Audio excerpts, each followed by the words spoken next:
All right, hello, good morning. Hi, everybody. Brock and Salk Show. Seattle Sports here on 710, seattlesports.com, the old Seattle Sports app, 97.3 HD2, YouTube. Also, tons of people finding the show recently through YouTube, and that's great.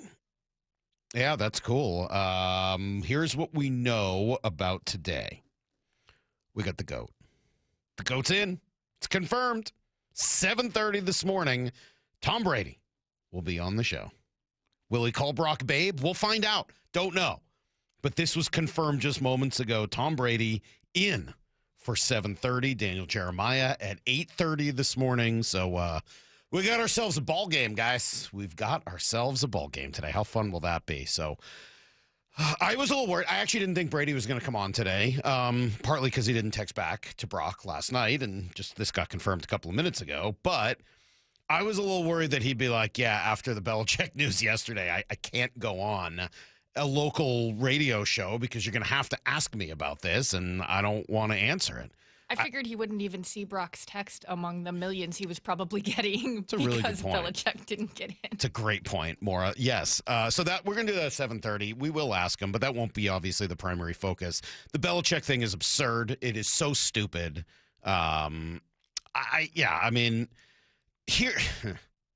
Here's the good news for Bill Belichick, and not that he needs to be a sympathetic figure, but this might be the one thing that can help people get over a lot of the sort of negative vision of negative optics of the last couple of years, right? The end of the road in New England post Brady, the horrific first season at North Carolina, everything regarding his girlfriend, which is just such an ugly situation that, it just kind of grosses most people out. Like, this at least reminds all the people that have laughed at him and or been disgusted by him over the last few years that regardless of how it came to an end, the beginning was so incredible that the idea of keeping him out of the Hall of Fame is completely insane. So, Well, if he doesn't get in first ballot, who does? That's right. where you've left yourselves. So, like, Mike Tomlin next year doesn't get in? No. If he doesn't coach again? If Bill Belichick doesn't get in, Mike Tomlin doesn't get in, and obviously that would be completely ridiculous. I thought this was a good text. I understand it. I disagree, but I understand it. 509 early this morning said, I'm not at all shocked that Belichick's not a first-round Hall of Famer. The reporters he spent his whole life talking down to didn't vote him in. How you treat people matters. That's from Tony and Yakima. It's not supposed to, though. They pride themselves on saying it's all about what happens on the field. And I'm sorry, but that's petty. Like, it is petty. 8 Super Bowls? Yeah, it is. It is petty, yes. But has anyone ever said that sports writers aren't petty?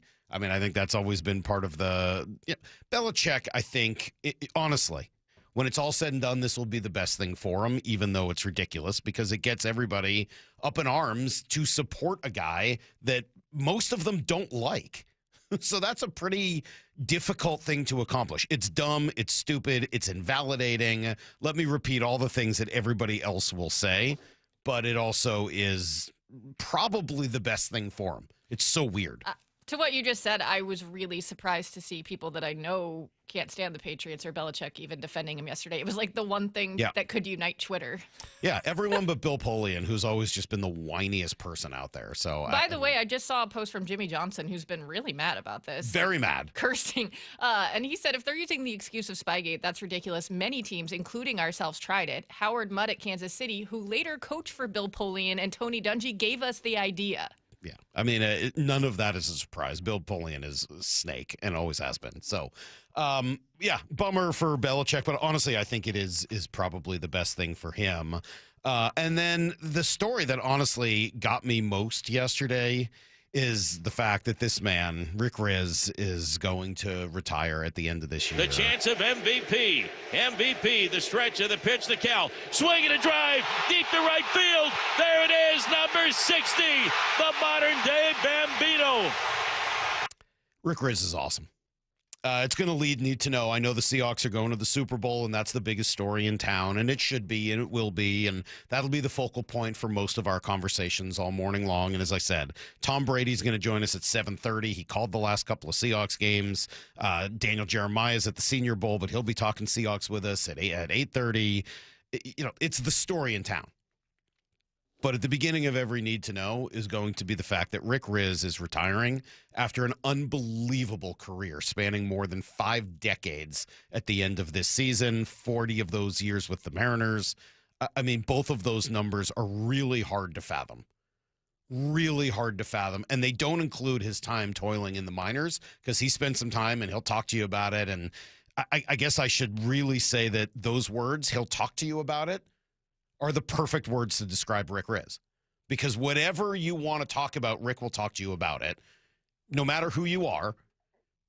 And if it has anything to do with the game of baseball or his beloved Seattle Mariners, or even a little bit about his early years with the Tigers, and Rick is amazing.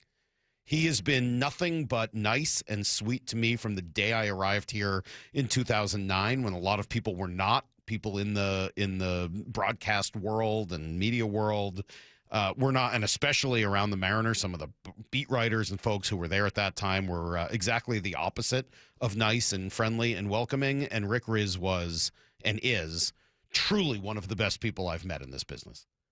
I think everybody agrees with that. One of the nicest people you could ever want to talk to. And we were just talking about it off air. The fact that we talk about Julio's joy. The fact that he has done it as long as he has, and I don't think he takes 1 second for granted. Like, we see him at spring training, and he'll come over and put a headset on and listen to us talking to a player. After that long, nothing's gotten boring for him. He just loves it. That is true. First of all, I mean, and it'll happen this year. I mean, we'll be down there. He will be entering his final year on the broadcast. And he'll come over and just kind of sit by the table. Hey, if you ever need me, I'll jump on. I texted with Rick a little last night. He was completely blown away, humbled, just incredibly honored by the number of people he said that have reached out to him, from former players to other people in the media to other broadcasters to friends and family. He just, I think was really, truly touched by how many people reached out to him. I did ask him what this was. Is this a full retirement? Or is this, stepping away? Because it does say primary broadcaster. And he said this is it. He's not going to be doing broadcasts anymore. He may still be involved with the Mariners. He may, go to the field or, do some work in and around for the team, whatever they need. He'll always be a member of the Mariner family, but he's not going to kind of come in and do an inning or two or anything like that. He's done. So just an incredible career from a wonderful human being. And I couldn't be more excited to just put this in the lead story of every need to know all morning long, despite everything else going on in the city, because I really feel strongly about Rick Rizzs. Truly been one of my favorite people. And I will say loyalty is a great quality. Rick's loyalty to his friend Dave Nemhauser goes beyond just about anything I've ever seen. Rick's been the guy on this radio station for, what is it now? When did Dave die? 2014, I believe it was. So, I mean, it's been 12 years that Rick has been in the spotlight, and he never views himself that way. He always, always, always talks as if he's just keeping Dave's seat warm for him. He honors him at every opportunity. Even the press release that went out yesterday, if you could have said, hey, Mike, there's going to be a press release coming out, and Rick Rizzs is going to be quoted in it talking about, his career. The first thing I would have said is, I guarantee you the words Dave Nemhauser appear in there. Because Rick was forever loyal to the Nemhauser family, and of always almost of the belief that, Dave had done so much for him, and he was just keeping Dave's memory alive by being in that booth. So it was, look, it's a tremendous, tremendous career. I'm so glad we get to celebrate Rick as he retires, as opposed to, some other, like Dave, unfortunately, having to be celebrated after he had passed away.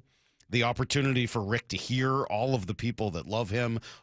And by the way, the charity work he does incredible. I mean, truly meaningful. I remember meeting with him my first or second year here in Seattle and hearing all about what he does in the charity world and Toys for Tots. Thank you. Getting I almost said Tots for Toys.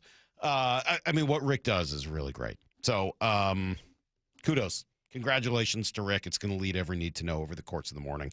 And hopefully the Mariners send him out on top, because how cool would that be? Rick Riz calling the Mariners, winning the World Series in his final broadcast. I don't know that you could go out any better than that.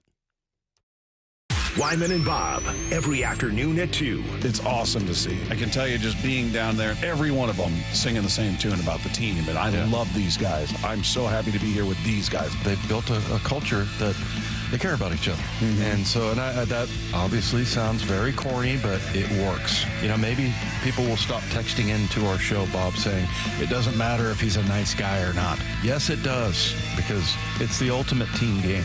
Only on Seattle Sports. To me, the LJ way is to provide an experience that people really enjoy being a part of. Lee Johnson, Auto Family, the LJ way. Our first Mark Challenge victory is Aaron McCoy from McCoy Home Solutions, yet another small business owner that took the First Mark Insurance Challenge. Aaron, why did you make the call to First Mark Insurance? My company has grown to a space where we need a higher level of coverage. A couple of factors led me to say, boy, I really need to find something new. And First Mark really rang that bell. First Mark save you and your business money? Oh, yeah. They have decreased overall expense in a couple categories by up to 30%, coverage in a couple of areas by greater than 50%. They've offered coverage in 2 new categories that I think are pertinent for my business, and they've greatly impacted what that coverage and those margins look like. Kind of wish you made the call earlier. I absolutely do. Yeah. So if you're a small business owner that wants to take the stress of insurance off your plate, do what Aaron McCoy did for McCoy Home Solutions. Make the call to First Mark Insurance. They're your teammate that goes to work for you. FirstMarkInsurance.com. STG presents Behind the Plate, a one-on-one conversation with Mariners catcher Cal Raleigh and comedian Adam Ray. This evening at the Fifth Avenue Theater. Don't miss Behind the Plate. One night only. Tickets are available online at Ticketmaster.com. You know, this is one of those topics that no one really wants to think about, but if you're a parent, a homeowner, married, or helping take care of aging parents, it's something that honestly deserves a little attention. I'm talking about estate planning. And before you tune out thinking it's complicated or expensive, that's actually why I want to mention Trust and Will. Trust and Will makes estate planning feel way less intimidating than it sounds. They offer modern, attorney-designed wills and trusts that you can create online. And the process is surprisingly straightforward. In fact, you can create a will in as little as 30 minutes. That includes things like guardianship for your kids or pets, how your assets are distributed, and even healthcare directives. Don't wait until it's too late. Protect your loved ones with Trust and Will, the most trusted name in online estate planning. Go to trustandwill.com/game to get 20% off. That's trustandwill.com/game for 20% off. trustandwill.com/GAME. Every great team has its core players, but when the season gets tough, adding the right free agent can make all the difference. The same goes for business. At Robert Half, we found that 67% of companies surveyed plan to increase their use of contract talent to handle workload peaks and backlogged projects. With Robert Half's specialized recruiters' experience, combined with their award-winning AI, you can quickly find the skilled candidates you want. At Robert Half, we know talent. Discover how we can help at roberthalf.com/talent. Welcome back to Yeah, That's a Pepper Thing. First up, we've got Harrison wrapping his Dr. Pepper in a tiny quilt so it feels at home. Oh, how tender. That's a Pepper Thing. And over to Becca, who's whispering affirmations to her can. You're sweet. You're unique. You're the best thing I ever poured over ice. She swears it makes it taste better. It's not a science thing, but it's a Pepper Thing. Why do they all do it? All for that sweet, delicious, truly one-of-a-kind taste of Dr. Pepper. It's a Pepper Thing. Compassion, communication, results. That's Pendergast Law Personal Injury Lawyers. Go to pendergastlaw.com. That's pendergastlaw.com. Wesley is a truck driver. I drive a truck, and I love what I do. A truck driver with IRS troubles. They told me I owed them $43,000. It got really bad. Quite a few letters in the mail. They were talking about wage garnishment, coming after my house, my car. Yeah, they don't play around. I seriously thought that I was going to lose everything. One sleepless night, Wesley finally made a call to Optima Tax Relief at 2 a.m. Kind of figured I'd get a machine, but I didn't. I actually got to talk to an actual person in the middle of the night. He found just what he was looking for. Oh, they were great people. You need a team of people that know what they're doing. Optima Tax, they know what they're doing. Optima Tax Relief came through with flying colors. I saved an incredible amount of money. Happy don't even come close. I was absolutely overjoyed. Take Wesley's advice. If you're in any kind of trouble with the IRS, call Optima Tax Relief.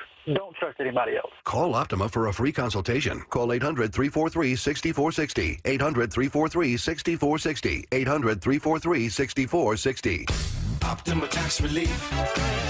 Some restrictions apply. For complete details, please visit OptimaTaxRelief.com. Taxes was feeling unwelcome. Now Taxes is an open door, literally, to new TurboTax stores. Meet our experts in person. Hi, welcome in. They're powered by smart tech and ready to do your taxes for you. Get real-time updates while you go about your day. Confident your taxes are done right. Now this is Taxes. Intuit TurboTax. TurboTax stores opening soon. Real-time updates only in iOS mobile app. Hi, Flo here to say that Progressive knows that life can change quickly, so it's good to have flexible coverage. Oh, like when I have to take my ex off my policy. Oh, sorry. But yes, we can do that. And can you send them a message and tell them that they have trust issues that they need to work on? We don't really get in the middle of these conflicts. Also, can you let him know that I was faking interest in his band and it's probably time to grow up? I'm not going to do it. Just know that with Progressive, you can easily make changes to your auto insurance because we know life changes. Also, I'm staying in touch with his mom because she's absolutely lovely. Bad idea. Progressive Casualty Insurance Company and Affiliates. Need to know. 15 minutes past every hour with Brock and Salk. Here's what you need to know. Up first. Congratulations to the legendary, the incomparable Rick Riz. Mariners announcing yesterday that this will be his final season in the booth before retiring as the team's primary radio voice. 52nd season it'll be, calling big league games, 41st in Seattle, just incredible.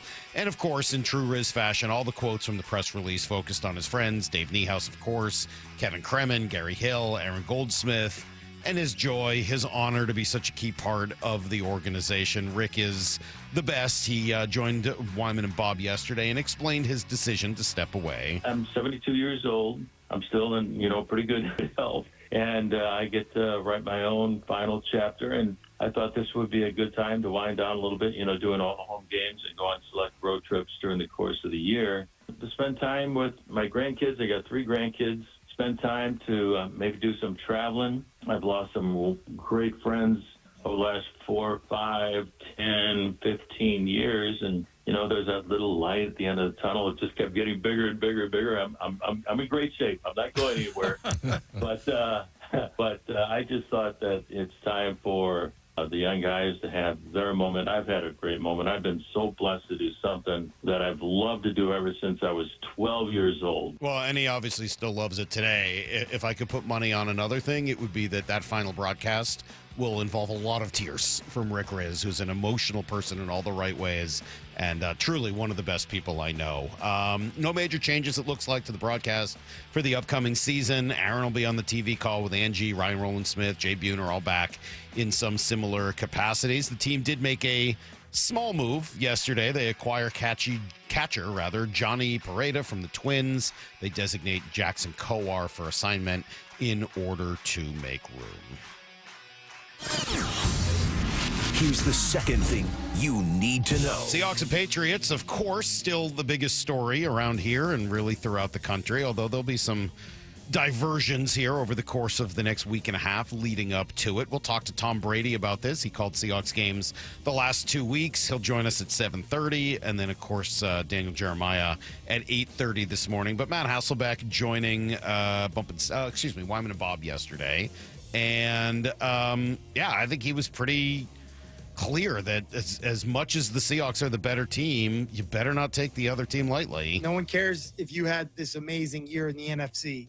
It's one game on February 8th. Whoever wins it is Super Bowl champs. And I think that's just got to be the mindset. You can't kind of, especially as a player, you can't buy into that fact of how the year went. The Patriots are a really good team. Like, they're a really good team. Defensively, they spent all their money in free agency on the defensive side of the ball. They're great. When healthy, they're great. Offensively, they're young. They're definitely young. And their quarterback, though, I think the matchup part that would scare me is that his ceiling is so high, Drake May. But what he is really good at is something that I think the Seahawks could struggle with, and that's when he gets loose out of the pocket. Yeah, there's no doubt. That has always been the one thing that does worry me, although they've handled it pretty well throughout the year. Well, keeping Bill Belichick out of the Hall of Fame is the other huge story today, and it's truly the dumbest thing I've heard in quite some time. There have been legitimate conversations about renaming the Lombardi Trophy after Bill, but you're going to keep him out of the Hall of Fame for a year? It's completely insane. Here's Dan Graziano. It's embarrassing. I used to be a Baseball Hall of Fame voter.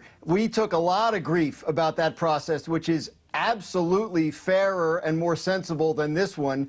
The Pro Football Hall of Fame voting process is inane and should be completely overhauled, and this has been true for a long time. Maybe this will prompt something of a change because, again, they should be embarrassed. There's no reason not to put Bill Belichick in the Hall of Fame. You're going to tell me Spygate and Deflategate. This is a voting body that has for years insisted that it only focuses on what happened on the field. Are you going to hold Tom Brady out over Spygate and Deflategate too? Can't argue with any of that logic. A lot of the rumors are that former rival Bill Polian lobbied to keep him out, whether because of Spygate or whatever other reasons. But Polian, of course, denied that in an interview. But he just couldn't remember who he voted for. So that seems pretty legitimate and logical. Yeah. Can't remember if you voted for Bill Belichick. I can't remember. Yeah, I just don't know. Ludicrous. I never even thought about whether or not I voted for my rival.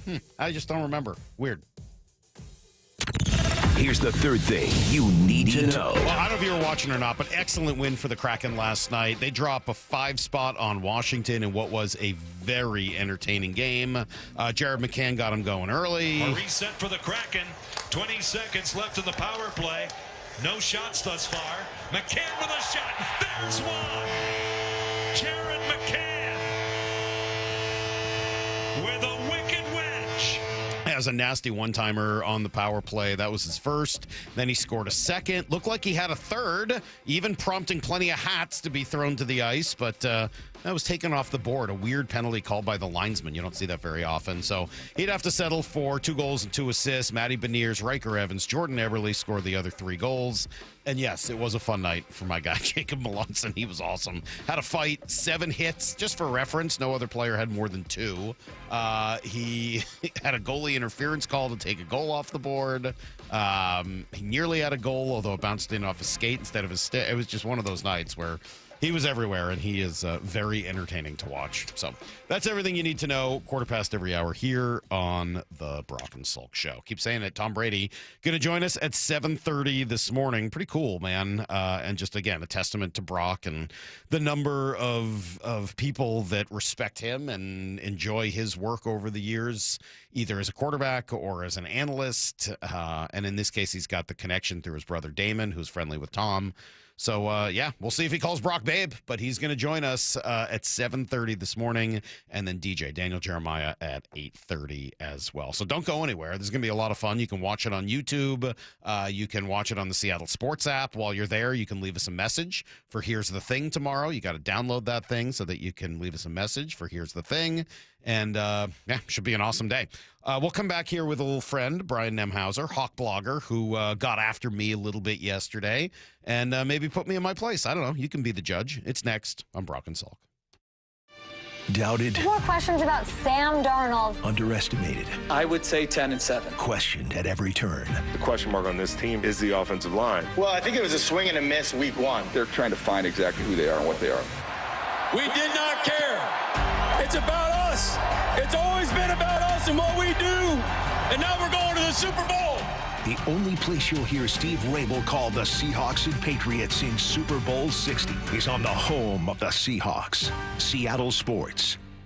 Finding great candidates to hire can be like, well, trying to find a needle in a haystack. Sure, you can post your job to some job board, but then all you can do is hope the right person comes along, which is why you should try ZipRecruiter for free at ZipRecruiter.com/radio. ZipRecruiter doesn't depend on candidates finding you. It finds them for you. Its powerful technology identifies people with the right experience and actively invites them to apply to your job. You get qualified candidates fast. So while other companies might deliver a lot of hay, ZipRecruiter finds you what you're looking for. The needle in the haystack. See why 4 out of 5 employers who post a job on ZipRecruiter get a quality candidate within the first day. ZipRecruiter, the smartest way to hire. And right now, you can try ZipRecruiter for free. That's right, free at ZipRecruiter.com/radio. That's ZipRecruiter.com/radio. ZipRecruiter.com/radio. ZipRecruiter. This is for all you guys on Viagra. ED pills are no longer needed.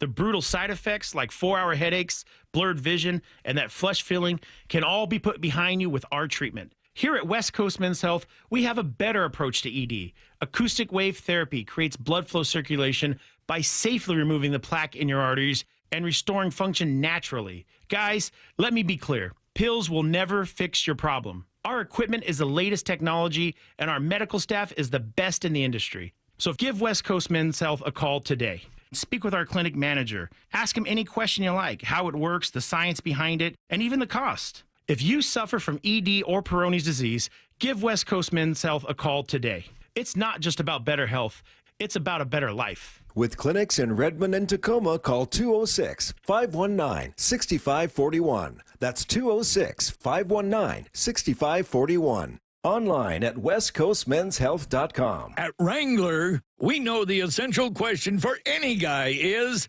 can I go like this? It could be date night, boys' night, work, or your nephew's school play. It could be anything. And the last thing you want to do is change.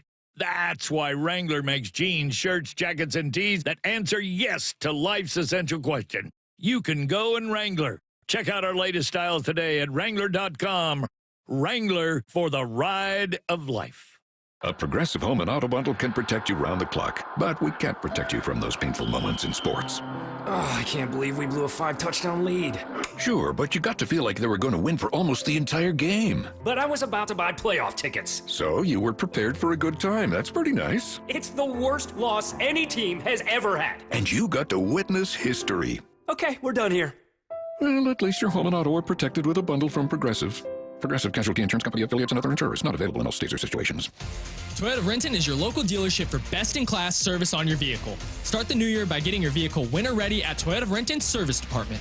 You don't even need an appointment, as they offer open service drive. They have certified technicians to keep you safe and stable wherever the road takes you. From oil changes to wiper blades, brakes to air filters, Toyota of Renton's service team does it all. And right now you can save $150 when you purchase 4 new tires. Come in today for service and make sure to check out their service specials page when you visit ToyotaofRenton.com. O'Brien. The only place to hear Steve Rabel and Dave Wyman call the Seahawks in the Super Bowl. Can you believe it? Seattle Sports on 710 and the Seattle Sports app. Good Dog Auto Glass. When the stakes are high, you want the best on your team. When your windshield breaks, don't settle for your insurance company's fix that's just safe enough. Trust Good Dog Auto Glass, where the quality isn't light. We do all the things the little guys don't, and we do all the things the big guy does. We answer the phone when you call, we work for you, and we will walk you through the insurance process. Visit GoodDogAutoGlass.com, Puget Sound's most trusted auto glass company, and get more bang for your bark. Hey, Brock Ewart here with Shannon O'Kelly, President and CEO of IRG Physical and Hand Therapy, inviting you to come work with IRG. And Shannon, what kind of staff are you looking for at IRG? Brock, we're looking for all kinds of clinical staff, physical therapists, occupational therapists, athletic trainers, certified occupational therapy technicians, physical therapy assistants, you name it on the clinical side. We are looking for those folks. But we are really looking for folks that want to come to an organization that want to be part of our culture and change the culture and work with us to provide the best care and service we can to our patients, our team, and our community. So those clinical people out there, we're looking for you. We also provide advanced certification. We want to provide you mentorship. We want you to grow personally and professionally here at IRG. And with over 40 clinics throughout the Pacific Northwest, you've got the opportunity to work in the city you want. Just head over to irgpt.com/careers. That's irgpt.com/careers. Your old furnace ain't nice, and your toes are like ice. DayandNight.net. Day and Night gives you a free furnace or water heater with installation of an AC or heat pump. If you're not sure your furnace will make it through another winter, call us to install a proper, long-lasting, efficient heating system backed by our lifetime workmanship guarantee, so you won't be left out in the cold. Install an AC or heat pump and get a free furnace or water heater from Day and Night Plumbing, Heating, Cooling, and Electric. DayandNight.net. Brock and Salk's Rewind is presented by Toyota of Kirkland and Toyota of Renton. From the Quantum Fiber Studio. This is Brock and Salk. Weekdays 6 to 10. On Seattle Sports and 97.3 FM HD2. Tomorrow on the show, Tom Brady. Today on the show, Brian Nemhauser, Hawk blogger. One and the same. I mean, you talk about pulling out the big guests for the big moments and the big weeks, Brock. This is what people have come to expect from the Brock and Salk show, and we make it happen. Good morning, sir. How are you? I'm doing well. How are you guys? I mean, that's those are big shoes for him to fill. Does he know that? I don't know. He called Brock Babe, though, in his text. No, he did not. Oh, he absolutely did. He's like, I can't do tomorrow, babe. How about Wednesday? Wow, does that open up the door for the rest of us to start referring to Brock as Babe? Is that an invitation? I thought you meant to open up the door for us to call Tom Brady Babe. No, you no, can. I will never. You can for sure. Do that. You can for sure call me Babe if you're down. Oh with man, that. I'm good. this is an exciting day. Yeah, I am expecting to go to the Super Bowl, but now I'm really excited. What do we call him? Our loogie? Is that what the lefty reliever is? Yeah, you're our lefty one-out guy. You just come in and help out when we need you for get a couple outs, and off you go. We love it. You mind us calling you our loogie? You know, I've had worse nicknames, but sure, whatever works for you guys, I'm here for you. All right, let me ask you this: fun times, right? Is the vibe back? Because this was the thing. I've been thinking about you saying this a while ago. It was before the Rams game, right? Where the second Rams game, where you're like, hey, I don't know. The vibe is good, but it's not all the way back. Maybe if they beat the Rams, it'll be there. And then we talked to you and you were like, I don't know. Maybe it didn't come all the way back after the Rams. And then they just throttled the Niners. And then they beat the Rams in the NFC Championship game. So here we sit on the precipice of the Super Bowl. Is the vibe back? Oh, 100%. 100%. I mean, you could feel the city fall in love with this team. I think it really came back after the Week 18 game against the 49ers, where there's a lot of people that were still like, all right, are we still the little brother in this division? Even though we've won all these games, we didn't beat the 49ers the first week, and the Rams has been kind of rough. And so, yeah, I thought the fact that the Seahawks just dominated, and they did it in a very Seahawky way, you know, defense, running, toughness, which I've always found. I don't know about you guys, but I think Seattle sports fans love a tough football team more than a high-flying football team. And so I think the style they did it, the team they did it to, where they did it, got everyone excited, and you get the number one seed, and then you just do it again in week one. And then what happened this past weekend? I mean, my gosh, yeah, it's all the way back for sure, guys. You were unapologetic when I asked you a couple weeks ago about how you cover the team and whether or not it has, you know, a fan tint to it with your background of being a fan of this team and then doing all the work that you now do. Let me ask you and have you answer the question that we're going to do at 8 every day this week. What do you love about these Seahawks this season? Oh, wow. Well, we're going to need a lot of time. I'll try to narrow it down. I mean, I think the thing that I really love about this team is who they are, not just how they play. I mean, I love how they play and the toughness I was just kind of referring to. But, you know, this is, you know, you always hear this about teams that are succeeding. Oh, that they're nice guys and they're, you know, there's these great stories and great guys in the room. But I don't know, like this is a truly humble group of guys that treats, you know, reporters and podcasters and each other and I think humans in general really well. And I think that they take their jobs really seriously and they love football.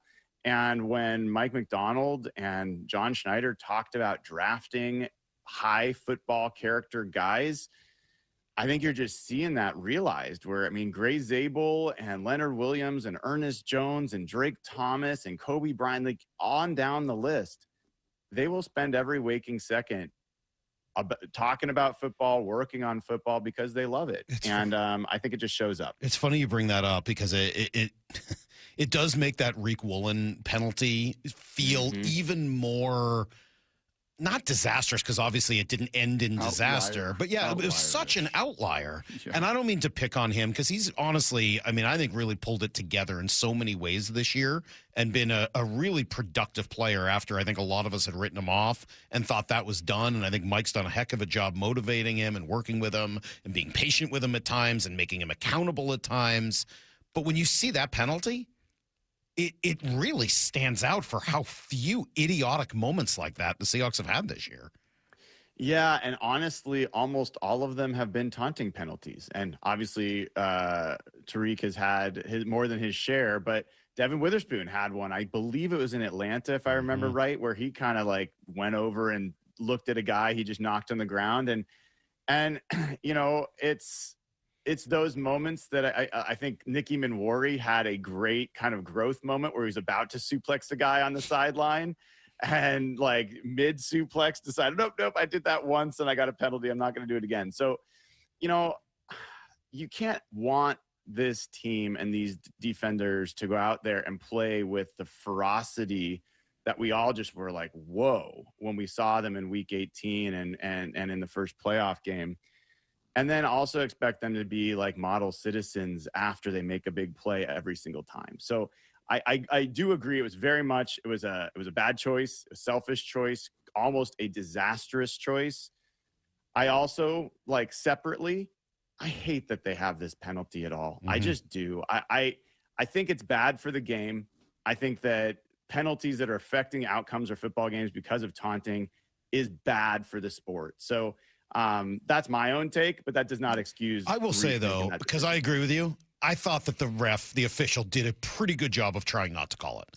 I mean, give the guy credit. In real time, in real time, Salk was with you. He was pacing in real time. I was our so mad, like a wet hand shaking off water. He was. That's the stupidest call. I hate these refs. I hate the NFL. I didn't do any of that. Oh yes, you did. No, I didn't. Salk, you were out of your mind. You such were a pissed. liar. No, you were.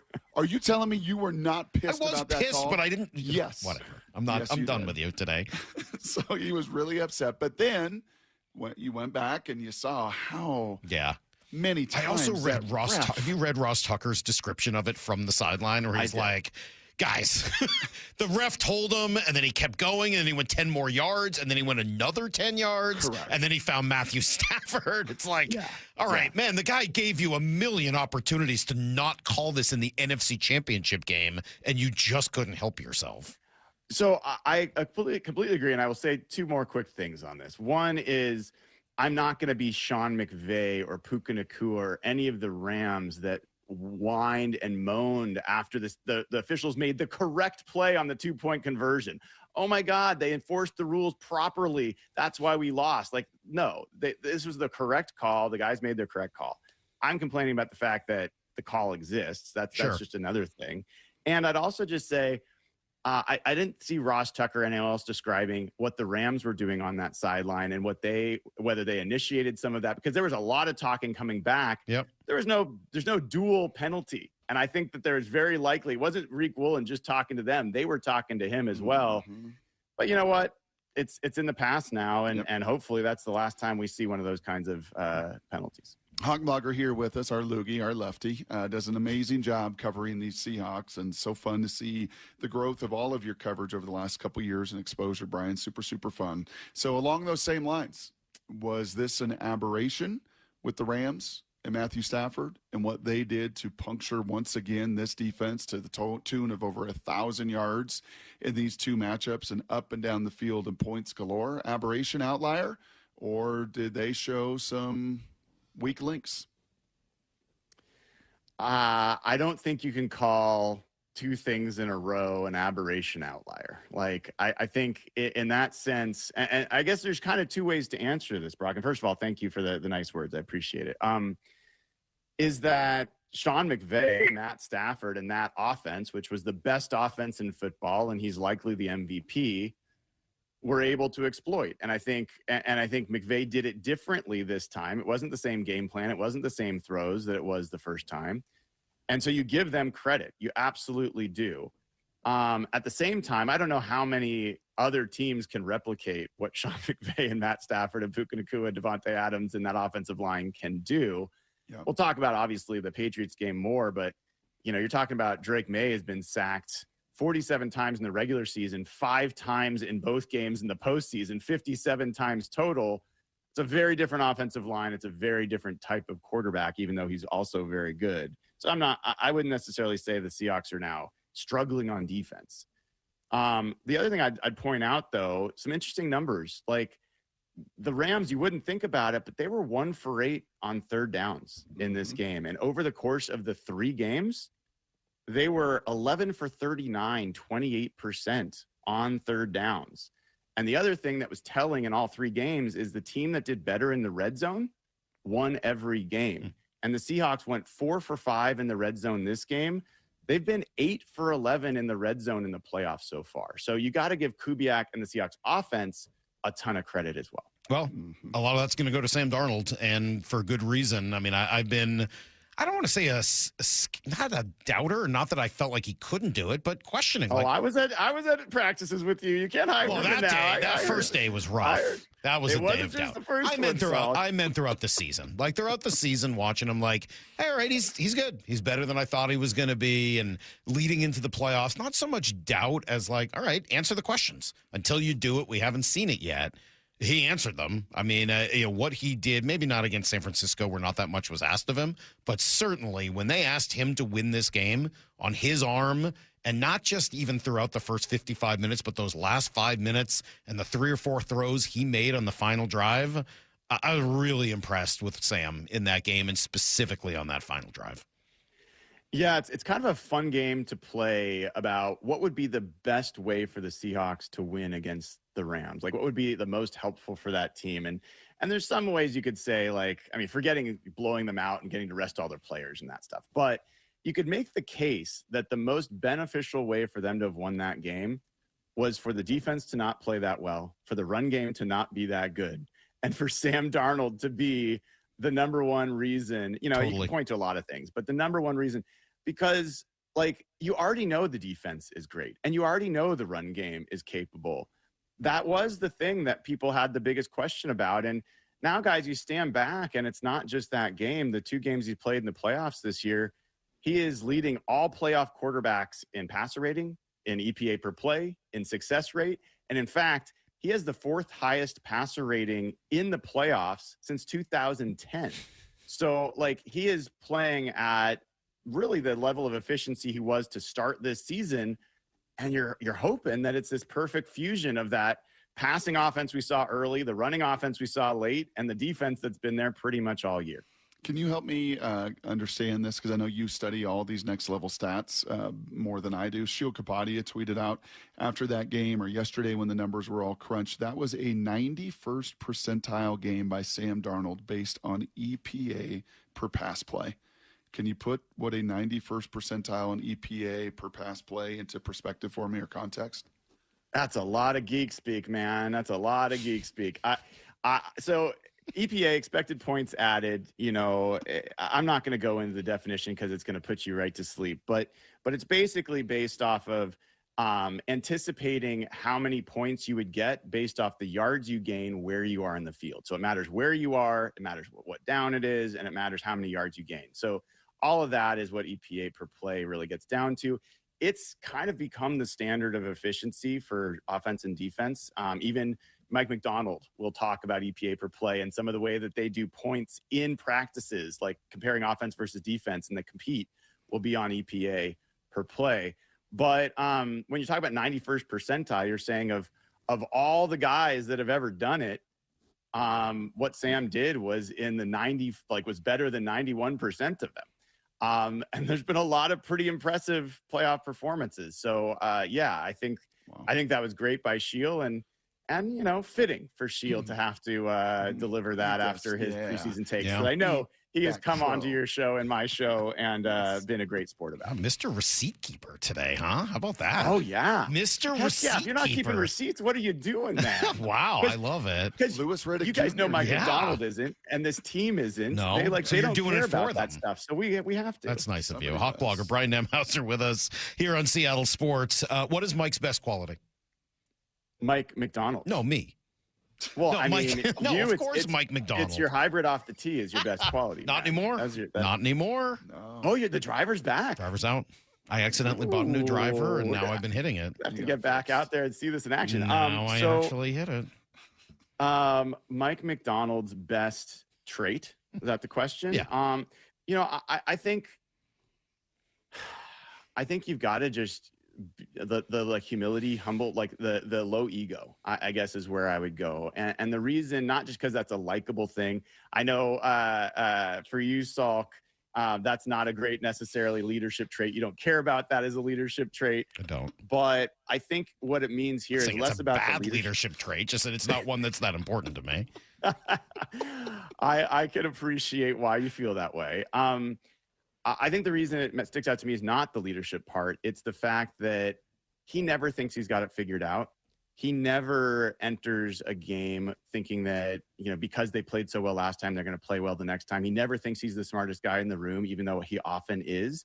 And I contrast that and juxtapose it with Sean McVay, who is generally considered the smartest savant in coaching. And what did he do after the Week 16 loss to the Seahawks? He blamed it on everyone but his own team. What did he do after this game? He said that they were lucky that they won this game. And I kind of like, you know what? I personally don't think that's the best way mentally to approach lessons. And I think Mike Macdonald's always looking for the next lesson. Sean McVay's looking for validation that he's the best. And I think that ultimately that might have been the difference in why one of them has a complete team with special teams and offense and defense, and the other one, is offense heavy. I'm a little anxious to ask you this question because you're going to give me so much information that I'm just going to use. I'll give you the credit tomorrow when I do it because I'm going to try to make the case if the Seahawks win this Super Bowl, you can very easily argue that they are the best Seahawk team in history, and DVOA would tell you they are one of the 10 best teams in all of NFL history if they win this Super Bowl. I'm going to dig through a few reasons why. I'm curious if a point or two comes to your mind and how you would make that case if that gets done. Yeah, I've been pondering that a little bit, and also just the path that they've taken to get here. I'm not going to give you a bunch of numbers, Brock. I know that's probably either what you want or don't want. I don't know, but I'll say this: like, you went through the toughest division in the NFL and maybe in the history of the NFL, 3 teams with 12 plus wins. You won that division. You won the top seed. You then played one of those teams in the first round and beat them 41-6. You played the other team and you get into the Super Bowl. The NFC West has won 5 of the 6 playoff games in the NFC. So this is the toughest of the tough. And then if you go in there and beat the Patriots, you will have beat the MVP and the runner-up MVP and a team that's also had, like, lately one of the best defenses out there. So as far as path to it, team that won, that's But I'm going to then ask you guys the same question that I will ask Brock tomorrow when he makes this point.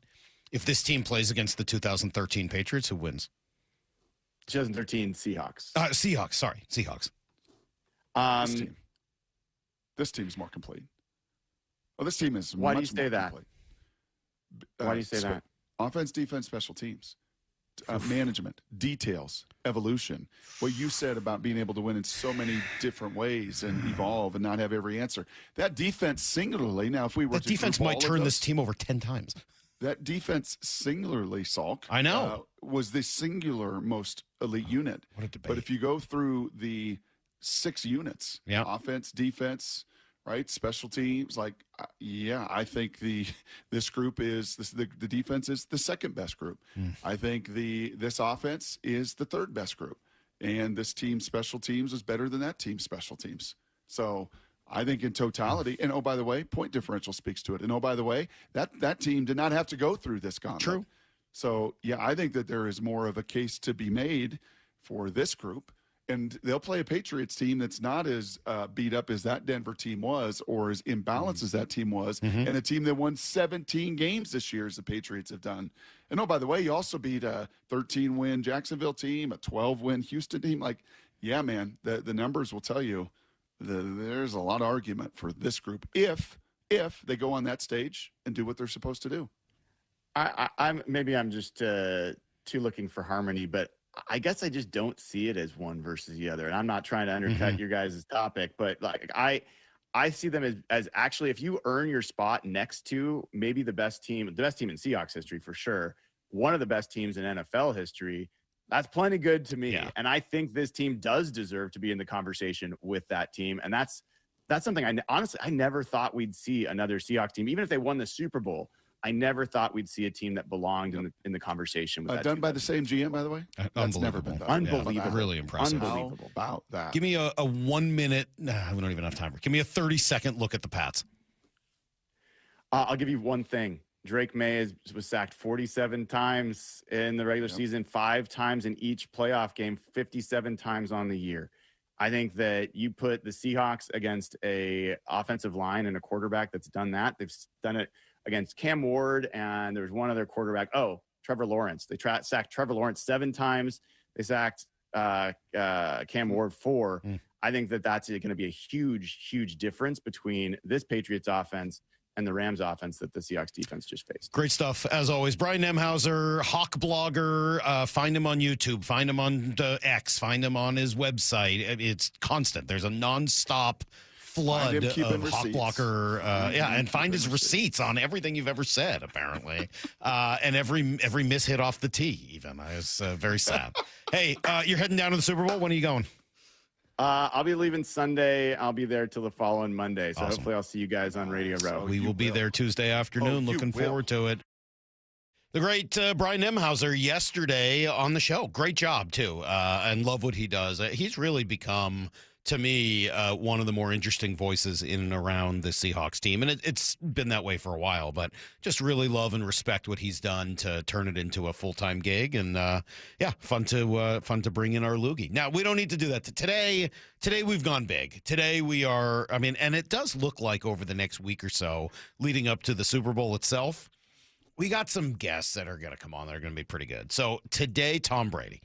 I can't say it enough times. Tom Brady is going to join us at 7:30 this morning, so a little over half hour from now. Tom Brady on the show, mostly thanks to Brock and Brock's respect that he garners around the football world and the broadcasting world. So cool. So Tom Brady will join us at 7:30. Daniel Jeremiah, who was at the Senior Bowl, still is, and that's why he couldn't join us yesterday, but he will join us at 8:30 today.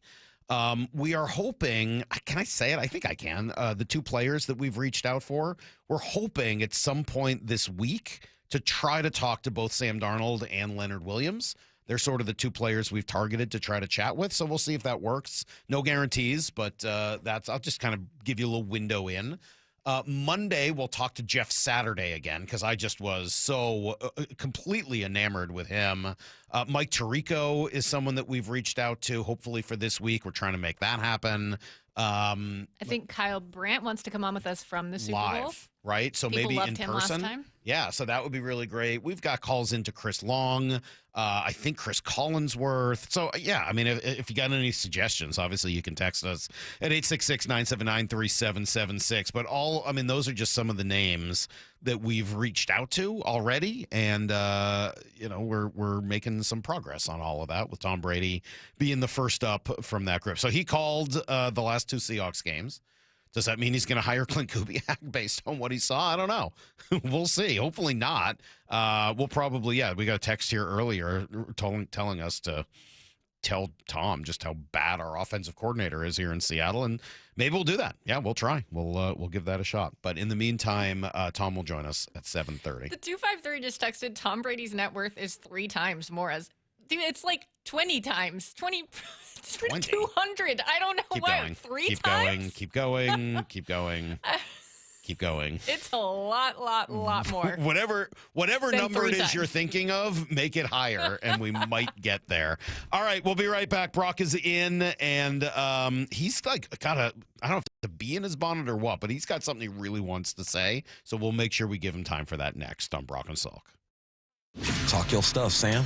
Bump and Stacy. Talk your stuff, Sam. Weekdays 10 to 2. They hating on you. They doubted you all year. They doubted this man. Oh, he hasn't done enough. Watch him play. Watch the film. National media. Get off of your couch. Stop relying on your producers. Watch the dang film, and you would have saw this coming. Sam Darnold. It's about the team. But I was so proud for Sam Darnold, man. Only on Seattle Sports on 710 and the Seattle Sports app. That's another amazing run by Team USA. Mom, think I'll be on Team USA one day? Well, I'll take this one. What? Are you speaking to us? Yes, and to answer your question, anything's possible, especially with Xfinity. So, I can be the best snowboarder ever? Well, I can't guarantee that, but Xfinity can guarantee that your internet price won't change for 5 years. Okay. What if I practice every day? Then maybe you'll be snowboarding for Team USA at the next Olympic Winter Games. And Mom, you'll still be paying the same price for Wi-Fi. Ooh, really stuck the landing there. It's the Xfinity Gold Medal Celebration. Now through February 22nd, get our best price on gig Wi-Fi for 5 years guaranteed, just $50 a month. Plus, get Peacock Premium included for 2 years. That's a $10.99 value per month. Xfinity. Imagine that. Proud partner of Team USA. Restrictions apply. Requires paperless billing and auto pay with stored bank account. Taxes and fees extra. Actual speeds vary. Here's what you can look forward to when you get your windows replaced. The whole house be warmer and a lot quieter. Dave Wyman here, and when we had finally had it with our old windows with broken seals, we called Harley Exteriors. They were incredibly friendly, professional, and absolutely knew their stuff. Harley Exteriors windows are a massive upgrade. They keep heat in and noise out. Plus, they're truly gorgeous windows. I said, you guys must use a different type of glass. And sure enough, it's their Olympic series, which is manufactured here in the Pacific Northwest and exclusive to Harley Exteriors. Harley Exteriors has a special offer for Seattle sports fans. Buy one window and get the second 40% off. No payments or interest until 2027, and take an additional $200 off your project. Call 833-HARLEY or go to harleyexteriors.com. Schedule your free consultation today. That's harleyexteriors.com. At Fisher Investments, we may seem like other money managers, but we're different. What makes you so different than the rest of us? We ensure clients receive unparalleled service at every step of the relationship. Tell me more. Our investment counselors focus on service over sales, prioritizing clients' needs. How do you make money? We don't sell any commission-based products. We have a simple management fee based on the value of our client's portfolio. So we do better when our clients do better. What about client portfolios? We get to know each client, their finances, family, health, lifestyle, and more, and then we tailor a portfolio based on their specific goals and needs. Your clients really come first then, huh? Yes, we make them a top priority. Our goal is helping them achieve a comfortable retirement. Wow, maybe we are different. At Fisher Investments, we're clearly different. Learn more at FisherInvestments.com. Investing in securities involves the risk of loss.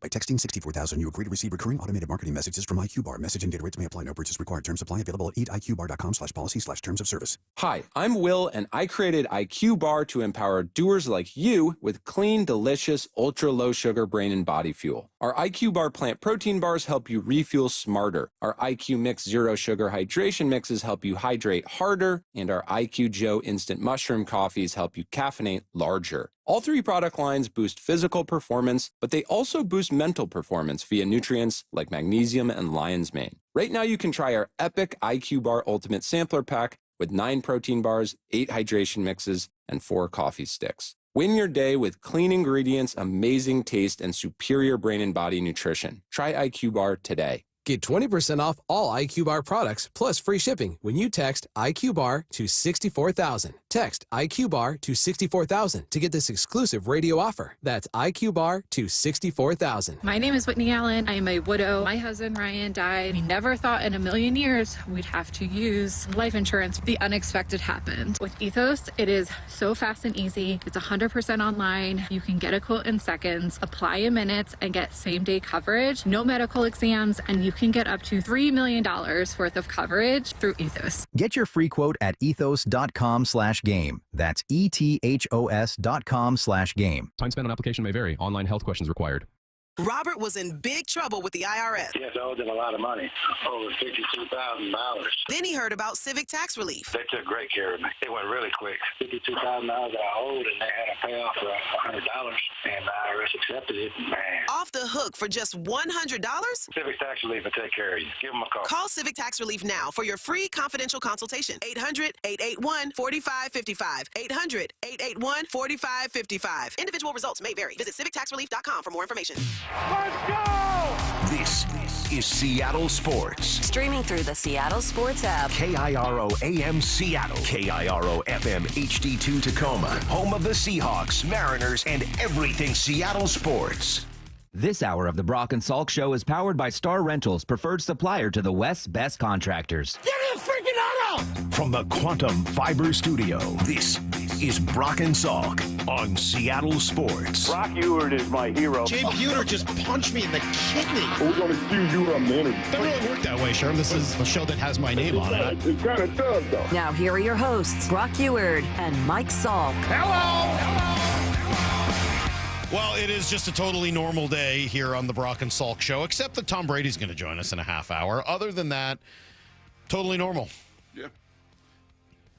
And I need you to act normal, all right? You don't think I would act normal?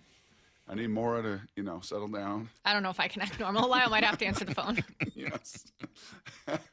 Actually, I want Lyle to. Well, no, Maura, you answer the phone. You answer the hotline. We need to bring back Colin Paisley to answer the phone for this. Mr. Brady. Mr. Brady. Yeah. If I pick up the phone, maybe I'll ask him. TB12. Maybe I'll ask Tom Brady if he can teach you how to send an Instagram reel. Oh. Okay. All right. Wow. All right. Shots fired early maybe this an morning. Instagram reel from 2026 and not 2024. Yeah, that wasn't your best moment yesterday, Brock. I got issues. Brock sent us a just so you know, Brock sent us a screenshot yesterday of Pete Carroll from an Instagram reel saying, hey, here's a really classy Pete sound talking about the Seahawks, but I can't send it to you because I don't know how to send an Instagram reel. Which is really, exceptionally funny. So I did try to help. I sent you a little arrow to show you which button it is to send an Instagram reel, just to help you out. Thank you. And but then I went and found the reel and looked at it for like a second.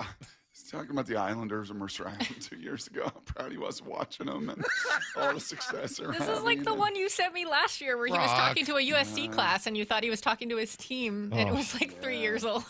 Also, there's 4 buttons possible to how to send an Instagram reel. There's a like button, won't work. There's a comment button, won't work. And then there's an arrow. All right, you want a little confession? I'm not a grammer.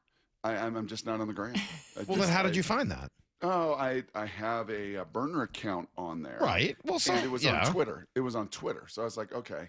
Somebody posted the Instagram on Twitter. So then I kind of got to my Instagram. I'm like, I hate Instagram. I'm just not on Instagram. You don't use the Instagram reels? You don't just flip through those? No. How do you keep yourself entertained? Yeah. Oh, wow, that's crazy. It must be because you don't like dogs, really. That's not your thing. And mostly I'm on Instagram just to see pictures and videos of dogs. But still, I know thyself, Salk. I know that if I got into that, and it'd probably lead to TikTok reels, and then would lead to Facebook. And I just, so I kind of limit myself. Well, no, I think Facebook's the starting point. Yeah. Then you go to Instagram, then to TikTok. 206 says, you guys are joking about it a little bit, but do you ever get nervous when you talk to someone like Tom Brady? Yeah, not zero, I would say. More than talking to, someone that we talk to all the time. I think early in the years of doing some of this, of just kind of self-consciousness or whatever, just do your job well. But now, And people that you have relationship with, not really. So, and I don't have like great relationship. Well, I have zero relationship with him, and I would say, yeah, a little bit. Yep. The man is in some way responsible for my marriage. Like I like it is to this day. Like if the Patriots don't win that first Super Bowl, I don't know if I get married. I mean, what happened to Hot Pockets? Like, when comedians come on, do I get a little pucker? Probably. Maybe a little bit. Probably, yeah, maybe just a little. All right. But you know what this is indicative of? And I had this thought yesterday, Salky, and I jumped on with Rich Eisen, who now does his show on the ESPN platform. And it honestly brought me back 20 years. Like before I hopped on. Now, I didn't go down to the Como studios and have my makeup done and look at the little satellite light. Remember that. And, oh, my gosh, all the money that ESPN spent to do their little hot list. Yeah. And they'd bring people in all over the country. And I can't even imagine how much money that costs for the link, for the makeup people, for the whole to rent the space. But I remember going to that, and that was like that was my big break in 2005, that the Seahawks were so good, made their run in the Super Bowl, that I just got done playing with them, and I got invited once by Mike Epstein, the producer, and it's like, oh, that guy doesn't drool, and he makes a couple points, and he knows these players, so why don't you come back again? And so yesterday, albeit doing it on Zoom from right here in our studio. A little easier. A little easier, a little bit easier. But I had the same, oh, this is funny, man. This is what happens when your team goes to the Super Bowl. Yeah. Right? This is what happens. Tom Brady will come on your show when your team's going to the Super Bowl. Folks on the national side, will want to hear the voices of Seattle and the opinions of Seattle. Well, and I think you were kind of making this point, Brock, the other day about someone like Brady Henderson of like, well, you can say that you're fully, you don't care, don't have a rooting interest in whether they win or not, but you kind of almost have to because of what it can do for your career. You're not rooting for them like a fan wearing a jersey, but you're rooting for your career advancement. You're not throwing batteries. You're not flipping them off. Right. You're not losing your mind. You're not screaming in the press box. But there has to be some because there's more clicks, there's more attention, there's more narrative, there's more exposure, there's more all of it. And then, Salk, you find something like last night, and I was sitting in a little tub time, having some thought, and actually a friend of mine who Daniel Hill, he had texted me. He's like, hey, and he texted me some really fun, deep football questions.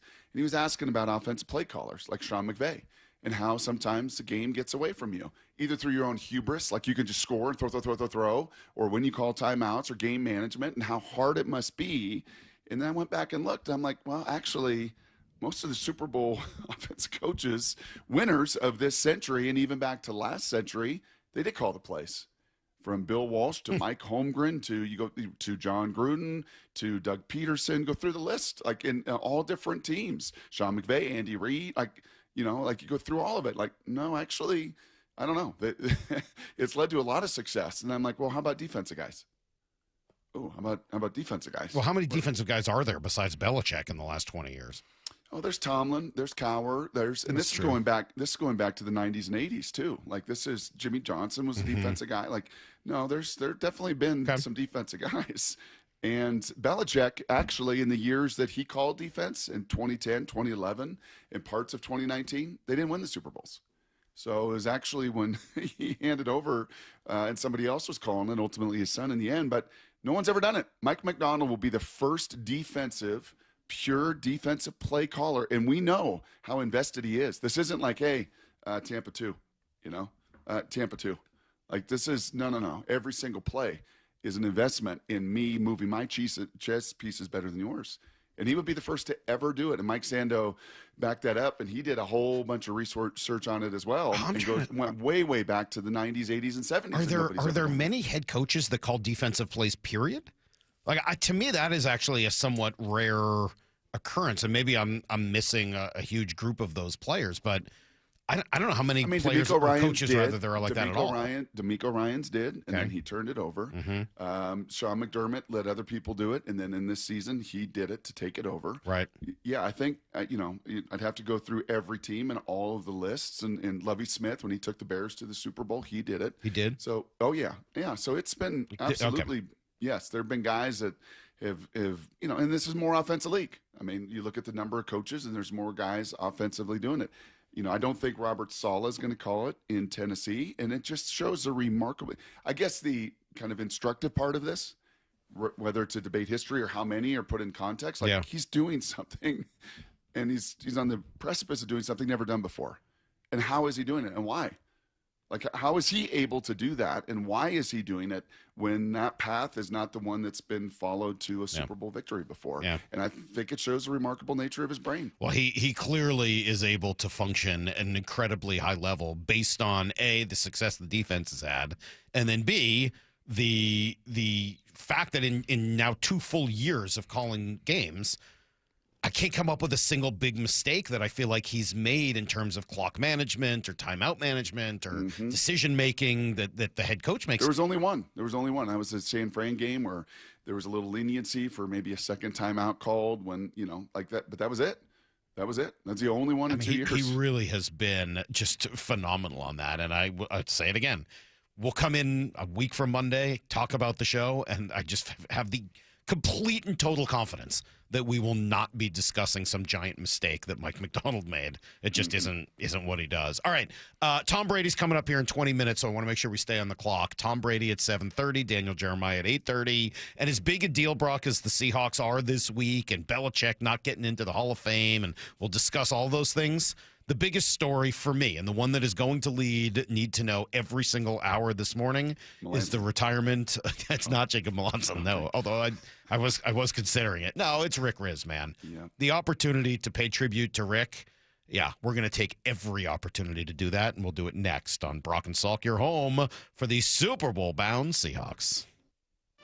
Doubted. More questions about Sam Darnold. Underestimated. I would say 10-7. Questioned at every turn. The question mark on this team is the offensive line. Well, I think it was a swing and a miss week 1. They're trying to find exactly who they are and what they are.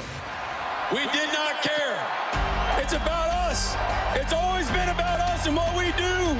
And now we're going to the Super Bowl. The only place you'll hear Steve Rabel call the Seahawks and Patriots in Super Bowl 60 is on the home of the Seahawks, Seattle Sports.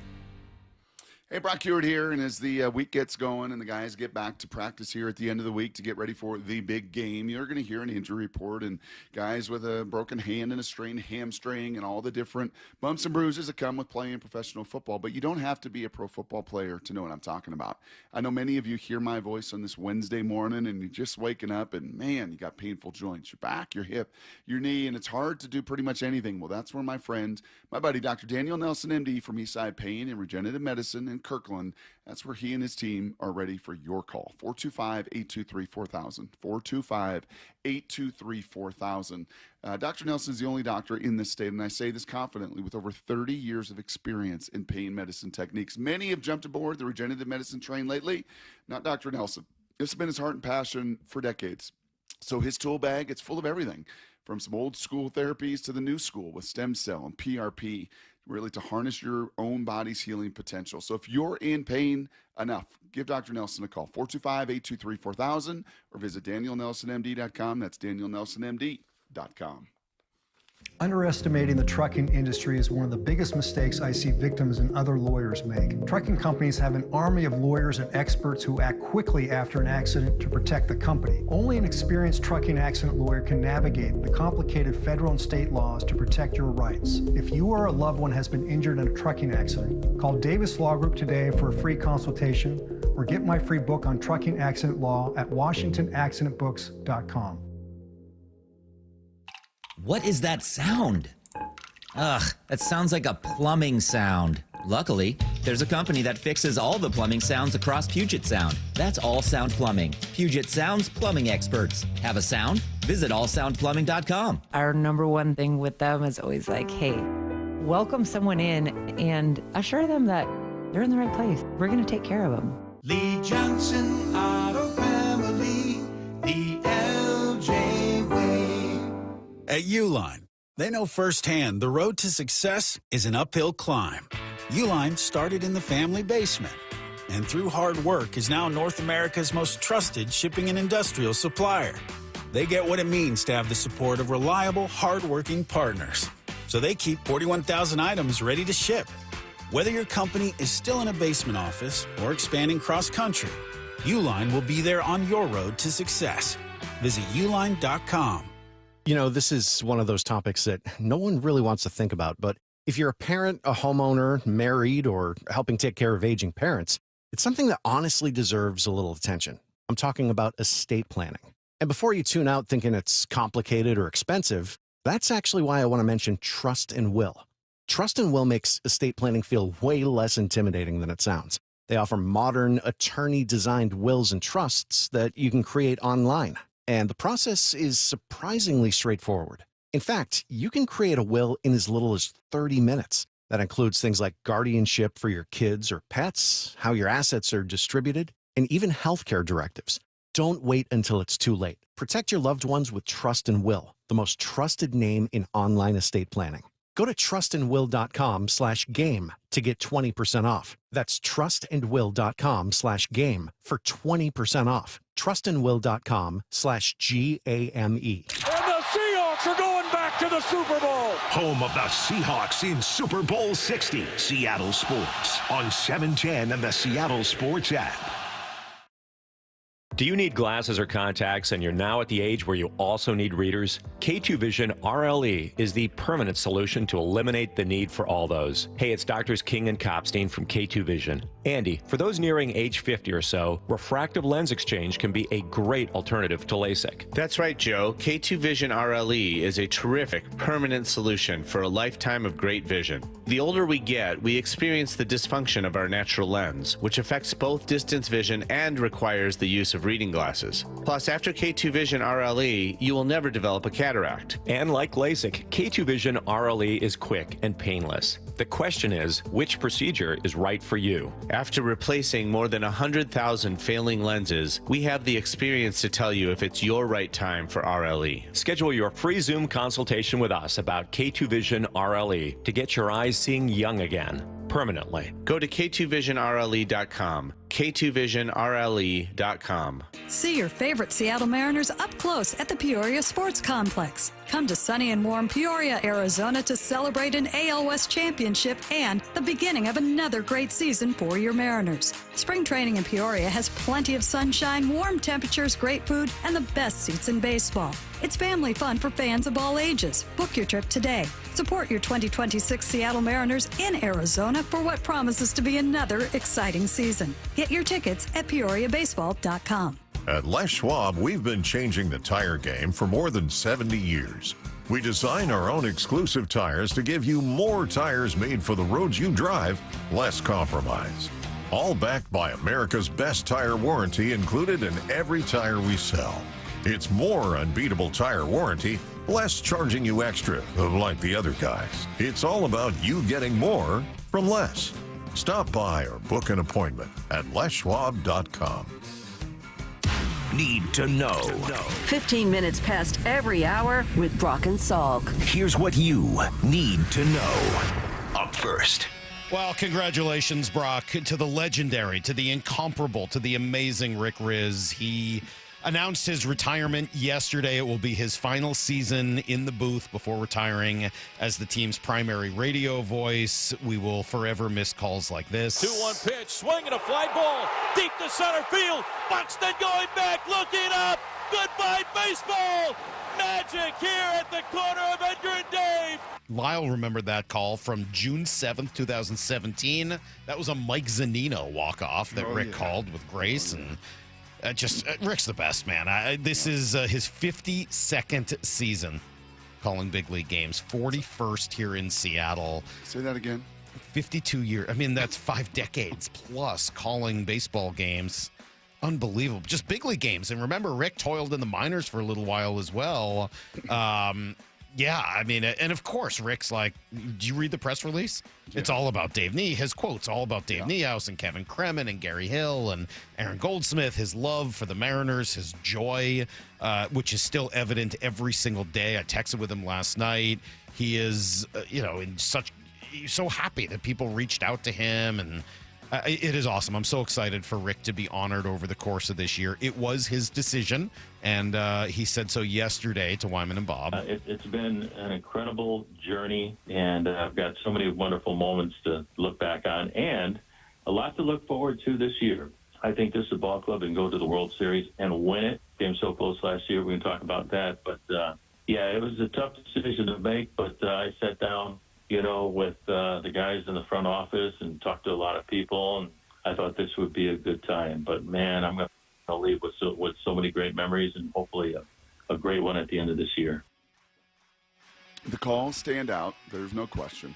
The love that he has for this team, he's unapologetic about it. There's no question. But to me, Salk, it's almost the simple little things. It's sitting in spring training, and there's Rick, just every day. Just wants to be around the team, wants to be around people. How you doing, Brock and Salk? You know, just a smile on his face, a cup of coffee in his hand, his blue jeans on. He's just a simple guy in that regard that loves baseball and has just had a beautiful voice to speak it. Yeah, it really has been an incredible run for Rick, and just love the man. Absolutely. I was saying earlier, one of the nicest people in sports media, and certainly one of the nicest to me when I first got here. Just love the guy. So what's he call you? Salky? Mikey? Mikey. Yeah, he's one of a couple. There aren't a lot of people in the world that call me Mikey. Mikey. Yep, he's one of like 3 or 4 people I know that calls me Mikey, and I have no problems with it whatsoever. I love it.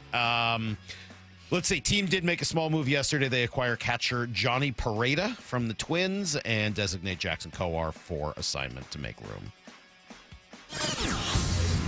Here's the second thing you need to know. Well, as we get ready. You're kind of more endearing as a Mikey. Yeah? Mikey. There are only a couple people. My friend Nicola calls me Mikey. Yep. There aren't many. There's Don't you really think, Maura? only He's a kind of couple. cuter and more endearing if he's a little, Mikey. Oh. Rather than just the sharp Than edge, sharp Salky or tongue just- Michael Salk. Michael Salk, what's wrong with you? Well, speaking of sharp-edged and sharp-tongued, Bill Belichick kept out of the Hall of Fame yesterday in his first year of eligibility, according to reports. This is truly stupid.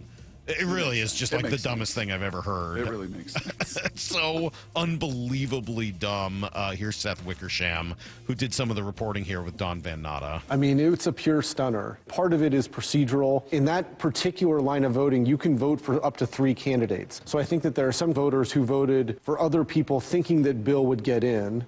There's some people who maybe put Belichick lower on their list. And then I think there are people who are still frustrated, feeling like that teams around the NFL were cheated out of wins because of the Spygate controversy. That's the dumbest thing I've ever heard. Stop it.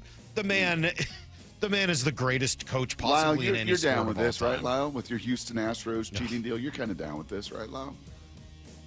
When did I say that? Oh, you're not down with this one? I guess No, not. this one It's feels not consistent with the Astros and their cheating and everything. No. This one feels pretty dumb. This one just feels like Bill vindictive. Polian This is just vindictive and whiny and a It baby, feels and he's trying to keep Bill Belichick out of the Hall of Fame because of it. It feels a bit vindictive, yes. No, it's not. It's not about the Astros. It's about Barry Bonds is not in the Hall of Fame, but there was no recognition toward Beltran. Got you. Like, Okay. pick a side. Okay, sorry. Yep, got you. Well, Tom Brady's going to be on the show here in about 10 minutes. I guess we'll have to ask him about this news. Probably not right away, but something tells me it will come up. Here's the third thing you need to know. Really nice game for the Kraken last night, Brock. One of their better games of the year. They score 5 plus 2 that were taken off the board. You don't see that every day. 7 pucks went into the net. Poor Jared McCann. He scores once in the second, then he scores again. Lindgren with a shot blocked in front. Van Riemsdyk, Beniers, they score! It's McCann! 3 times is a charm in that sequence. Jared McCann has 2 tonight, and the Kraken are up by a deuce. So he then scores again, and only to have so people throw their hats on the ice because it was a hat trick, and then they called it back because of a penalty that had been taken over a minute earlier, but the linesman called it, and apparently the linesman can't stop play for a penalty. They can only tell the referee about it at the next stoppage, which came after the goal. So they take the goal off the board. Nobody gets their hats back, which is really kind of crappy. But it's okay. Beniers scored. Riker Evans scored. And yes, my guy Jacob Melanson was awesome. 7 hits, Brock, in the game. No one else had more than 2. And a little fight at the end just for fun because he was pissing people off. Good little bounce back here with this homestand, huh? Yeah, they needed it. How did Ovi do? Did Ovi He had a get one goal. in the He had net? the only goal for Washington. Of course he did. That is everything you need to know. 1/4 every hour here in the Brock and Salk Show. Yeah, of course he did. Yeah, he had a goal last night. Good. And nearly So had a second. do we make sure to tell Tom Brady how boring Clint Kubiak is? Yeah. He's got no presence. Don't be fooled by your production meetings of the last couple weeks covering him. He doesn't really know his offense. It's all Sam, Mike, Jason, probably, right? Make sure we put the hard non-sell. I think we're going to have to. I got a lot of questions. We all do. I think And for I gotta Tom slide Brady. in Babe somehow. Yeah, I don't. somewhere. Please don't do that. Whatever you do, just don't embarrass me. Brock. Somehow, Just don't embarrass me. Mikey, somehow, some way, I'm going to slide bait. Dear God. I'm very nervous.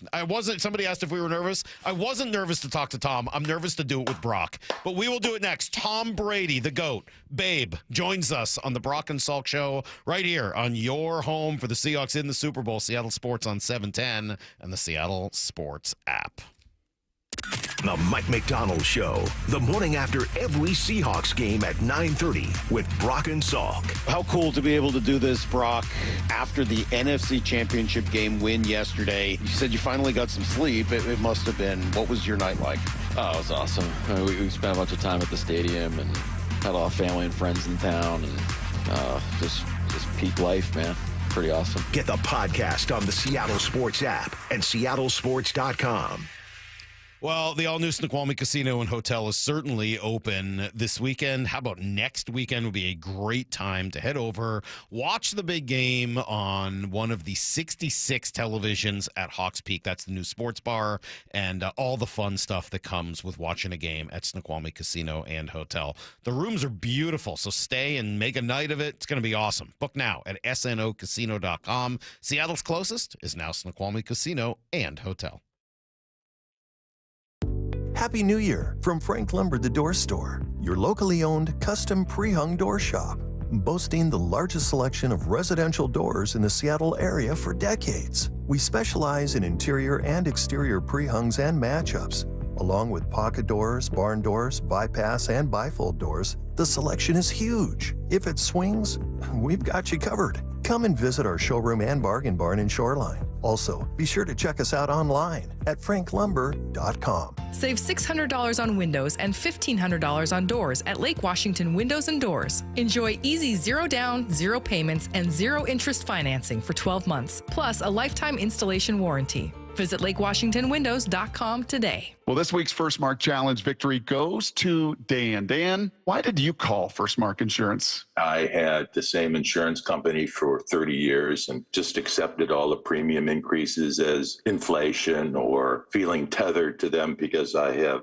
earthquake coverage and was uncertain about being able to get that anywhere else. But when I talked to Ken at First Mark, wow, he came back with bigger umbrella policy, better earthquake coverage, which I didn't think was possible. And when he came down with the premium number, it was a no-brainer. We were saving over $2,500 a year. Don't wait, because it's annoying to think of what I could have done with that money over the last 10 years had I done something sooner. Well, Dan did it. My family did it. You got to do it, and it's totally free. Take the First Mark Challenge today. See how much money they can save you and how much better your coverage will get. Maybe you will be the next First Mark Challenge victory that I get to talk to as well. Simply go to firstmarkinsurance.com, firstmarkinsurance.com. Hi, I'm Tom Shane.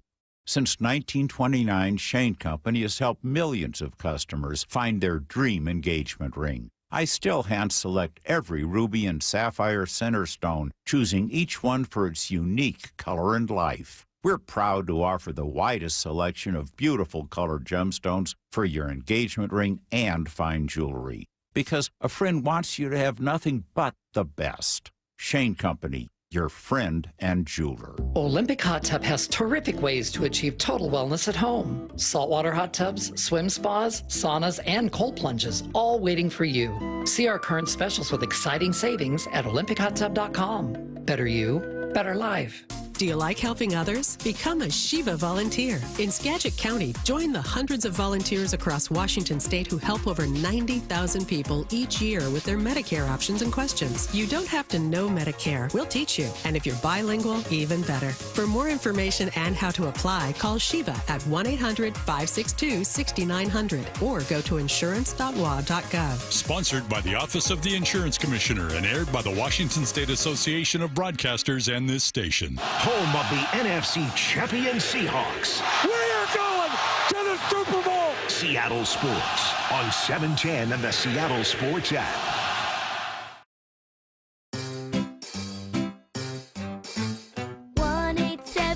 Cars for Kids. KARS Cars for Kids. 1-877 Cars for Kids. Donate your car today. Call 1-877-CARS for Kids to reach a friendly live agent. Donation's super easy, and your car can be picked up as soon as tomorrow. Call us now. 1-877 Cars for Kids. Donate your car today. Did you know you can donate real estate too? New siding doesn't have to break the bank. We offer affordable options that add value and protection to your home. This is Justin Shirley, CEO of State Roofing and Exteriors. And while we're at it, ask about our roofing, windows, decking, and gutter services for even more savings. Call 866-ROOF-ROOF or visit stateroofing.com today to schedule your free siding inspection. State Roofing and Exteriors, held to a higher standard since 1968. State Roofing, the last roof you'll ever need. I'm Bradley Johnson with 1-800-DUI-AWAY. Let's talk about hockey. Don't you love a sport where it's almost fair game to throw off your gloves and bare knuckle it in that gray area? Hockey brings excitement, intensity, passion, often drinking. It's like a party with a puck. If you enjoy too many shots at the bar while watching slap shots on the ice, don't try to make a breakaway because the police won't just stonewall your goal.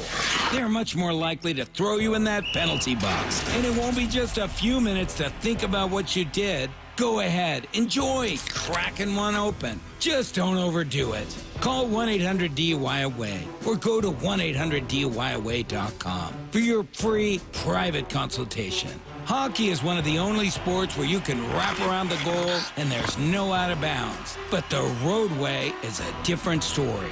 Call 1-800-DUI-AWAY. 1-800-DUI-AWAY. From the Quantum Fiber Studio, you're listening to Brock and Salk. Weekdays 6 to 10. On Seattle Sports and 97.3 FM HD2. All right, well, we'll be on the lookout for the hotline to ring, Brock, as we wait for Tom Brady. Should be with us here, we hope, in just a moment or two. Looking forward to this. Does that siren thing still go off like an ambulance? Yeah, the red light. Yeah, there'll be a light. I think it's red. Maybe it's orange. I don't know. But, yeah, I'll see the light. I'll see. Have you guys determined who's going to answer the phone yet? Is it going to be Lyle or is it going to be Moore? Have you guys worked this out? I think I can handle it. Can you? Yeah.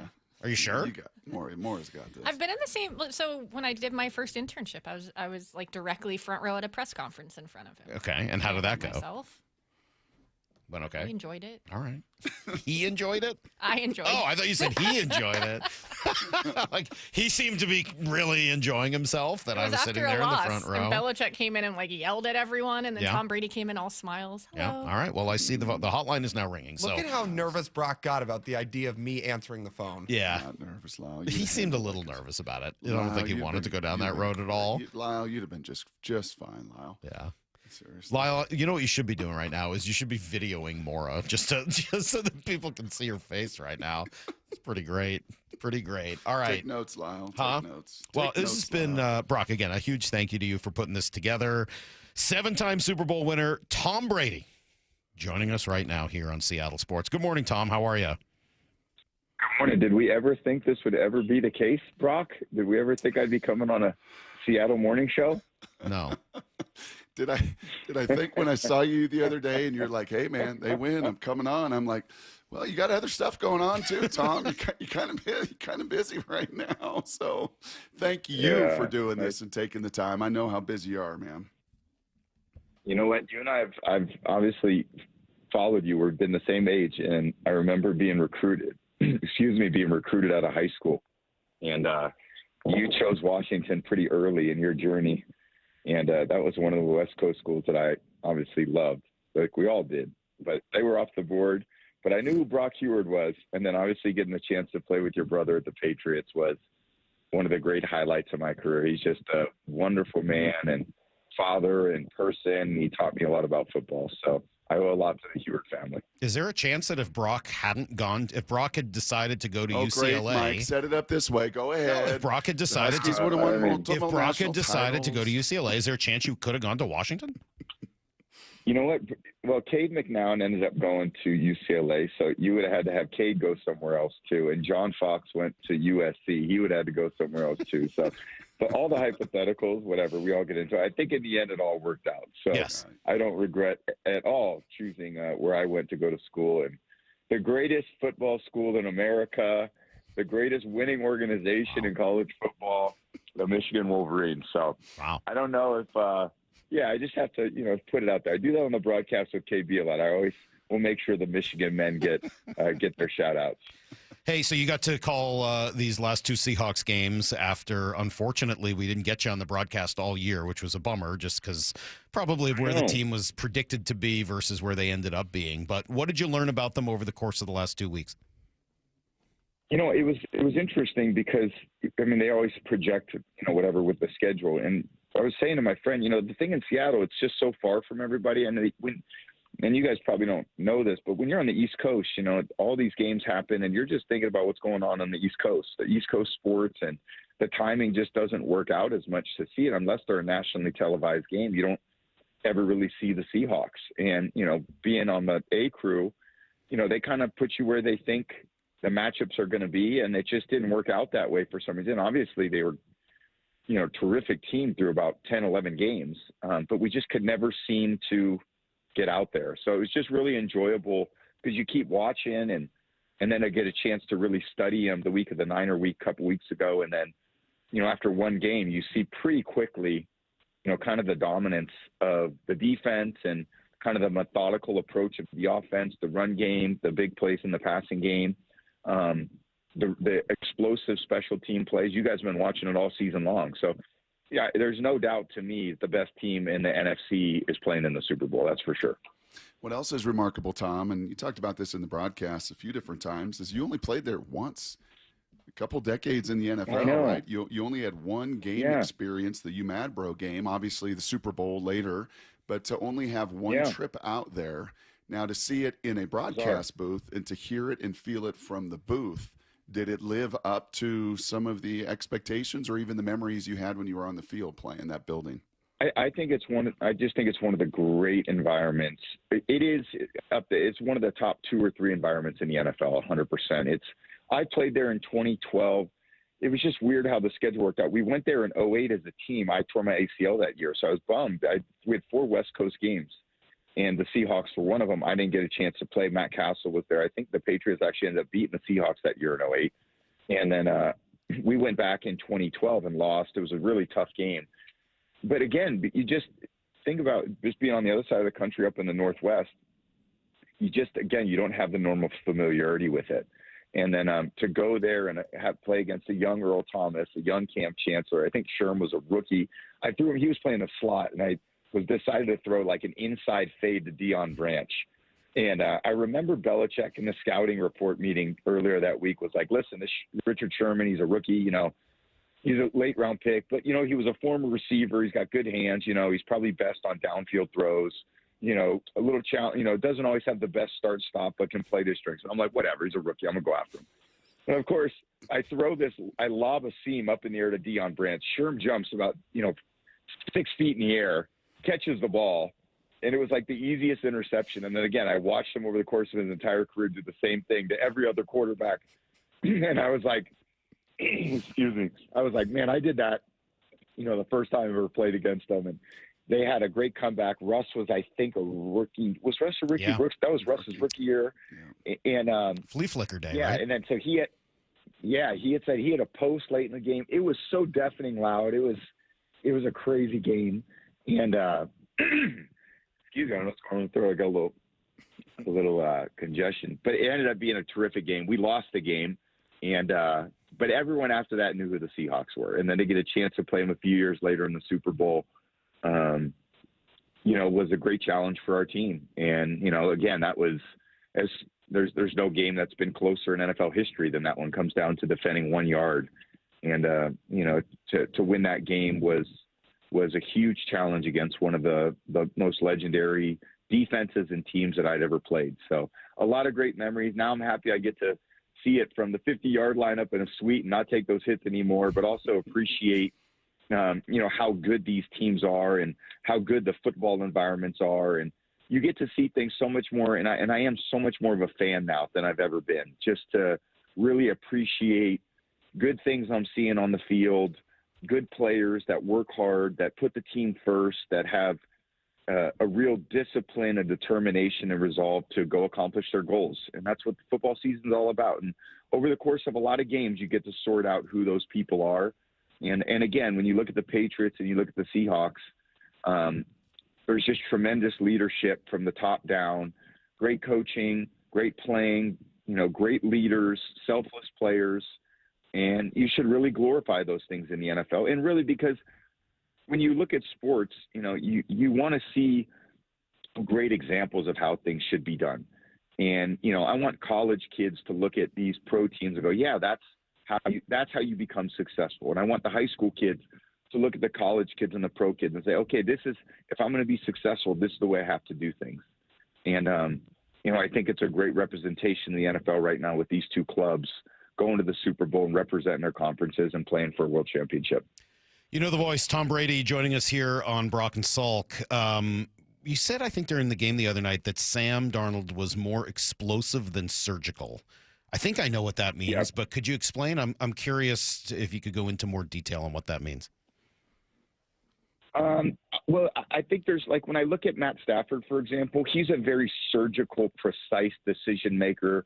The halfbacks are involved in the game. The tight ends are involved in high percentage throws.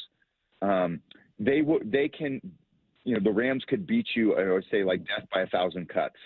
A 6-yard gain, a 7-yard gain, a 4-yard gain, everything to stay in the green or to stay ahead of the sticks. The Seahawks do that a little more with their run game, but they're more of an explosive passing team. They're not looking, I don't always think, for those high precision surgical throws. They're looking for more of the downfield throws, the over routes, the flag routes, off of play action that moves their quarterback. I think Sam does a great job at it, being out of the pocket where he can see really clearly. He did make some nice throws from the pocket, but from my studying, the majority of his plays come from outside the pocket. And I thought Clint Kubiak does a good job of putting in situations where he can be, successful outside the pocket. So everyone has different styles of offense. In the end, you really can't do everything. There's not enough time to practice everything. There's not enough time. You can't run the inside zone, the mid zone, the outside zone, the toss plays, the gap plays, the power plays, the counter plays, the bob plays. You have to settle on something in an offense.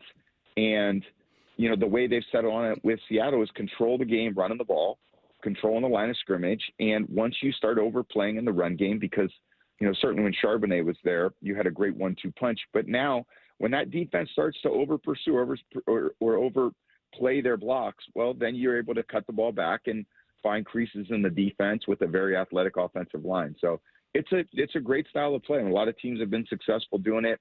I was probably more along the lines when I played of we were very much a game plan offense. We could be explosive if we needed to be. We could be surgical if we needed to be. So, again, it took me a lot of years to kind of grow into the player that I was. I wasn't a finished product in my 6th year.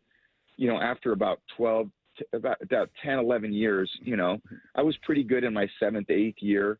I thought I was really good in 10th, 11th year, and then was able to keep that going for another 10 or 11 years. So still a lot of growth for quarterbacks. I think we're never finished products. We're always looking to improve our skill sets, either physically, mentally, or emotionally. We're trying to improve our leadership ability. That really transcends the loss of coaches over time. I lost different coaches, but we kind of maintained a high level of performance because I became kind of the standard bearer for what we were trying to do offensively. And that's the goal of every organization. Yeah, you don't want Kubiak. He wouldn't be good at any of that stuff, just so you know. Just don't worry about it. Not a leader. I was curious, and I should have known this answer, Tom, when you went into the 2012 scouting report of Richard Sherman, that you would still remember every last detail of that crew. Having studied the Seahawk defense in this version of what Mike has put together, and these just absolute dudes on the field, albeit Stafford taking them apart, would you mind comparing and contrasting what you faced with that Legion of Boom a couple times and what your eyes studied with this group and what Mike's built? Yeah, I think they're very different defenses. And I would say the Legion of Boom had incredible players at all levels. Michael Bennett, Cliff Averill. When you go back to the 2012 version too, Red Bryant was incredible. Chris Clemens was incredible. Obviously, I had Bobby. KJ Wright was phenomenal. The only difference look, there's a lot of differences. That scheme was a little more predictable. If I saw certain coverages, I kind of knew where the weak spots were. It's not as predictable with this defense. This defense spins the dial a little bit more with their coverage schemes, where they decide to put their help. They do play the shell, and there's a lot of late rotation. Sometimes, they cloud one side, sometimes they cloud the other. It takes a Matt Stafford surgical passing team to really exploit that. There's a lot of teams that aren't good matchups, for the Seattle defense. Seattle will thrive in certain areas against certain teams, in my opinion. But if you can use your tight ends, if you can use your backs, if you can use your receivers when they're available, I think, that's how you move the ball. And you have to be okay with these 4 or 5 yard gains. You can't try to throw the ball down the field. You get to 2nd and 10, and you try to run the ball to kind of get back on track. They're going to stop you. It's going to be 3rd and 9. You're going to be punting. So you've got to almost have productive play after productive play, keep the ball moving forward against this defense. It's going to take a quarterback that really has to read coverage as well, see the soft spots, deliver the ball accurately, receivers that give the quarterback really good body language. You're going to have an assortment of wide receivers and tight ends and backs that can catch the ball. That, to me, is the most effective style against this defense. Well, and obviously they just don't give you that much. Well, the guy who's going to be game planning against them now here for the next week and a half pretty well, Josh McDaniel. Yeah. So how does his offense and the central principles of his offense work against the Seattle defense you just described? And did you guys see New England this year, Tom?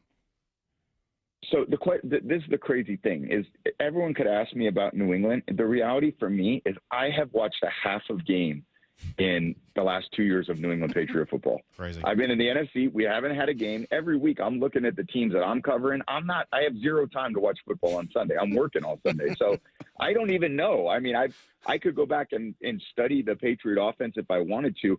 Obviously, Drake's had a great season, and I think he's done a good job throwing the ball down the field, high yards per attempt, very good with his downfield throws, been very accurate. I saw a few of the playoff games and snippets. Josh is like a brother to me. I mean, Josh and I work together forever. There's nobody as talented as what Josh McDaniels can do as a play caller. In my mind, he's the best, one of the top 3 play callers in the NFL. The way he sees the game is phenomenal. Is so smart. Everything he does is for a reason. There's no BS in his offense. You don't motion just to motion. You don't line up in a formation just to line up in a formation. There's a rhyme and reason for everything he does, a lot like the way Coach Macdonald coaches defense. There's a rhyme or reason for every single stance, alignment, rotation, call, pressure. It's all meant for something. So it's a great matchup. I mean, I think the strength of what I've seen from the Patriots the last, 7-8 weeks has been more of their defense, actually. Their defense is limited points. They're very good in the defensive line. They've just done a phenomenal job as a kind of a team that plays great complementary football. Mike Vrabel's a great coach. He's a great leader. He's just he's a real leader of men. And being a teammate of mine for all those years, I'm not surprised that he's had the kind of success as a coach that he's had, because he's just a very hardworking, endearing guy.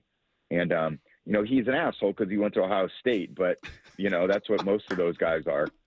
But, and believe me, there's nothing I would say about him that I haven't even told him to his face, too. So he already knows that. And by the way, he probably thinks the same way about me. So, it's funny, he's Tom. a brother of mine, too. We have a great relationship. That's exactly what Damon said when we drove home together from the Seahawks game and news the Patriots. I was like, what do you remember about Vrabel? Exactly what you just said right there, and unapologetic about it. Hey, I'm curious. One of the things I missed from being on the road a little bit this last year is just proximity, because you can watch tape and you can do all your study, and that's obviously the foundation of everything you do. But then when you just get around people and you get around and you rub shoulders with them and you're on the field pregame, or you spend a little time with John Schneider, or you get to hear from Mike Macdonald a little bit more and a little deeper. Anything that you kind of took away from Mike in particular? I know you know John forever, but from Coach Macdonald, who's kind of new on the scene, certainly as a head coach. Yeah. Anything that kind of stood out to you, like, oof, yeah, now I see why. Well, he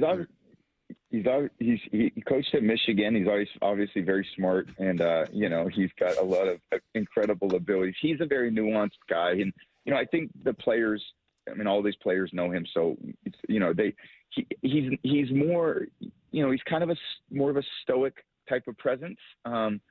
but the players have incredible respect because I think there's an art and science to coaching. The science is the tactics and what do we do and, how are we going to win blocks and how are we going to defeat them and how are we going to play, tactically in this game to give our team an advantage. I think that's super important. And then I think there's an art to it, which is, the touch and feel of a coach. What does the team need to hear today? Do I need to be a little harder on? Do I need a little bit easier? Do I need a little more, do I got to crack the whip or do they need a little more compassion? And I think that's the beauty of coaching is, I always appreciate the coach. And I had one that was Bill Belichick. He was a tactician. Every time we took the field, we were doing things, in my opinion, the right way, tactically. Offense, defense, special teams, we were trying to win every play. We were not trying to bend one bit to any team that we played. So I certainly appreciate all those things someone's trying to call me, excuse me. I appreciate all those things. I didn't really need like a rah-rah coach. That's not what I needed, but some guys do need those things. So, I was very blessed to play for Coach Belichick. To me, he's the greatest coach in the history of the NFL. And, Coach Macdonald, again, he's so young in his coaching career, but he's had tremendous success in a short period of time. And I give, John a ton of credit for, he's just an incredible executive, how he's turned over the roster and maintained the culture. There's just been so much success over time. So, again, it all starts at the top and trying to do the right things every day in order to be successful. And Seattle's done an incredible job of that for quite a while now. Tom, how did you react yesterday or this morning when you heard that Bill was not selected to be in the Hall of Fame in his first shot? I just think that to me, I don't understand it. I mean, I was with them every day. If he's not a first ballot Hall of Famer, there's really no coach that should ever be a first ballot Hall of Famer, which is completely ridiculous because people deserve it. And he's incredible. There's no coach I'd ever want to play for. I'd rather play for. If I'm picking one coach to go out there to win a Super Bowl, give me one season, I'm taking Bill Belichick. So that's enough said. There's nothing outside of that. Again, when it comes down to votes and, popularity and all that, then welcome to the world of voting. And you may as well go, try out for the Oscars or whatever and, get a big panel to tell you if you're good or not. So it's the way it works. And unfortunately, he's going to get into the Hall of Fame. In the end, I'm not worried about that. And a lot of times in life, for all of us, things don't happen exactly how you want them or on your timeline, but we'll all be there to celebrate him when it does happen. And he's going to have a huge turnout from so many players, coaches that appreciated everything that he did and the commitment that he made to winning and the impact that he had on all our lives. And that'll be a great celebration when it happens. And then sometimes in life, Tom, things do go your way. And I get a text from Tom calling me babe. I mean, so it kind of made my day. Yeah, and Miss Mora thought maybe it was a typo, or autocorrect, an autocorrect for Brock or something. That I'm babe, but I'll tell you what, babe, that was that made my day, and so did the last 20 or so minutes here of you taking your time, Tom. I really do appreciate it, and I'll tell you that basically. The other side of that is Salk is a married man because of you. You shared the recruiting story. So as we go out the door, Salk, go ahead and tell me. It is true that February 3rd, 2002 is the night that my wife and I got together for the first time. So I don't know if that would have happened. Amazing. I don't know if that would have happened if you didn't have that final drive and if Vinatieri doesn't drill the field goal and if John Madden wasn't wrong about kneeling on the ball and everything else. I don't know if that would have happened. Right. Incredible. Sometimes it's just look up destiny, Google destiny, and just see what that means. So I think it seems it worked out for all of us. Well, not for her. It didn't work out well for her at all. It worked out great for me. I don't know. She's probably cursing at you right now for the last 20-something years of her life. Tom, thank you for all the great memories of watching you play and for coming on the show. We really appreciate it. This was great. Thank you. Yeah, good luck, guys. Enjoy the next couple weeks. I'm sure there's a lot of excitement, and all the Seattle Seahawks fans should really kind of revel in this. It's such a unique experience, and it's a hard game to get to, and it's a hard game to win. But the lead up, there's nothing like it, and everybody should just really enjoy it. So best of luck to you guys. Enjoy the next few weeks, and I'll talk to you. Hopefully, I'm sure we'll have a lot of Seahawk game next year. So I'll see you back there at Lumen next season. Sounds good. There you go. The GOAT. Tom Brady, 7-time Super Bowl winner, 10 times he got there, Brock. So, I mean, he says it's not that. He says it's really hard to get there and even harder to win, but he sure found a way to do it over and over again. Well, there's a lot in there. That was really cool. Yeah, as Heather said on your engagement, this is really fun. Yeah, she said this is exciting. Yeah, Pete said it was really fun. She just said it was this is exciting. How did I slip Babe in there? And was that okay? I thought it was great. Right? Yeah, no, I thought you did that very well. I thought you did it. I thought you did it very well. Absolutely. Thank you. I want to come back to some of that. Right? We got some Blue 88 to do. We got Daniel Jeremiah's coming up. We will come back to a lot of that from Tom. I mean, a lot of great insight into what it takes to build a winning football team and to get to the ultimate goal. And we'll discuss. Don't go anywhere. There's a lot left to come this morning. It's Brock and Salk. Seahawks are heading to the Super Bowl right here on Seattle Sports on 710 seattlesports.com. We are going to the Super Bowl. It's time to eat, boys. Super Bowl, here we come. Can you believe it? We're just a really good football team that's tough and connected. Welcome to the dark side. Power of 12 is 1 is real. Whole city going up like it's our time. All the 12s across the country and all the 12s across the globe. You know how we do it. The only place to hear Steve Rabel and Dave Wyman call the Seahawks in the Super Bowl. Seattle Sports. You are now entering the dead zone. Welcome. Well, that was kind of fun right there, and this is kind of fun too. To tell you about my friends at People Come First, PCF Construction Group. People come first.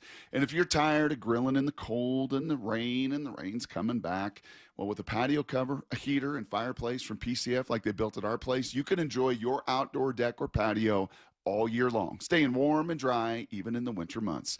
And right now, take advantage of off-season savings through February 15th and get up to 10% off your entire project, plus 12 months with no payments and no interest. Most people, well, they don't consider building a deck in the winter. I get it. But if you want yours ready by next spring and summer, then you got to contact PCF right now to get the ball rolling. Spend the winter dreaming and designing your project so you're ready to build by the spring. Planning permits take a little time, so to get started right now. Get your project ideas, browse the photos, and find all the offer details with my friends at PCFgroup.com. That's PCFgroup.com. Get in the zone, AutoZone. Brian's headed to the basketball court, but he's sick of this check engine light. So he goes to AutoZone for the free Fix Finder service. Welcome to AutoZone. What are you working on today? Where a friendly AutoZoner reads the light in just a few minutes and gives him a detailed report. No big, just a loose gas cap. And gets him to the court with a tight gas cap and tighter defense. The free Fix Finder service at AutoZone.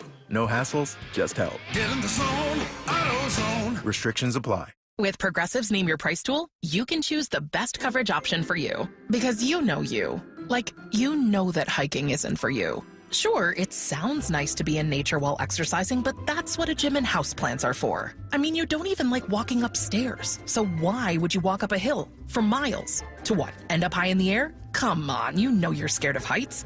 Only you know you. So get coverage options within your budget with Progressive's Name Your Price tool. Progressive Casualty Insurance Company and affiliates. Pricing coverage match limited by state law. You know, this is one of those topics that no one really wants to think about, but if you're a parent, a homeowner, married, or helping take care of aging parents, it's something that honestly deserves a little attention.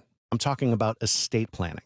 And before you tune out thinking it's complicated or expensive, that's actually why I want to mention Trust and Will. Trust and Will makes estate planning feel way less intimidating than it sounds. They offer modern, attorney-designed wills and trusts that you can create online.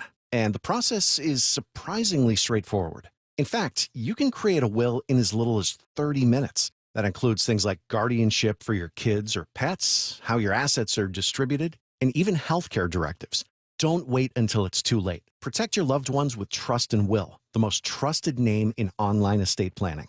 Go to trustandwill.com/game to get 20% off. That's trustandwill.com/game for 20% off. trustandwill.com/GAME. By texting 64000, you agree to receive recurring automated marketing messages from IQ Bar. Message and data rates may apply. No purchase required. Terms apply. Available at eatiqbar.com/policy/terms of service. Hi, I'm Will, and I created IQ Bar to empower doers like you with clean, delicious, ultra-low sugar brain and body fuel. Our IQ Bar plant protein bars help you refuel smarter. Our IQ Mix Zero Sugar Hydration Mixes help you hydrate harder. And our IQ Joe Instant Mushroom Coffees help you caffeinate larger. All three product lines boost physical performance, but they also boost mental performance via nutrients like magnesium and lion's mane. Right now, you can try our epic IQ Bar Ultimate Sampler Pack with 9 protein bars, 8 hydration mixes, and 4 coffee sticks. Win your day with clean ingredients, amazing taste, and superior brain and body nutrition. Try IQ Bar today. Get 20% off all IQ Bar products plus free shipping when you text IQ Bar to 64,000. Text IQ Bar to 64,000 to get this exclusive radio offer. That's IQ Bar to 64,000. Michael is in his 70s, and he was dealing with an injury. I had tears in my rotator cuff.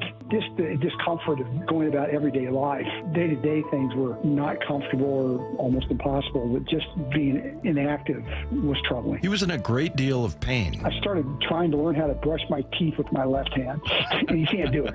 It was ridiculous. Searching for answers, Michael found Dr. Mark Wagner, MD, at Seattle Sports and Regenerative Medicine, where he underwent stem cell therapy. You know, I played basketball Monday, Wednesday, and Friday, and so I'm getting my shot back. It's not back to where it was, but hey, before I couldn't even do anything. So 100% improvement of what it was. Wow, that's great to hear. Would you recommend stem cell therapy to others? I can share without a doubt that it helped me, and I'm grateful for that. Whether it's a shoulder, hip, or knee, before you choose surgery, consider stem cell therapy with Dr. Mark Wagner, MD, at Seattle Sports and Regenerative Medicine. Schedule your consultation at drmarkwagnermd.com. This is Seattle Sports. Streaming through the Seattle Sports app. KIRO AM Seattle. KIRO FM HD2 Tacoma. Home of the Seahawks, Mariners, and everything Seattle sports. Give me a freaking auto! From the Quantum Fiber Studio, this is Brock and Salk on Seattle Sports. I don't read the internet, guys. Take the bull by the hands. And Brooke, you are. And Brooke, you are. Now here are your hosts, Brock Eward and Mike Salk. How'd it go, Maura? You got to answer the phone. How was it? It was pretty awesome. Very formal and polite. I said, hi, this is their producer, Maura, and he said, it's nice to meet you. Because he was just like, hey, it's Tom Brady. I was expecting like a assistant or something to call. A lot of people really? do that, you know? Yeah. And also when it rings, it just says TB on the caller ID. Really? Yeah. It's not bad. I mean, that's more than not bad. Like, that's kind of awesome. How'd that go for you, Salky? That was great. I thought, I mean, again, like, I really just enjoyed the football stuff. It was pretty incredible. And not just the football stuff, but the leadership stuff. I mean, you can, when you listen to a guy like that, you really, I think, hear how he was so successful for as long as he was. Right? Yeah, like 12 years later, he could rattle off the entire Seahawks defense he faced in the scouting report still. Yeah, that brain's different, man. Peyton and him had the same. Dave and I would have these conversations all the time. You know, honestly, like Hasselbeck, Dilfer, brilliant guys, really smart guys. You know, and it's not like they're on one end of the spectrum and Peyton and Tom are on the other, but their brains are unique. Their ability to process, their ability to absorb information. It isn't just memorizing. Like those things, if you memorize, you forget. Mm-hmm. But 12 years later, you can still rattle off the entire Seahawks defense, including Red Bryant. Yeah. I did have one other question I didn't want to ask him, and I didn't want all of you to have to hear it, but I was curious. Because, and I don't want to get into the last Super Bowl against the Patriots for very often here over the next couple of weeks, but I am a little curious what he would say if they had scored a touchdown on that play instead of the interception, and Tom had taken the ball with 26 seconds left and 2 timeouts, down 3. Does he think he would have tied the game up? Oh, 1,000,000%. Right? Yes. I think in his mind, 26 seconds, I need 3 points, I'm going to get there. That's I got 2 timeouts. Everybody, and someone even yesterday, it was over. The game was over. Just run the ball. The game would not have been over. No. There would have been 26 seconds left, and Brady would have had the ball at like the 20, 25, whatever it would have been at that point. I think the 25. Yeah. And like, I'm not convinced it's over. Like, he's Tom Brady, and he's got 2 timeouts. So Yeah, I just that was kind of running through my head as well. I think as he's working through the hiring process there in Vegas, and they are, and it's a lot of hours and all hours and everything else. What he's trying to find, Salk, is what he defined there. In a way, I tried to last week with college football coaches, that there's recruiters and then there's tacticians. Mm-hmm. And it's very rare that you find both at the college level. And at the NFL level, it's equally rare that you find a head coach capable of mixing those two things of art and tactician. And there are a ton of really brilliant tacticians. There were really great coordinators because they're really great tacticians, but they don't have that art of leadership, that art of understanding. And it's why you have, 10 coaches in the cycle? And congratulations, the Browns hired Todd Monken, the coordinator that was fired in Baltimore. So now Such we're a down weird to hire. 2. Now By the we're way, down to that is such a strange hire. What? Yes, it is. Todd Monken? I mean, okay. Yeah. I mean, sure. It does feel like there's a dearth out there, and it is really hard to find the right people and make it all work. All right, should we do Kubiak, great tactician. Yeah. Great tactician. Can he grasp the entire art of leading an entire organization? Yeah. Well, this has been my statement every single year at this time about how I think owners are so stupid for hiring the coordinators on the best teams. Okay, great. Maybe they're going to be a good head coach, maybe not. Maybe you end up with Mike Macdonald, which was a brilliant hire, but you go the same way with Jonathan Gannon. You're like, hey, he was a coordinator on a Super Bowl team. Sure. Terrible leader. No chance from the day he took that job in Arizona. So, all right, can we do a quick blue? Can we do a quick blue 88? Do we have time? I thought you saved that for 9. I saw 9. All right. Well, I am now. That was before we knew whether or not Tom was going to be on the show. Oh, I got you. I was kind of moving some things around. Let's do a little blue 88 at 9. Okay, we'll do. I said every day this week I'd like to do at 8 o'clock. And Yeah. I'm sorry, Oh, that's I only true. got 4 minutes to do it. You're right.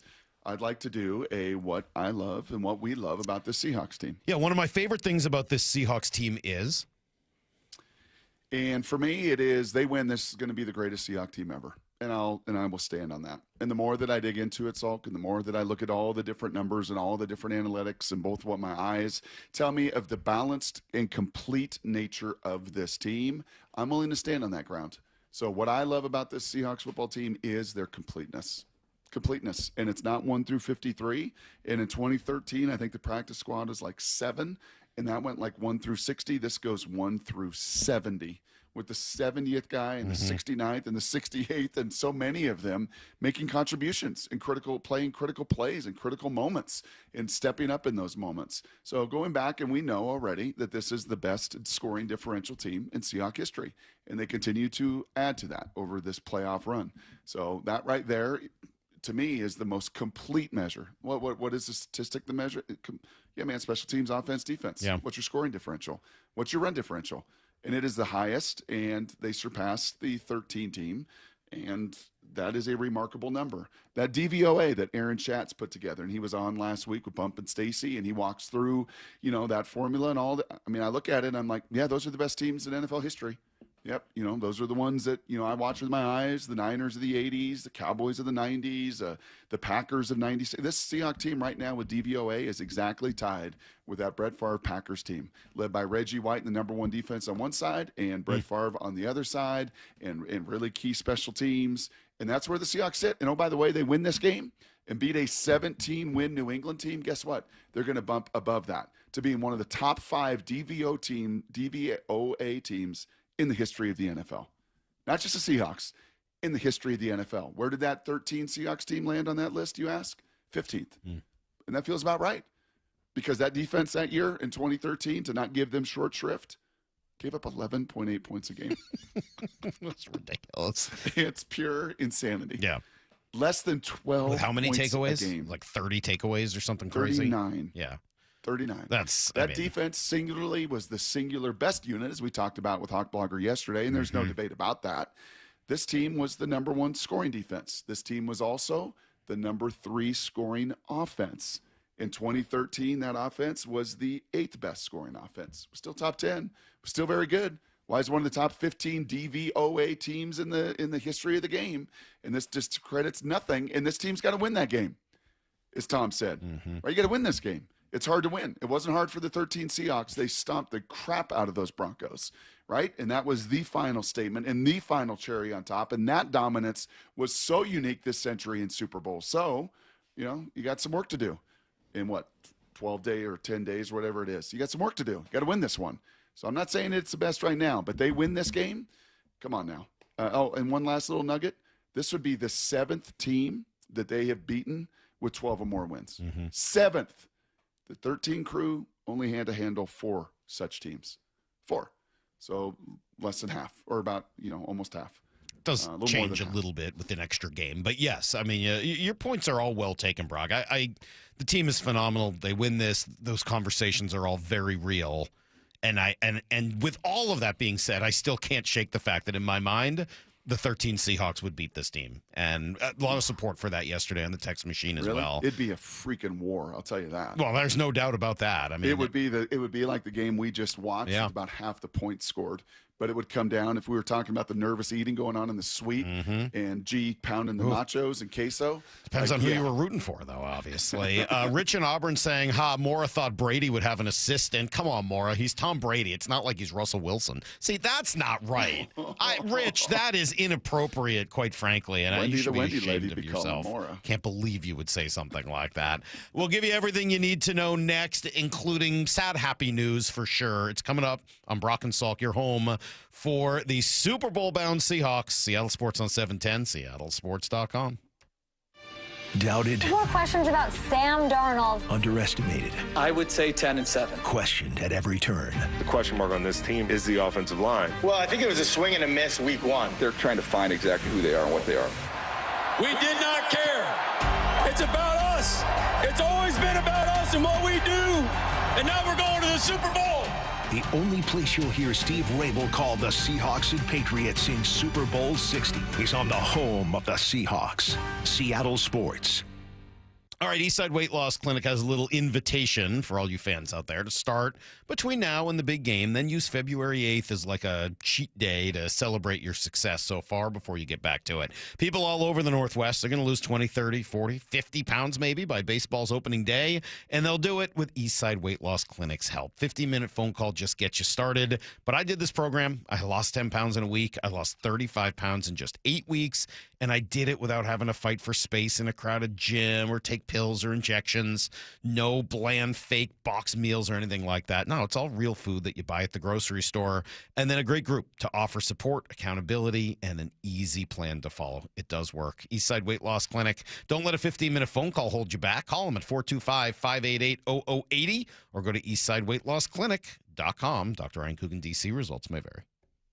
Eric Johnson here. I spent the past 30 years working to help make our community better informed, better protected when it comes to consumer issues, and better equipped to take on whatever life throws at us.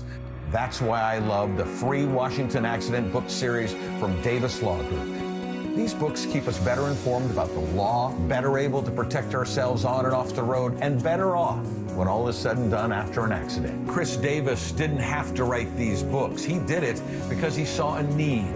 People who were in accidents or other legal situations didn't know what to do, what pictures to take, documents to request. Only a tiny fraction of the people who get these free books will ever become clients of Davis Law Group, but that's not the point. Chris wrote them because it was the right thing to do.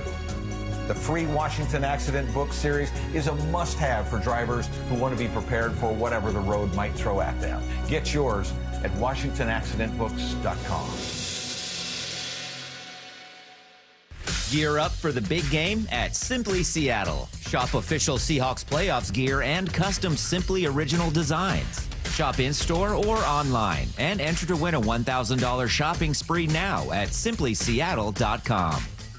Why choose a Sleep Number smart bed? Can I make my site softer? Can I make my site firmer? Can we sleep cooler? Sleep Number does that. Cools up to 8 times faster and lets you choose your ideal comfort on either side. Your Sleep Number setting. JD Power ranks Sleep Number #1 in customer satisfaction with mattresses purchased in-store and online. And now the more you buy, the more you save on beds, bases, and more. Plus, get free home delivery on most beds with base. Limited time. For JD Power 2025 award information, visit jdpower.com/awards. Check it out at the Sleep Number store today. Welcome to guided meditation. Close your eyes. You're at the beach. The seagulls are calling. You take out your iPhone 16e you got from Cricket and use Apple Intelligence to clean up that selfie you just took. It's a good one. You send it to your friends instantly thanks to reliable nationwide 5G.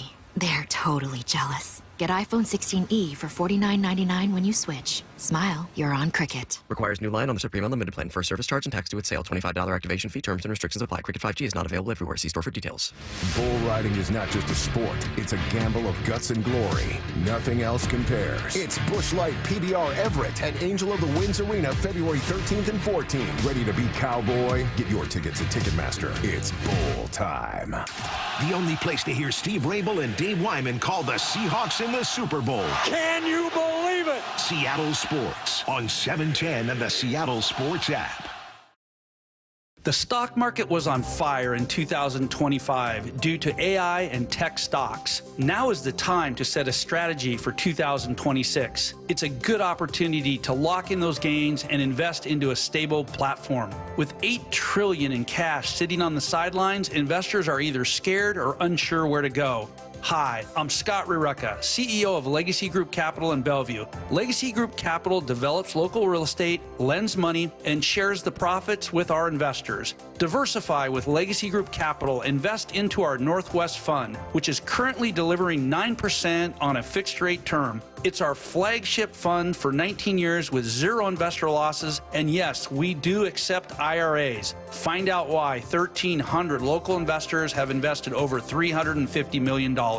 Legacy Group Capital at legacyg.com. This is not investment advice. Investments available to accredited investors only. Details at legacyg.com.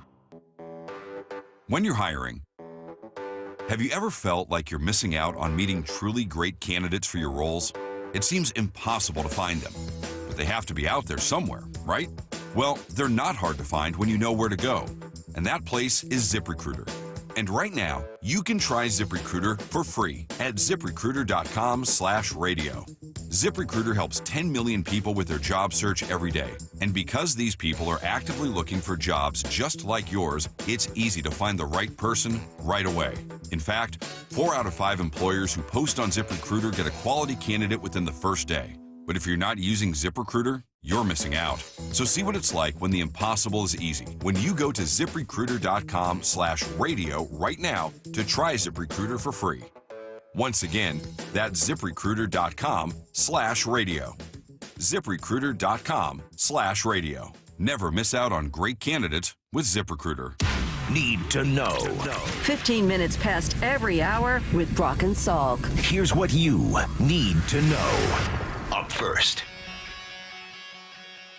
Congratulations to Rick Riz. I can't say it enough times, Brock. I really am happy for Rick. I'm going to miss him after this year as the voice of the Mariners on radio every single night, but he seems at peace with the decision. I would imagine there are going to be a lot of tears on that final broadcast for Rick, who is an emotional guy in all the right ways. But we're going to miss him. We're going to miss all of the great calls in the big moments. The chance of MVP. MVP, the stretch of the pitch to Cal. Swing and a drive, deep to right field. There it is, number 60, the modern-day Bambino. Yeah, I mean, the big moments, but also for me, the little ones where Rick would giggle on the air or just sort of having fun with Gary or back in the day, Dave, or whoever it was, Aaron, Dave, whoever was with him. I mean, like all of like the Rick personality, the little giggles and the baseball love and affection, and you know, even the recollections of the little Joey Cora, 1995, and Ken Griffey. I mean, like, you know, you love it. I love Rick. And beyond either of those two things is just what a great guy he is when you get an opportunity to be around him, how much he loves the game, how much he loves the team, and just the joy he takes from all of it. He's just an incredible person. Yeah, and what's a place he likes to eat over there in Issaquah? Is it Jack's? Yes. Yeah, he'll mention that and the now great and thing, again. well, every once in a while, you know what? And the cool thing is, if you went up and stopped Rick Riz at Jack's at his table and asked him about Cal Raleigh, he would talk to anyone about it. 100%. Anyone and everyone. Just a connector. You said 52 years in the big. How did he start at 15? How is that possible to start as a teenager in Major League Baseball? 52 years he's been in the big leagues, and that doesn't include some of the minor leagues. How's that possible? I don't know. Maybe That's I not misread right. that. All right, maybe You I got it must have wrong. misread that. Let me go look it up. I'll play you some Rick sound from yesterday with Wyman and Bob, and maybe I messed that up. I'm 72 years old. I'm still in, pretty good health. And I get to write my own final chapter. And I thought this would be a good time to wind down a little bit, doing all the home games and go on select road trips during the course of the year. To spend time with my grandkids. I got 3 grandkids. Spend time to maybe do some traveling. I've lost some great friends over the last 4, 5, 10, 15 years. And, there's that little light at the end of the tunnel. It just kept getting bigger and bigger and bigger. I'm in great shape. I'm not going anywhere. But I just thought that it's time for the young guys to have their moment. I've had a great moment. I've been so blessed to do something that I've loved to do ever since I was 12 years old. All right, so let me tell you, Brock, I got it wrong a little bit. 51 seasons calling baseball, 43 in the major leagues, 40 with the Mariners. That's amazing. Still remarkable. Yeah. Absolutely. 8 in the minor leagues, kind of leading up to all that. Rick is the best. Absolutely a gem. Just yeah, it's a great word for him. Can't wait to see him. Saw him just a couple days ago, and looking forward to spring training. Texted with him last night. He was excited. Really, I think, touched by all the people that had reached out to him, former players especially. Yeah, he made this decision. I know that, and good for him, man. I'm really excited for him and his future opportunities. Here's the second thing you need to know. Well, it was great to talk to Tom Brady about these Seahawks and about their opportunity that ahead of them, since we're talking about opportunities this morning. They've got a big one, and Tom said it's hard to win that big game, but I love the matchup with them and the Patriots, don't you? Well, a couple things jump out, right? Josh McDaniels is that good as a coordinator. Mm-hmm. He is. He's that bad, understanding the art of being a head coach. It's not what he is. But he's a brilliant tactician. Now, can he get the youngest quarterback? If Drake May were to win this, he'd be the youngest quarterback ever in Super Bowl history to win it, just a second-year player. Can he get him to do what Tom Brady said you have to do to beat the Seahawks defense? And that is be surgical, and that is see coverage, and that is do all the things that Matt Stafford could do, like Tom Brady could do, 15-plus years into the NFL. That will be the challenge for a very young Drake May, a very young offensive line. And for that reason, yeah, you may have the tactician, but you've got to have the personnel. And I think a much more favorable matchup will New England's offense be. On the flip side, their defense is very good. I mean, they are aggressive. They have a dominant defensive line, do a really good job on the edges. Got 2 really good corners, Salk, that can cover man-to-man. And yeah, I'm going to say take the under. This is already one of the lowest totals in Super Bowl history, and this might be all that one said, of the more low-scoring he ones. was pretty complimentary, I thought, of the offensive brain trust here in Seattle, and specifically the way Kubiak and Darnold have worked together. I thought Clint Kubiak does a good job of putting in situations where he can be, successful outside the pocket. So everyone has different styles of offense. In the end, you really can't do everything. There's not enough time to practice everything. There's not enough time. You can't run the inside zone, the mid zone, the outside zone, the toss plays, the gap plays, the power plays, the counter plays, the bob plays. Like you have to settle on something in an offense. And, the way they've settled on it with Seattle is control the game, running the ball, controlling the line of scrimmage. And once you start overplaying in the run game, because, certainly when Charbonnet was there, you had a great 1-2 punch. But now when that defense starts to over-pursue or overplay their blocks, well, then you're able to cut the ball back and find creases in the defense with a very athletic offensive line. So it's a great style of play, and a lot of teams have been successful doing it. But put the Seahawks on that list. They've been pretty successful this year as well. Major versus minor. Here's the third thing you need to know. I'll play you the sound a little later, too, but Tom did comment on Bill Belichick being left out of the Hall of Fame and essentially said what everybody has said, that it's ridiculous. He called him the best coach he's ever played for, and I think in his view, the best coach of all time. The idea that he would not be in the Hall of Fame is madness. Just I am curious insane. with this reaction. And a little bit of what Wickersham said, that sound you played earlier, with voters maybe being a little confused and just assuming Bill's going to get on everybody's ballot, so they tried to maybe get somebody else in. Like, I do wonder, there'd be a path to go, oh, you know what? Some of the technicalities of it, we didn't just. This is just dumb. Define Couldn't enough. somebody just step in and say, this is dumb, Bill Belichick belongs in the Hall of Fame? Let's just revote this thing and get it right. Let's just do it right. Just declare a mistrial or whatever it is you got to do and just get it right. I think you're absolutely, Brock. Somebody should step in and be the voice of reason. Maybe that giant guy who runs the Hall of Fame. Go find the one guy. What's that dude's name? Or gal for Ichiro either. What's that giant's name? Oh, the Hall of Fame guy is like 7'4". Oh gosh, Kyle Brown's guy. David Baker. David Baker. David Baker, the Hall of Fame maker. He's like 7'2". Welcome to the Hall of Fame. Well, get him to fix this whole thing and get Belichick in there. I want to cordially invite you. Oh, man. Kraken win last night. That was nice. They score 5 goals. So if you want to go to, I think it was Seoul, Korea, or Japan, you can get 32% off from Alaska today. So go check that out. That's everything you need to know. 15:15 every hour here on the Brock and Salk Show. We actually had flights to book to California. You just knew that name, David Baker, like that? No, I looked your it up. head? No. Okay. I remembered his name was David, so I looked up David, head of Hall of Fame. Okay, I love that guy like you love the nun. Yes. Like, step up and just say, like, can't we have an electoral college thing where they're just like, yeah, this is wrong. Bill Belichick's in the Hall of Fame. What are we doing? There can't be a Hall of Fame where Bill Belichick isn't Sorry, put Bill into Polian, you don't get the last laugh on this one. I know he beat you. Kyle just texted in David Baker. Yes. Okay. All right. I think Bill Polian should make sure everyone involved in the AAF gets paid before he gets Didn't on Bill his Polian trade high for you? horse. Did he trade for you? Yes, he did. Brock, Yes, Bill he Polian looks terrible today. He looks like a whiny He's baby. 83. It's tough. You meant actually. Well, I don't mean he looks terrible physically. I mean, like, I saw Bob yesterday. He's almost 83, and he looks great. So that's not a looks thing. It's much more of a, he looks like a whiny baby. Oh, my gosh. Daniel Jeremiah is at the Senior Bowl this week, Brock, but we got him next. Stick around. It's Brock and Salk with all the big guests this week and next, leading up to the Super Bowl with the Seahawks in it. That's right, here on Seattle Sports on 710, seattlesports.com. We're going to the Super Bowl. It's time to eat, boys. Super Bowl, here we come. Can you believe it? We're just a really good football team that's tough and connected. Welcome to the dark side. Power of 12 is 1 is real. Whole city going up like it's our time. All the 12s across the country and all the 12s across the globe. You know how we do it. The only place to hear Steve Rabel and Dave Wyman call the Seahawks in the Super Bowl. Seattle Sports. You are now entering the death zone. Welcome.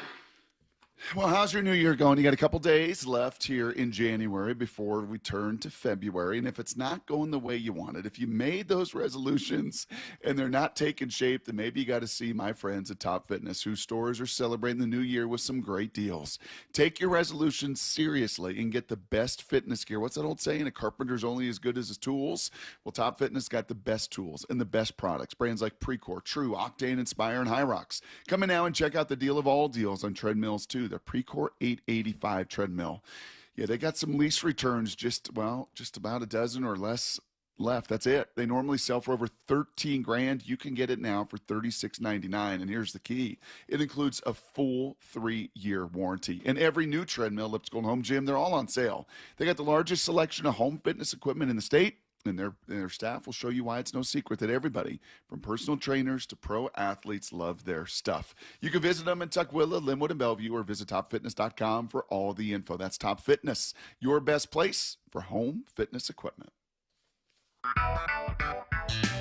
Hi, this is Nancy Penrose, owner of Big Trees in Snohomish. Here at Big Trees, we are honored to have performed work for our local professional sports teams, local colleges, numerous commercial sites, and dozens of cities, including Seattle, Tacoma, and Bellevue. While we certainly serve homeowners, Big Trees helps business owners too. Reach out to the experts at BigTreeSupply.com.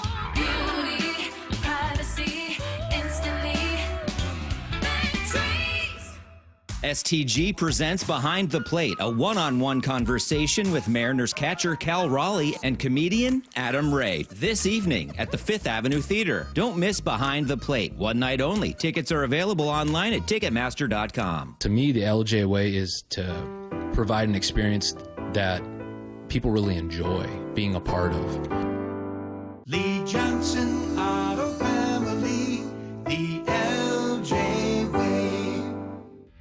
If your energy is low, your strength isn't what it used to be, or your drive feels off, it's not just getting older.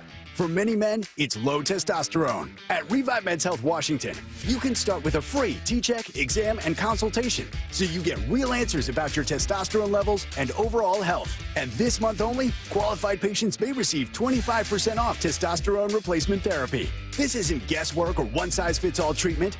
Revive specializes in personalized, closely monitored testosterone care designed to help men feel stronger, sharper, and more like themselves again. With over 120,000 patients treated since 2011, Revive Men's Health is trusted for results, not hype. If you've been putting this off, now is the time to act. Claim your free T-check and consultation and see if you qualify for 25% off TRT. This month only. Call 206-529-1111. That's 206-529-1111. Or visit ReviveMen'sHealth.com. Terms apply, must medically qualify.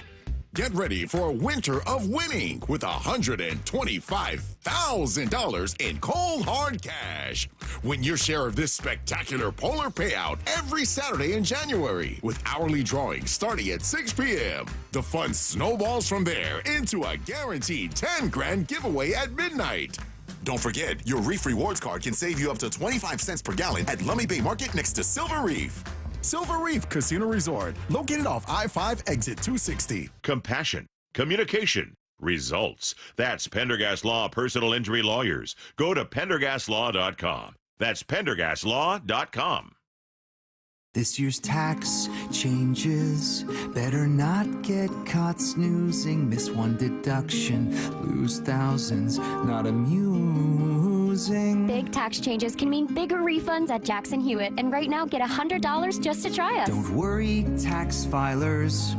If money is tight, get $100 from Jackson Hewitt, so you'll sleep better at night. Limited time offer for new clients. Participating locations only. Details at jacksonhewitt.com. This message comes from Viking, committed to exploring the world in comfort. Journey through the heart of Europe on an elegant Viking longship with thoughtful service, destination-focused dining, and cultural enrichment on board and on shore. With small ships that bring travelers closer to the destination, there's more time to explore. And every Viking voyage is all-inclusive, with no children and no casinos. Discover more at Viking.com. You know, this is one of those topics that no one really wants to think about, but if you're a parent, a homeowner, married, or helping take care of aging parents, it's something that honestly deserves a little attention. I'm talking about estate planning. And before you tune out thinking it's complicated or expensive, that's actually why I want to mention Trust and Will. Trust and Will makes estate planning feel way less intimidating than it sounds. They offer modern, attorney-designed wills and trusts that you can create online. And the process is surprisingly straightforward. In fact, you can create a will in as little as 30 minutes. That includes things like guardianship for your kids or pets, how your assets are distributed, and even healthcare directives. Don't wait until it's too late. Protect your loved ones with Trust and Will, the most trusted name in online estate planning. Go to trustandwill.com/game to get 20% off. That's trustandwill.com/game for 20% off. trustandwill.com/GAME. He's Daniel Jeremiah. I think he's really, really good. And he's with Brock and Salk every week during the NFL season. He could win an MVP. Daniel's really smart. Daniel's probably the best in the business.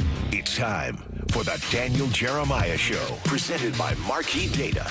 Sure is, and I believe we will find him this morning in Mobile. Am I right?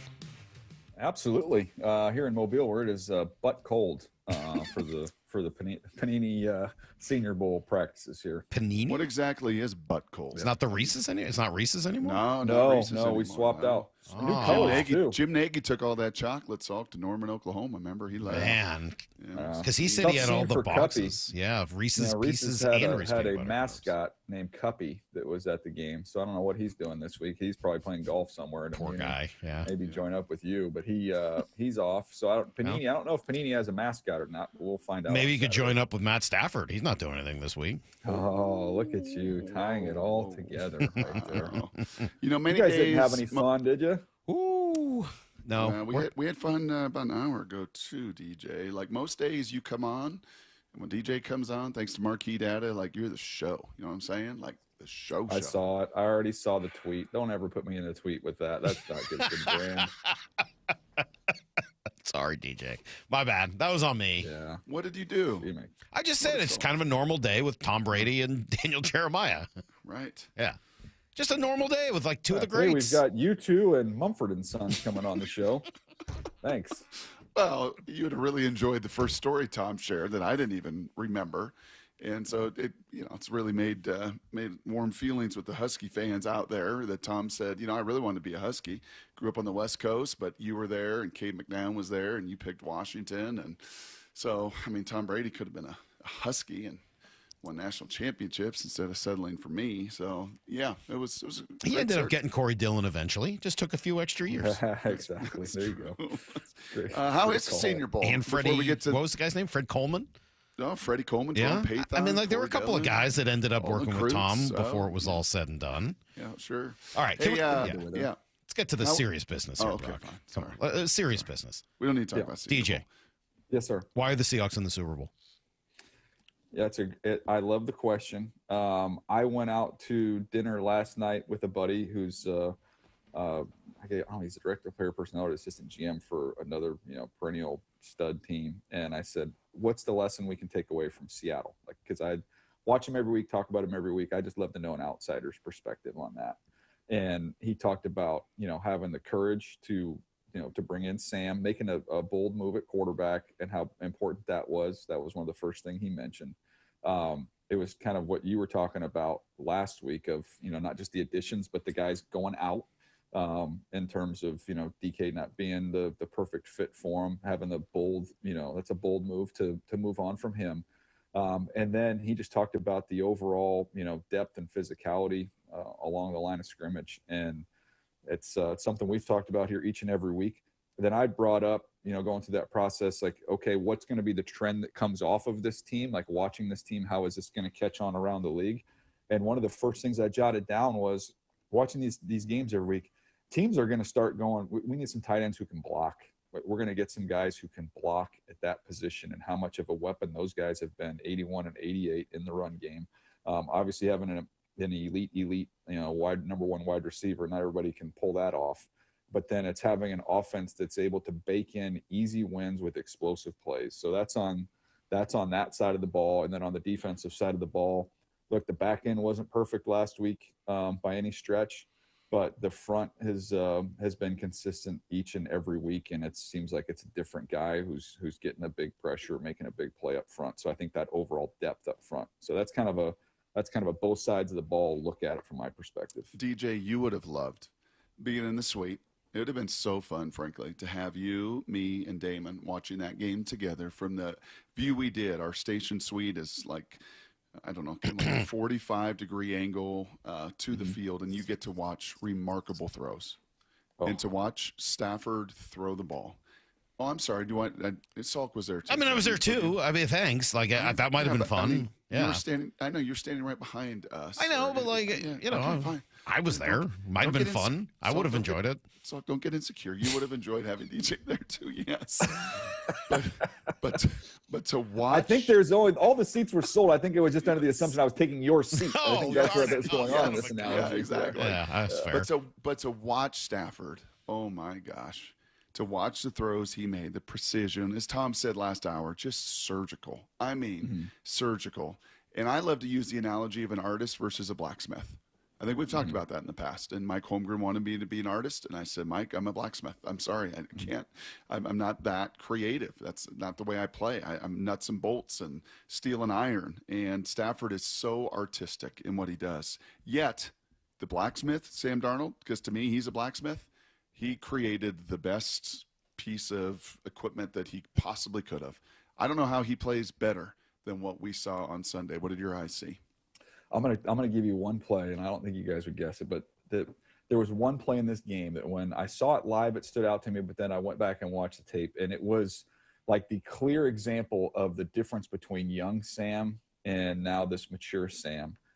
But if you remember, they're driving. He takes his eyes off the snap. The ball goes on the ground. Young Sam tries to scoop that ball up and tries to find a way to make some type of a play. And there's probably a 10% chance it's something incredible, and there's a 90% chance that it would be something disastrous. And this mature Sam just immediately took the loss, fell on the ball, down's over. Let's line it up and let's play the next down. And I thought that was such a kind of a little microcosm of the growth and the change in him as a player. He'll take sacks, but he's going to cover up the ball. He's not going to make it, he's not going to compound a negative play. He took, when you had options, there were some times where he's rolling left, and Sam's got, he's actually incredibly gifted, as we saw in the last round, and we saw it in this one, even just rolling to his left, and he can really accurately kind of get his hips turned and deliver the ball. But there's levels, and you're looking at it going, okay, he's got a shot at the third level. It's a narrow window, but I've seen Sam make that type of throw.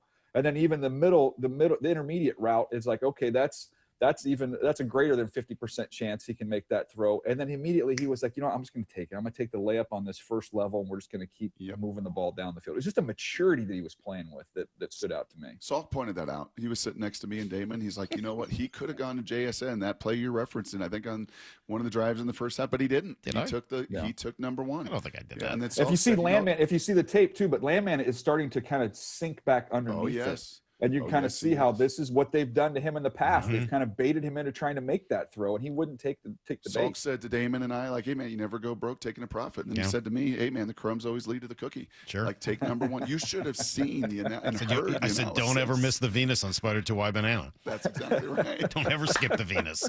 That's the most important part of that play. All right.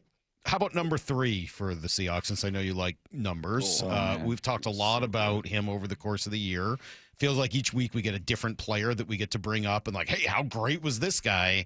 How good was Nicky Manwara? I don't know if they win that game, DJ, without number 3 playing the way he did on third down in particular. It's crazy, too, because it was such an offensive game more than a defensive game. But, man, did he make some plays? It's another example of what we were just talking about on the offensive side of the ball was – they had him isolated, and they had him set up to make a mistake. The Rams had a space play. You've got a chance to get him moving, get him leaning in one direction, beat him on, an option route. And he was so composed and so patient and just letting, okay, I'm going to sit here. You can do all this stuff. I've just got my eyes, just like we're playing Pop Warner football. I've got my eyes on your belly button, and I'm not going to fall for any of this stuff. I'm going to wait till you break, and then I'm going to drive and make a play on the ball. He wasn't, sometimes the greatest thing you can do is not trying to do something great. And that's exactly what he was doing the entire game, just totally poised, totally under control. And then when it was time to shoot his gun, pull the trigger and go, that's what he did. And it was impressive to watch. The athleticism, the size, the speed, that's always going to be there. But to have a player that in year one to be this poised in big spots like that and no panic whatsoever, it was pretty fun to watch. Yeah, I think Salk said never get tired of getting, doing the boring right. That's excellent. Never get tired of doing. Leave me alone. Right. What did I do to you this morning? Nothing, Salk. Jeez, God, I'm taking shot after shot. Saw, actually, our Lundberg, our program director, sent me a little note that I had seen, kind of making some waves in the social realms, DJ. And I don't know, maybe I should have texted this to you when you watched the Seahawks tape, because it is kind of nitty-gritty, next-level stuff. But there were some assumptions made that Sean McVay, he took apart a bunch of things in the Seahawks defense. He and Stafford did. A lot of 12 personnel that they'd not done all year, and that did not allow – it kept Ernest on the field a lot, and they took advantage of him in space. But one of the other things was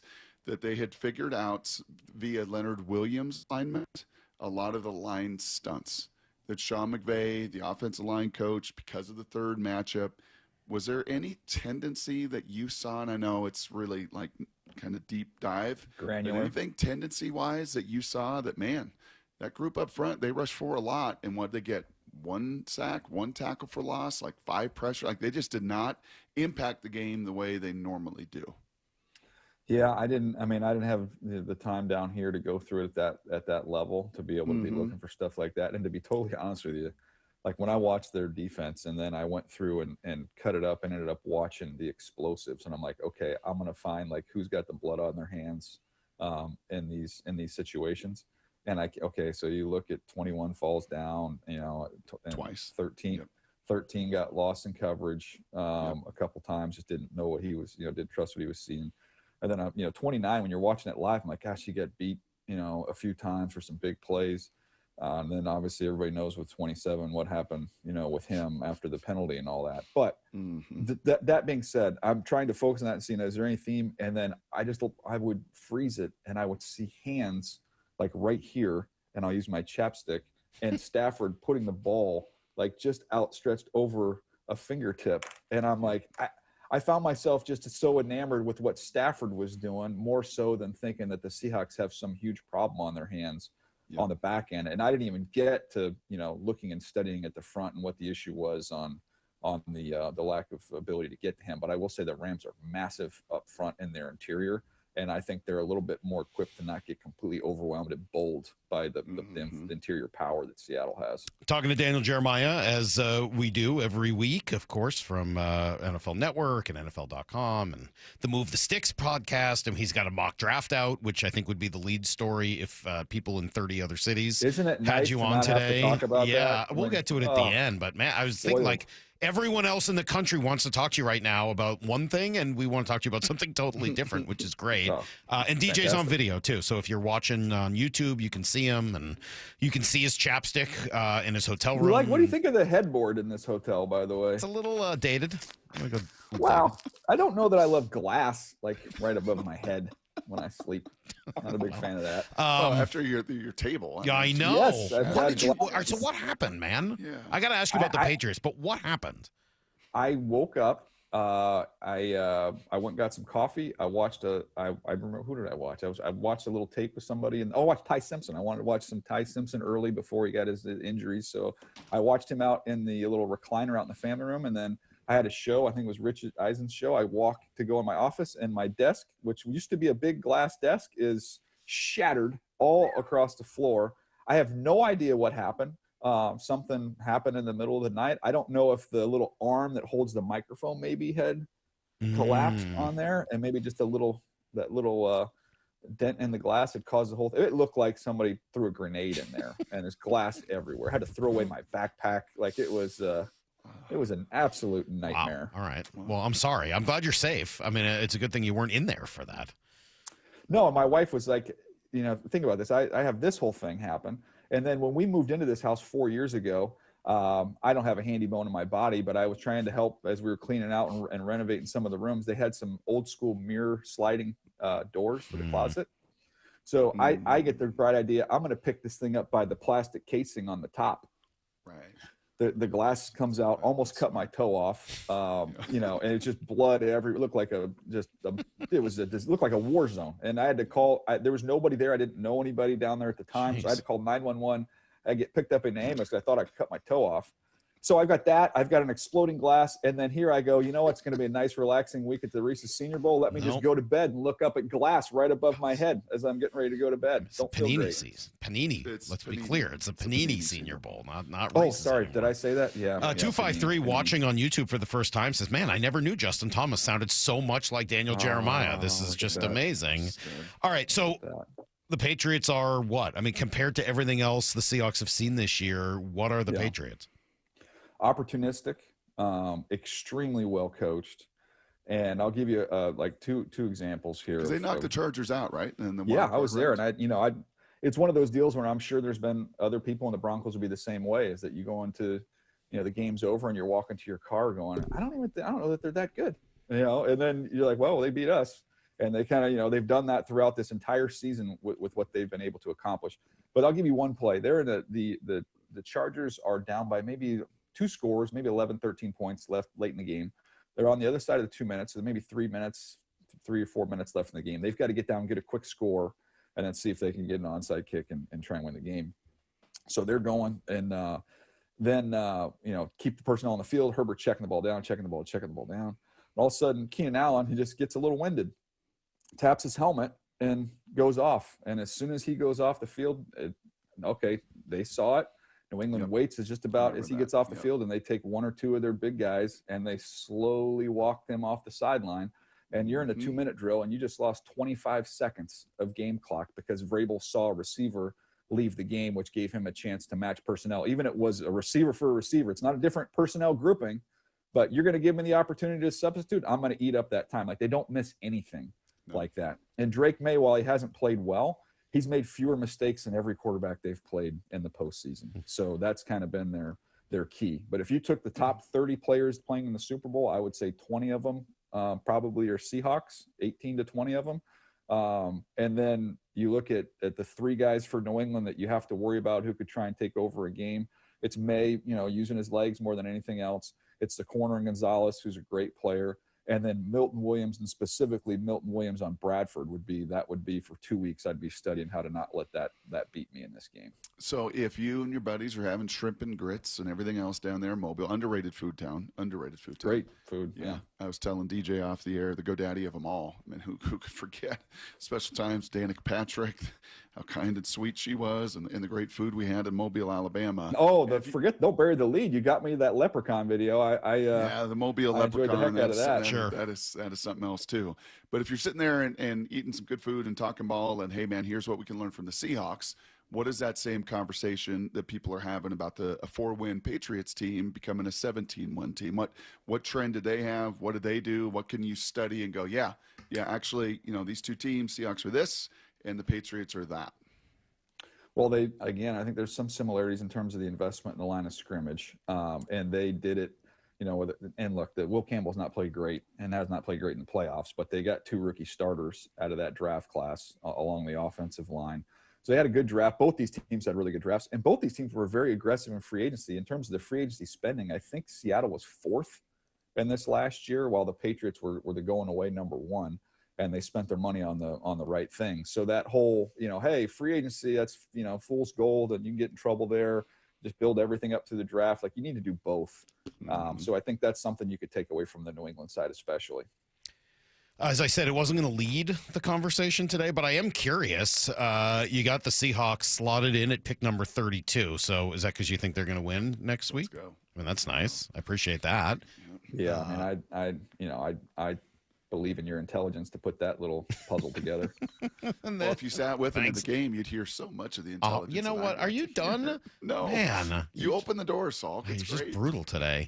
Who do we have heading to the Seahawks at pick number 32? We got a South Carolina cornerback. Yeah, who's going to run? And talking to the guys who kind of run those training facilities, I thought when I watched him, this guy's going to run probably high 4.3. He can really, really roll, and he's super athletic. And then I was told, no, actually, he's probably going to run the high 4.2s. Like, he is a super, super dynamic and explosive player. And this early in the offseason, I do kind of laugh.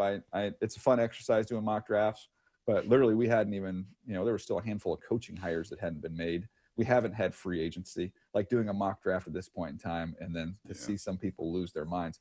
Brock, I sent you my favorite one, didn't I? That was really good. Yeah, this mock draft reminds me of an old Tom Moore saying. DJ Tom Moore would say, "You draw this play up on toilet paper.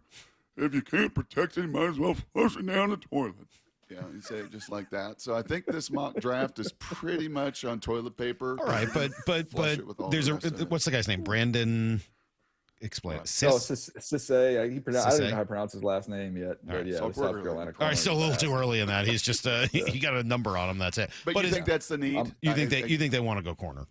Well, they just got a lot of guys up, so looking at in that direction, and there's some value there in terms of just the overall talent. So he was inside there. I think I don't know what he was on my top 50. But he was inside 32 players. If it's not, hold on, I'll pull it up. Well, and Brock, while you're looking it up, I'll ask you, because Brock always says, don't just look at the guy in the mock. He was 31. Okay. Brock says, don't just look at the guy that is in the mock, but look at the guys around that as sort of other options that might be available for the team at that time. Are there other positions that you could see the Seahawks trying to go for? Or positions you like out of this crew that you're getting eyes on? Yeah, I mean, look, interior offensive line is a way they could continue to look, but it's not.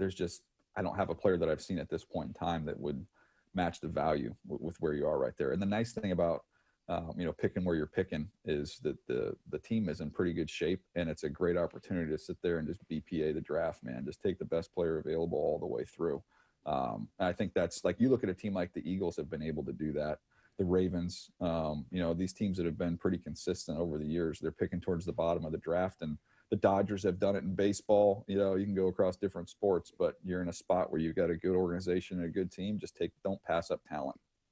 DJ, last thing from me. When you were with the organizations did you ever get a chance to sit in the head coaching interviews? I did not. There was there were no changes on the teams that I was at during those times. Because winners. They were winners. I'm just fascinated. Tom made a really good point about, Bill Belichick being, the most elite tactician there was.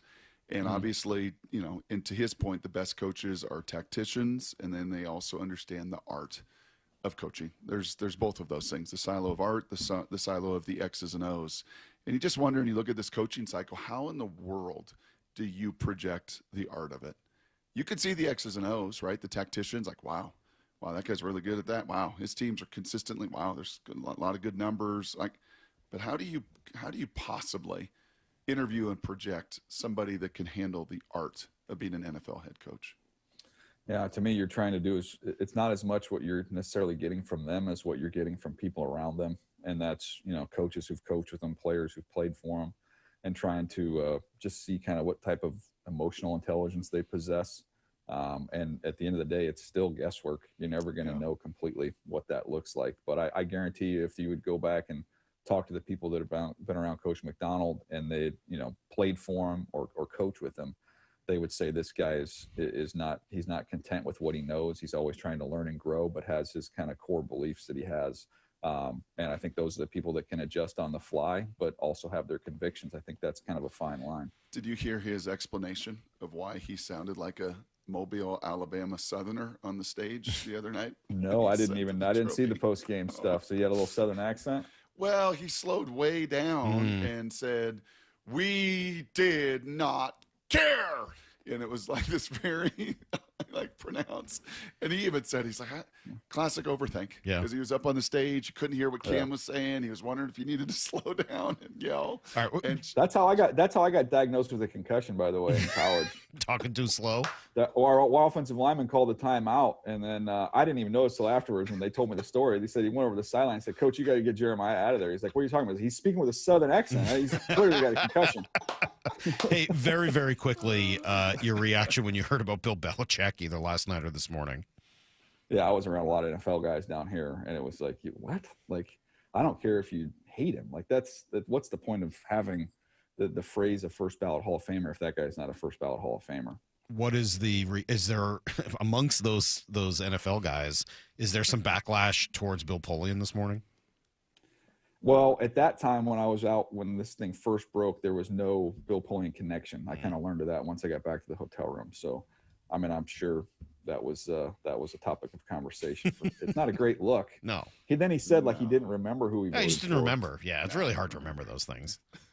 It's tough. That's a tough defense. He's 83. I don't care if he's 103. That's not a very good defense. That's pretty weak. All right, DJ, thank you. Enjoy the panini. There must be sandwiches everywhere. So enjoy.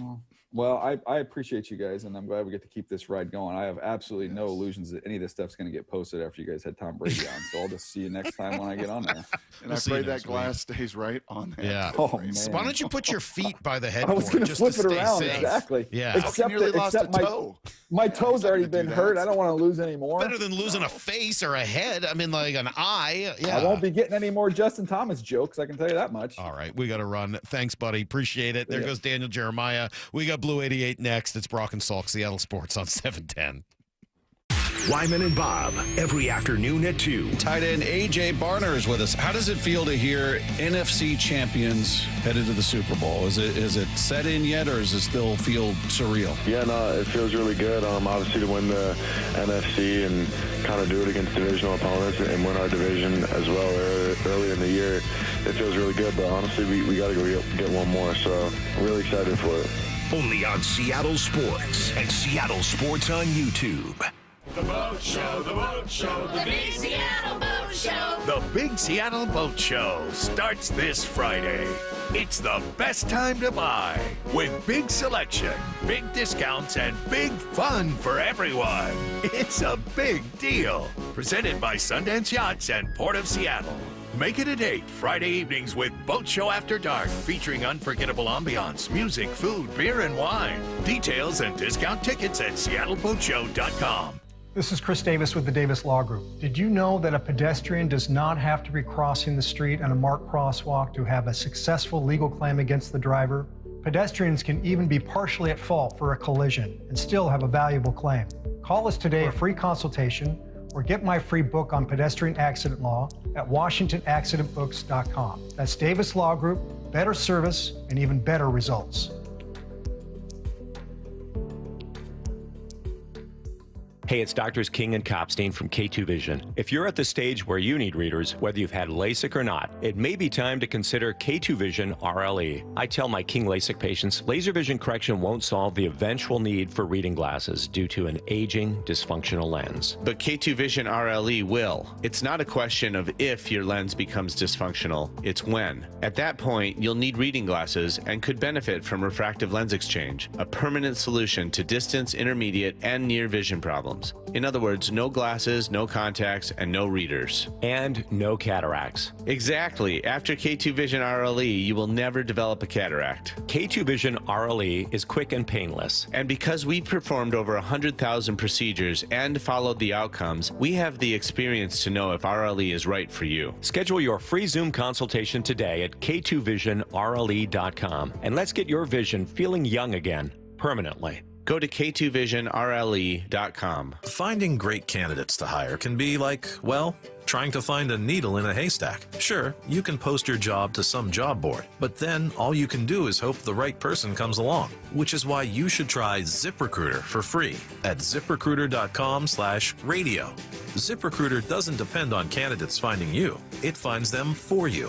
Its powerful technology identifies people with the right experience and actively invites them to apply to your job. You get qualified candidates fast. So while other companies might deliver a lot of hay, ZipRecruiter finds you what you're looking for.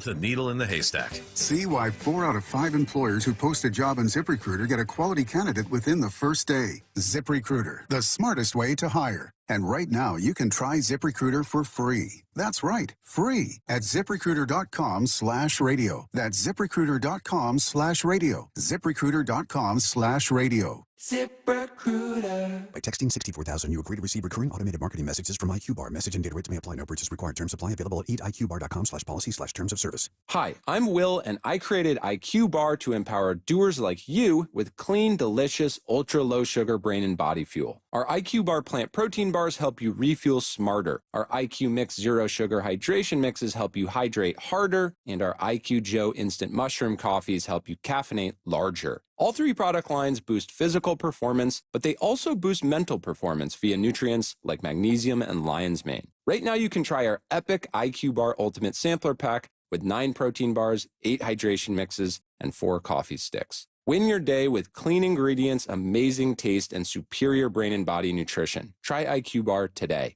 Get 20% off all IQBar products plus free shipping when you text IQBar to 64,000. Text IQBar to 64,000 to get this exclusive radio offer. That's IQBar to 64,000. You know, this is one of those topics that no one really wants to think about, but if you're a parent, a homeowner, married, or helping take care of aging parents, it's something that honestly deserves a little attention. I'm talking about estate planning. And before you tune out thinking it's complicated or expensive, that's actually why I want to mention Trust and Will.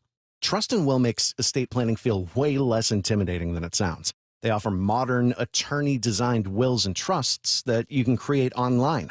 And the process is surprisingly straightforward. In fact, you can create a will in as little as 30 minutes. That includes things like guardianship for your kids or pets, how your assets are distributed, and even healthcare directives. Don't wait until it's too late. Protect your loved ones with Trust and Will, the most trusted name in online estate planning. Go to trustandwill.com/plan to get 20% off. That's trustandwill.com/plan for 20% off. trustandwill.com/PLAN. This is Seattle Sports. Streaming through the Seattle Sports app. KIRO AM Seattle. KIRO FM HD2 Tacoma. Home of the Seahawks, Mariners, and everything Seattle sports. Give me a freaking auto! From the Quantum Fiber Studio, this is Brock and Salk on Seattle Sports. Brock Heward and Marcus. Sorry about just Mike Heward. Not exactly Joe Cap there in the pocket. Now here are your hosts, Brock Heward and Mike Salk. All right, Brock, final hour. How is it already 9 o'clock? I guess that's what happens. Time goes quickly when you're talking to folks like Tom Brady and Daniel Jeremiah. If you missed either of those two interviews, they'll both be up on the YouTube page. They'll both be up at seattlesports.com or on the Seattle Sports app if you want to watch them or listen to them. Great ways to do it. You should subscribe, by the way, to the Seattle Sports YouTube page. Then you just kind of get all this stuff, and it's just there in your feed. And you can subscribe to the podcast on Apple Podcast or through the app. Like, there's a lot of really easy ways to do this. So you don't just have to listen to me here. I don't know how the here's the thing works. Like, if you open the portal, like you just got a barrage of everything coming at you. If you kind of wait with some patience. But did you do any sneak peek at any possible here's the things for tomorrow? I have not. I usually just go back to last Thursday and see what we have in there since then. Very busy. Right. I like the way you said that I opened the portal. I just picture I picture you picturing me with like beams of light coming out. Is that like a Stranger Things thing? Oh my God, Brock! I got to tell you a story very quickly, and then we're gonna do Blue 88. And then Blue 88. I took a late nap yesterday because of our meeting that we had at noon. So I fell asleep at like 3 o'clock, and at 5:15, I was in my basement. I heard bawling, like absolutely sobbing worse than you, like so loud. I was like, oh my God, Avery's the only one home. I jumped up. I sprint up the stairs in the dark. I nearly kill myself on the dog gate. I get upstairs, and Avery's standing there. She's bawling. I was like, what happened? What happened? And she's like, Eddie died. Eddie died. And she has a friend named Addie. And I'm like, oh, my God, what? Is she okay? She's like, no, Eddie, on Stranger Things. I was like, oh, my God, I'm going to murder you. What? This is a TV character? Oh. And she's like, and now she's like laughing and crying at the same time. And I was like, Avery, I thought somebody you knew had died. Don't you ever do that. Oh my God. I was like, you've got to be kidding me. So no, it was just a Stranger Things character and everything is fine. But oh my gosh, what a moment. What a terrifying and awful way to wake up from a nap. Let's do some Blue 88. This is Brock and Salk's Blue 88, powered by Xfinity. We're going to go red, right, tight, close, sprint left, G, U corner, halfback, flat, on one. Ready? Brock Heward tackles 3 football questions as only he can. Blue 88. Now here's your hosts, Brock Heward and Mike Salk. All right, Brock, we got to do this quick, but upon further review, some wrinkles and tendencies that the Rams and Hawks both exploited on Sunday. Yeah, a little further review, a little further film study, just kind of watching it, reacting to some of the things that lots of people do. And I know we poke fun every once in a while, Salk, at those that watch the film and do all the things on the social, but there is good information, right? The data is the data. The formations and personnel groupings are the formations and personnel groupings, and I've referenced this a bunch. That 12 personnel grouping, it was yesterday in Blue 88, something the Rams had not done all year. Well, the Seahawks, you know what they did offensively? More than they've done all year, Salk. They went 3-by-1. They used more trips formation through different personnel groupings than they had, I think, in any other game this season. 3-by-1 is a really popular formation in college football because the spacing of it allows for it, and it forces really the defense and their safeties more than anything to kind of dictate the terms. Less space in the NFL, more shell coverage, as Brady was talking about, more pre- and post-snap disguise. But Clint Kubiak knew that the Rams were either going to come after Sam or they play a lot of zone because they got vulnerabilities with Landman and Darius Williams. And kudos to Clint Kubiak in his plan to get to that 3-by-1. Kudos to use Ken Walker more in the passing game than I had remembered seeing him all season long. Maybe not as big a workload in the run game as I thought with the end numbers, but his times out in the pass routes were critical and key. So it was a wonderful chess match that showcased why these were, on paper, the two best teams that went at it down to the final seconds of that game, because both sides schematically did a really nice job. What's your chuckle on that? Salk hasn't run that fast upstairs since his mail order bananas came in. That is a deep cut. Thank you, 425. That's pretty good. How'd your hammy feel? Any tinge? No. Any tinge with your hammy? No issues. Actually, I saw something yesterday. Dad strength kicked in there. Lyle, you probably already know this. That actually running uphill is easier on your hamstring. Oh, yeah? It'd be a great mechanism All to right, get thanks. back into sprinting. Appreciate that, Brock. Question number 2. What, there are already odds for next year's Super Bowl? Yeah. All right, what do we know, and what does it mean? Who do you think's the odds-on leader right now? I'm going to pull this up. To win the Super Bowl next year? The Next Rams. year. The Rams are tied for second. Okay. The Rams and Seahawks are tied at second at 10-1.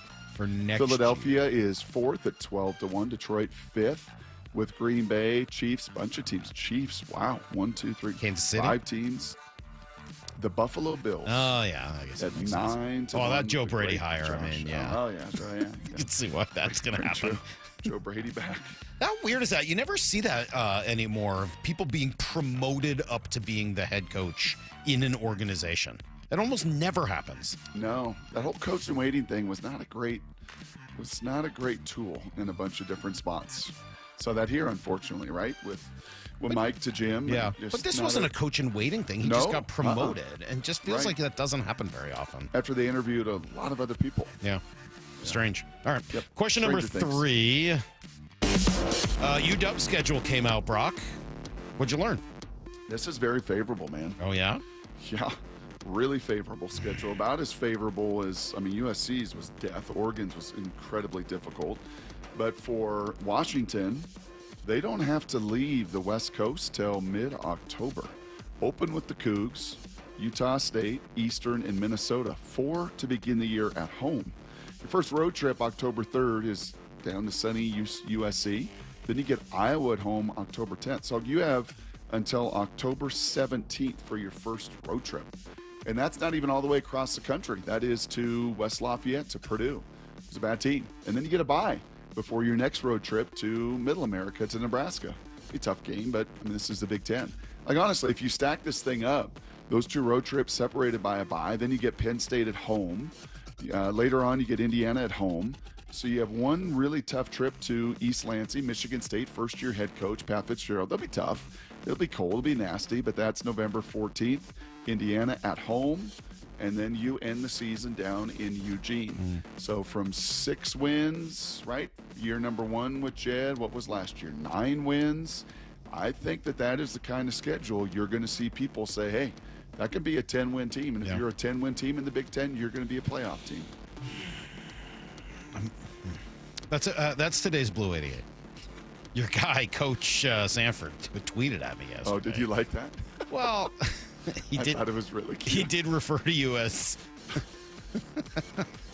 That was sort of ridiculous. He was saying... Did you read it? I did. It's really I got to good. find it. Hold on.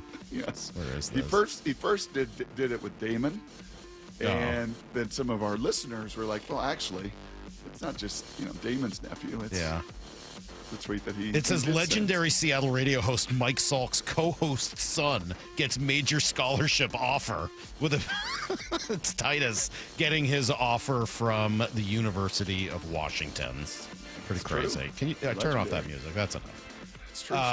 You're Brock. Mikey, you're legendary. You're legendary. No. So Titus in the last week Let's got go. offers That's from not- Oregon, it's not what you Washington, need. Here we go. Kansas Let's go. State. Anything else come in that I've missed? Yeah, a couple more, but let's go. Oh, let's move. What let's else? move What else am I missing? Woo, pig soup. Oh, really? Oh, yeah. Oh, I could see Titus in Arkansas. That makes Couldn't a lot you? of sense. Yeah. Couldn't you see his dad in Arkansas? Yeah, no, that year-round? makes perfect sense. I could wear that boar head, foam thing on my head. I gotta say, I don't know who the coach is at Arkansas, but of all of the potential jobs to take, that one seems like a nope. Like, Suey. Why in the world would you want to be the quarterback at Arkansas? It's awesome. I don't really understand why anybody would want that. Arkansas is an awesome place to go to school. I'm sure it is. Awesome. So there we go. Here we go. Everything you need to know coming your way next. Doubted, More questions about Sam Darnold. underestimated, I would say 10-7. questioned at every turn. The question mark on this team is the offensive line. Well, I think it was a swing and a miss week 1. They're trying to find exactly who they are and what they are. We did not care. It's about us. It's always been about us and what we do. And now we're going to the Super Bowl. The only place you'll hear Steve Rabel call the Seahawks and Patriots in Super Bowl 60 is on the home of the Seahawks, Seattle Sports. Oh, what a day. What a Wednesday we have had. The GOAT. So much fun information to hear from him. And you do, as Salk said, you do start to understand why he did and accomplished what he did. Just such a smart guy, every last detail. And I know, maybe hard transition when it comes to insurance, but it's the same thing. It is about the details. And many of us, Molly and I included, we didn't want to dig into those details. Stressful, confusing, insurance, hard to understand. Why my rate's going up? Is this covered? Is that covered? Well, that's where you need an incredible teammate. That's where you need the GOAT. That's where you need First Mark Insurance, who has, through their First Mark Insurance Challenge, saved people thousands and thousands of dollars. And even more important, give them the security knowing that they've got their needs totally covered. Here's what they do. They analyze your coverage, making sure you're not overpaying for the wrong coverage. And unlike you and me that go to the market, with dozens of carriers they have worked with for years to find your situation the very best fit. That is it. No stress, no confusion. They spent the last 30 years helping thousands of families successfully manage this complicated world of insurance. So please don't wait a day longer. Take the First Mark Challenge like we did, my parents did, many of my friends have. It's free, and you might be the next First Mark Challenge victory. Just go to firstmarkinsurance.com. Firstmarkinsurance.com. Your teammate that goes to work for you. Start 2026 at Toyota of Kirkland and Toyota of Renton with their New Year's savings on your next vehicle, like the 2026 Tundra, financing at 2.99% APR for 72 months. The 2025 Gas RAV4, leasing at $330 a month for 36 months with $29.99 due at signing. And the 2026 BZ, leasing at $339 a month for 36 months with $29.99 due at signing. New Year's savings at ToyotaofKirkland.com and ToyotaofRenton.com. Offers valid until February 2nd, 2026. Terms available on approved credit through TFS. Excludes taxes, titles, license, dealers, accessories, and a $200 negotiable dealer documentation fee. This President's Day, Pure Talk is honoring Jackson and Lincoln by offering unlimited talk, text, and plenty of data for just $25 a month. Meanwhile, Big Wireless is honoring Benjamin Franklin by charging families hundreds of dollars for the same 5G service. What's up with that? Ben Franklin wasn't even a president. When you switch to Pure Talk, you'll be in business with an American wireless company that supports our vets in a big way and keeps all their customer service in this country. That's important. And you'll be on the same towers the big carriers use, so you'll get the same 5G service without the inflated price. So hang on to your Benjamins and switch to Pure Talk for a Jackson and a Lincoln. No contract, no hidden fees. Dial pound 250, say Mike Rowe, and you'll get 50% off your first month when you switch. That's pound 250, Mike Rowe, for an American wireless company that is truly unprecedented. Pure Talk. Here's what you can look forward to when you get your windows replaced. The whole house being way warmer and a lot quieter.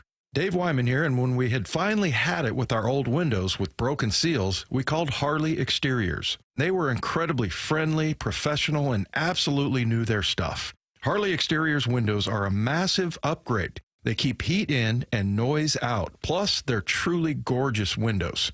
I said, you guys must use a different type of glass, and sure enough, it's their Olympic series, which is manufactured here in the Pacific Northwest and exclusive to Harley Exteriors. Harley Exteriors has a special offer for Seattle sports fans. Buy one window and get the second 40% off. No payments or interest until 2027, and take an additional $200 off your project. Call 833-HARLEY or go to harleyexteriors.com. Schedule your free consultation today. That's harleyexteriors.com. And the Seahawks are going back to the Super Bowl.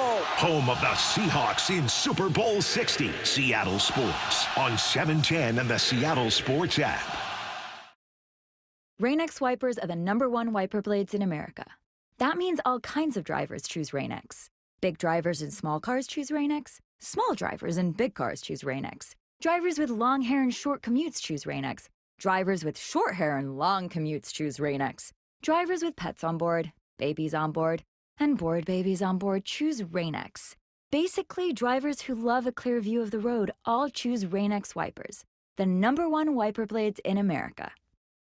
Big tax changes this year could mean a bigger refund, and Jackson Hewitt knows how to get you your biggest. You'll get $100 just to try us. That won't make you filthy rich, but definitely gas plus groceries rich. And since we know all the new tax codes, you could get thousands back, which would make you low-key loaded. Or at least Wealthy adjacent? Go with our trusted pros and get $100 to switch. Rest easy. Jackson Hewitt's got your taxes. Guaranteed. Limited time offer for new clients. Participating locations only. Details at jacksonhewitt.com. When you're hiring, have you ever felt like you're missing out on meeting truly great candidates for your roles? It seems impossible to find them, but they have to be out there somewhere, right? Well, they're not hard to find when you know where to go, and that place is ZipRecruiter. And right now, you can try ZipRecruiter for free at ZipRecruiter.com/radio. ZipRecruiter helps 10 million people with their job search every day. And because these people are actively looking for jobs just like yours, it's easy to find the right person right away. In fact, 4 out of 5 employers who post on ZipRecruiter get a quality candidate within the first day. But if you're not using ZipRecruiter, you're missing out.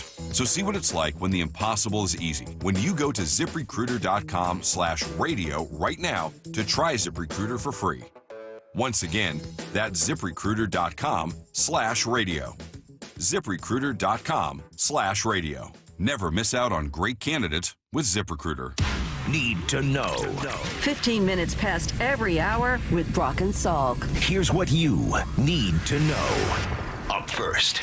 I'm really happy for Rick Riz, man. I'm happy that he gets to go out his way, retire, which he announced yesterday. This will be his final season as the primary radio broadcaster for the club, and that we get to celebrate Rick, and he gets to have a little victory tour, and that it doesn't have to be the way it was for Dave Nemhauser, where all of that celebration came later.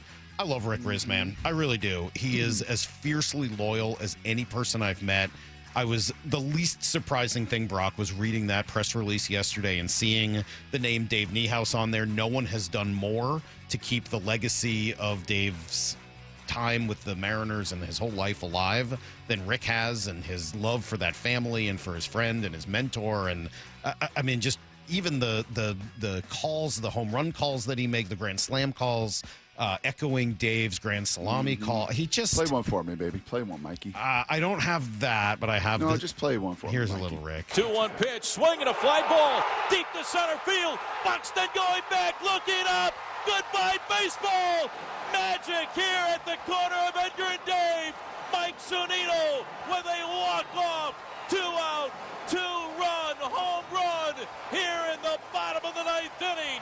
His second home run of the night, and the Mariners come from behind. Great pipes, great sense of the moment, great, in those big moments, but also in the small ones, laughing and chuckling, and his little giggle that Rick has. And okay, let's come up with one adjective. We did this last night for Molly's birthday. We go around. This is what we love to do. It's celebration times. One thing you're thankful for, or one word to describe them. You'd go joyous? Joyous, joyful, something involving the word joy. Maura, Lyle, where are we going?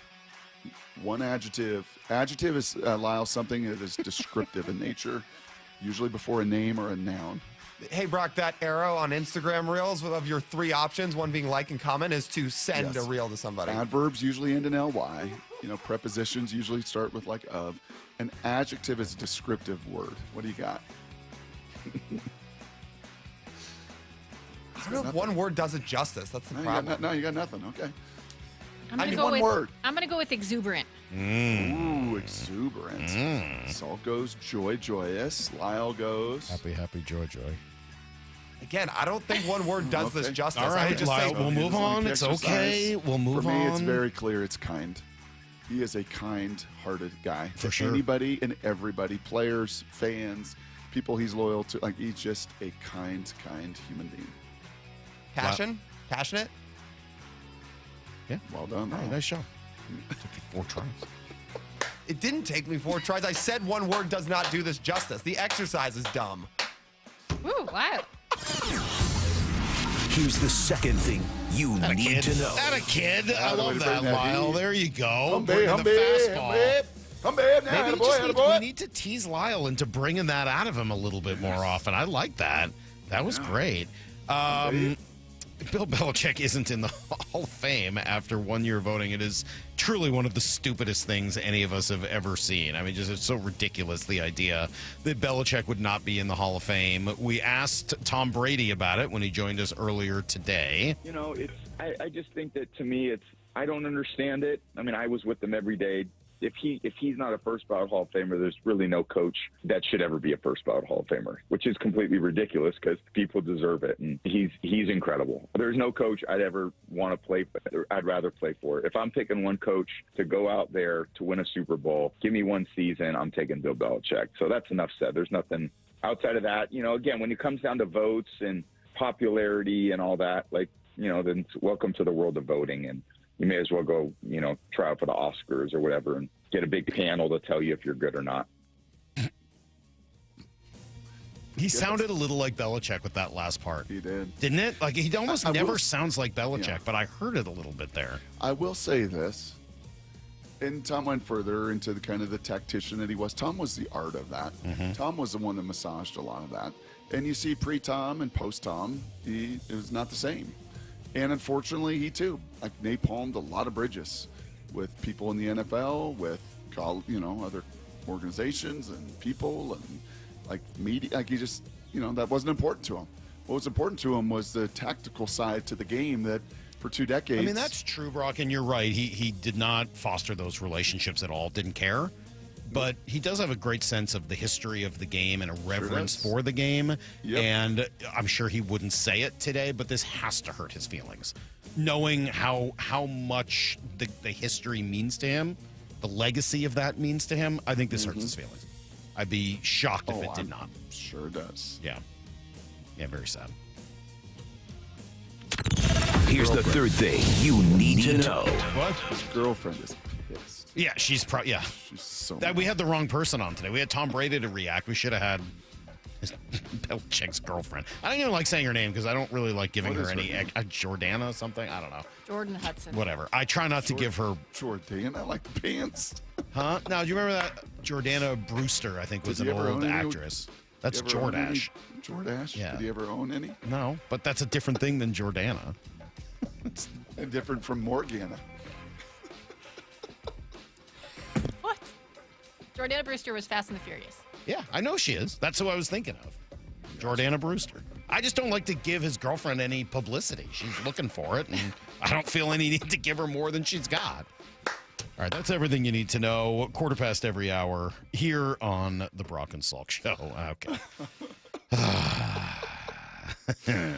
We did have Tom Brady earlier today.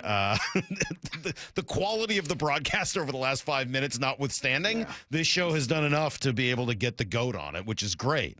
And then, we take the rest of the hour and just completely torch all the goodwill maybe we've built up. But if you missed any of that, we'll play you some of the best parts. He was really great talking about what it means to lead, what it means to get to the Super Bowl, and a lot of the X's and O's in football around these Seahawks. Stick around. You'll hear some of that next. Talk your stuff, Sam. Bump and Stacy. Talk your stuff, Sam. Weekdays 10 to 2. They hating on you. They doubted you all year. They doubted this man. Oh, he hasn't done enough. Watch him play. Watch the film. National media. Get off of your couch. Stop relying on your producers. Watch the dang film, and you would have saw this coming. Sam Darnold. It's about the team. But I was so proud for Sam Darnold, man. Only on Seattle Sports on 710 and the Seattle Sports app. Hey, Brock Hewitt here for my friends at People Come First, PCF Construction Group. So fun to meet them down at their show center in Kent. And people do truly come first at PCF Construction Group. And if you're tired of grilling out in the cold and the rain every winter with a patio cover, a heater, and a fireplace from PCF like they built for us, you can enjoy your outdoor deck or patio all year long, staying warm and dry even in those wintry months. And right now, you can take advantage of off-season savings through February 15th, a couple more weeks, where you're going to get up to 10% off your entire project, plus 12 months with no payments, no interest. Most people, you don't consider building a deck in the winter. It's kind of sloppy. But if you want yours ready by next spring and summer and the following winter, then contact PCF right now to start planning. Spend the winter dreaming and designing your project so you're ready to build by the spring. Planning and permits take a little time, so get started right now. Get project ideas, browse photos, and find all the offer details at PCFgroup.com. That's PCFgroup.com.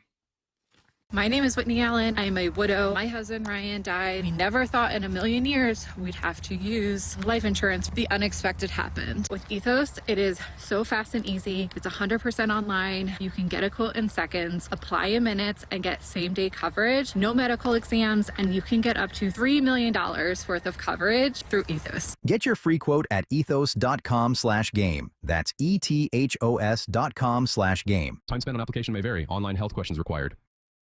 Talk about stepping up. It's time to level up your game. Introducing the all-new ESPN app. All of ESPN, all in one place. Your home for the most live sports and the best championship moments. The electricity is palpable. Step up your game with no annual contract required.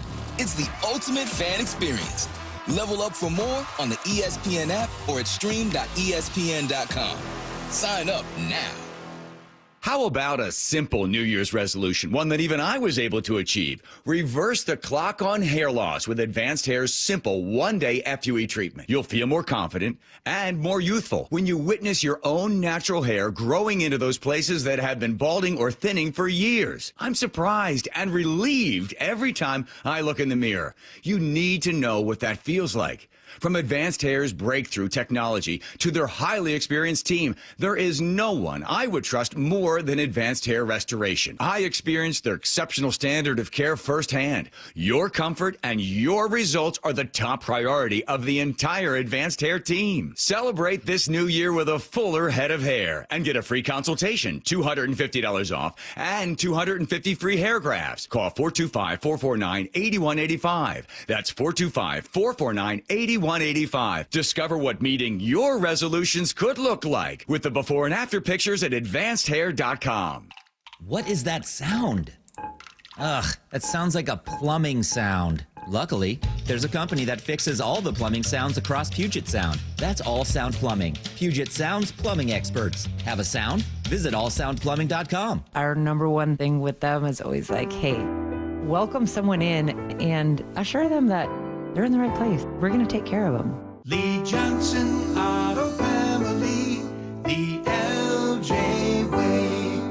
Home of the NFC champion Seahawks. We are going to the Super Bowl. Seattle Sports on 710 and the Seattle Sports app. When the new year hits, every business could use a little something to stay ahead. A lift, a jump start, an edge, or perhaps a boost. Like the all-new 5-year business boost from Comcast Business. It's the certainty of a price lock for 5 years on qualifying internet bundles. Plus, you'll have the most reliable Wi-Fi with our best equipment, so your whole team can stay connected at a great rate. And to sweeten the deal, ask about a $500 prepaid card when you add 2 lines of mobile.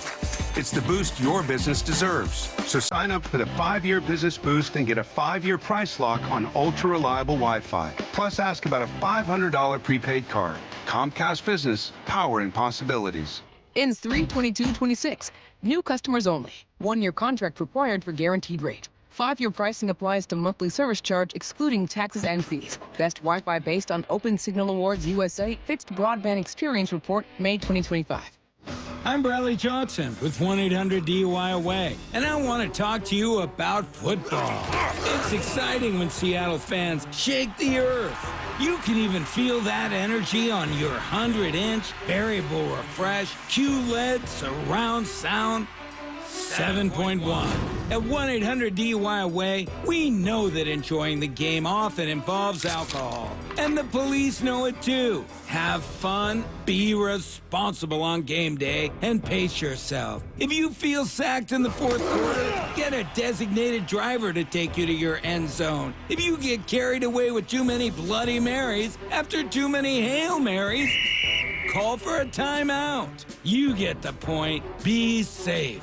Call 1-800-DUI-AWAY or go to 1-800-DUI-AWAY.com. Watching the game in your blue and green jersey is a lot more fun than wearing an orange jumpsuit. 1-800-DUI-AWAY. This hour is brought to you by Davis Law Group. From the Quantum Fiber Studio. This is Brock and Salk. Weekdays 6 to 10. On Seattle Sports and 97.3 FM HD2.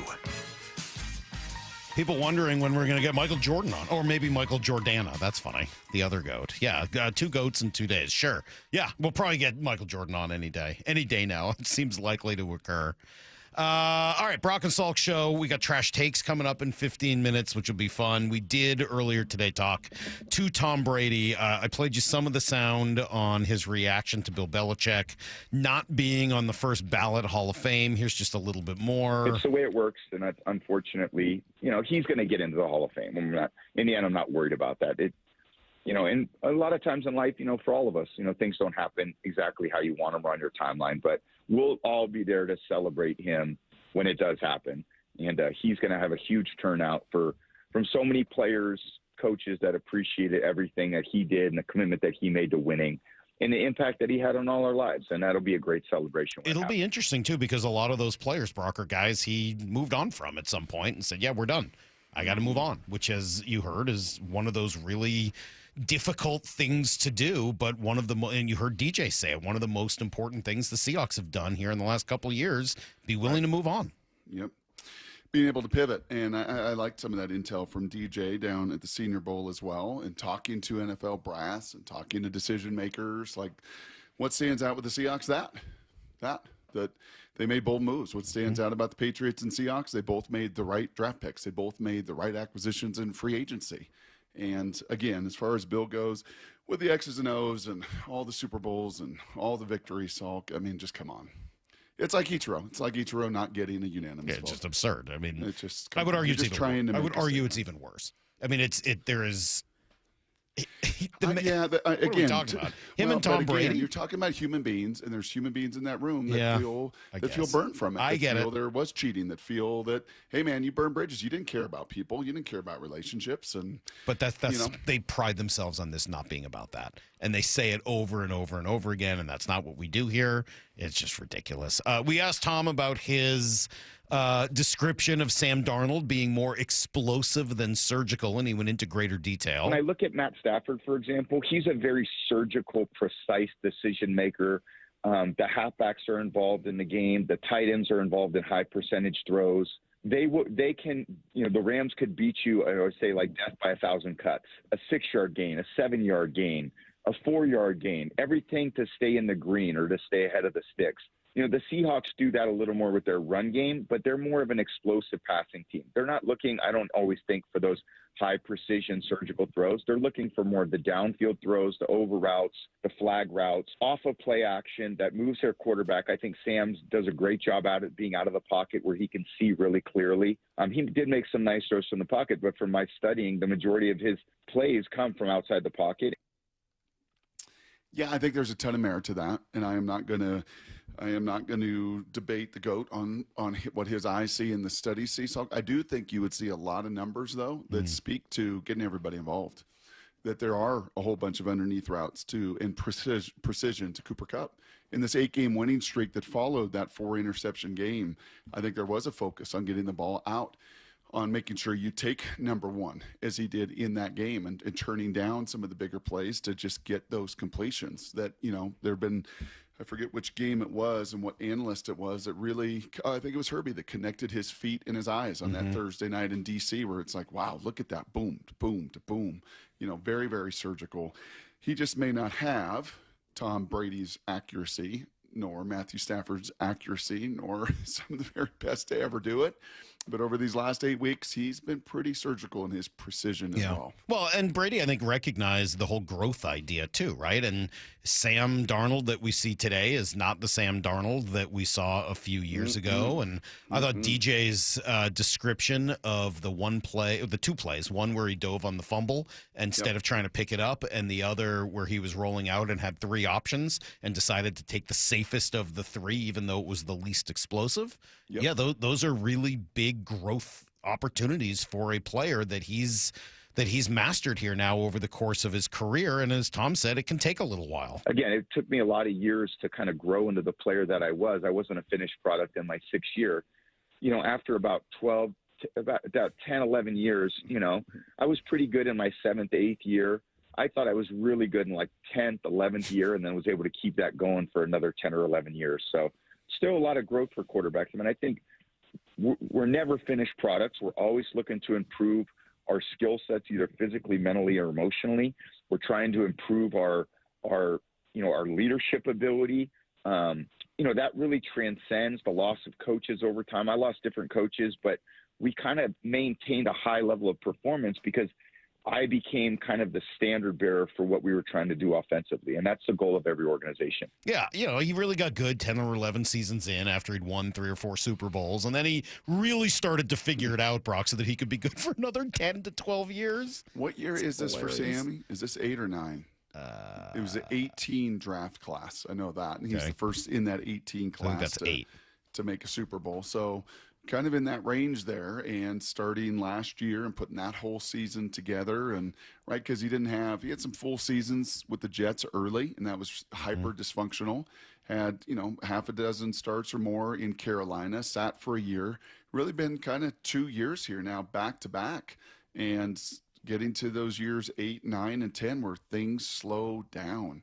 I liked Hasselback's comment. Can you play this one for me, Salky? We were going to do it in Blue 88. We were a little rushed. This is cut 14. This is a good point Matt makes yesterday to Dave and Bob, and the importance that background had. So, like, when things change, you become the standard bearer of this offense. I think having this relationship, we haven't talked about it a ton, but Matt Hasselback brings it to light. And so I do think, again, the fact that Clint Kubiak and Sam Darnold have this kind of great relationship and a past together where they weren't the guys. They were like the guys underneath the guys. Hey, someday when I get my chance, this is what I'm going to do. Yeah, I like that too. You like this? I like that. And they get to know each other. And now they are both the guy, play caller, quarterback. So I think it's pretty cool. I think it's pretty cool how it's worked out so well. So cool. And man, would it be great if they could get year 2 all together again. If some of that brain trust wouldn't leave. Well, there's only one job left. It's Tom's job that's open in and we did try to Vegas. dispel Clint's talents, we right? Did. I tried. Yeah, we tried to let him know that he's not good. I think he kind of laughed. Did he kind of laugh at that? I don't know. It's really hard to say. Did he kind of laugh when we poo-pooed Clint Kubiak, or not so much? He did. I just think he didn't want to say anything. Nah. Maybe he's gonna in trouble. Maybe he's gonna hire Josh McDaniels. I don't know. Maybe he's gonna give him another shot at this whole thing. He was already with the Raiders. Maybe he's gonna give him another shot. I don't know. There's a rhyme or reason for every single stance, alignment, rotation, call, pressure. It's all meant for something. So it's a great matchup. Yeah, he's definitely. I mean, look, he said he's one of his best friends and person that he's worked side by side with. I think he said he was almost like a brother to him throughout. Yep. He had very nice things to say about Mike Vrabel. Mike Vrabel's a great coach. He's a great leader. He's just he's a real leader of men. And being a teammate of mine for all those years, I'm not surprised that he's had the kind of success as a coach that he's had, because he's just a very hardworking, endearing guy. And he's an ass because he went to Ohio State, but that's what most of those guys are. But and believe me, there's nothing I would say about him that I haven't even told him to his face too. So he already knows that. And by the way, he probably thinks the same way about me. So yeah. Just couldn't help himself there. Just couldn't help himself with that one. Exactly what Damon said. All right. So what does he say about Mike Macdonald? And I got a couple of things here from Brady on the head coach here in Seattle. He's a very nuanced guy. And, I think the players, all these players know him. So, he's more, he's kind of more of a stoic type of presence, but the players have incredible respect, because I think there's an art and science to coaching. The science is the tactics and what do we do, and how are we going to win blocks, and how are we going to defeat them, and how are we going to play tactically in this game to give our team an advantage. I think that's super important. And then I think there's an art to it, which is the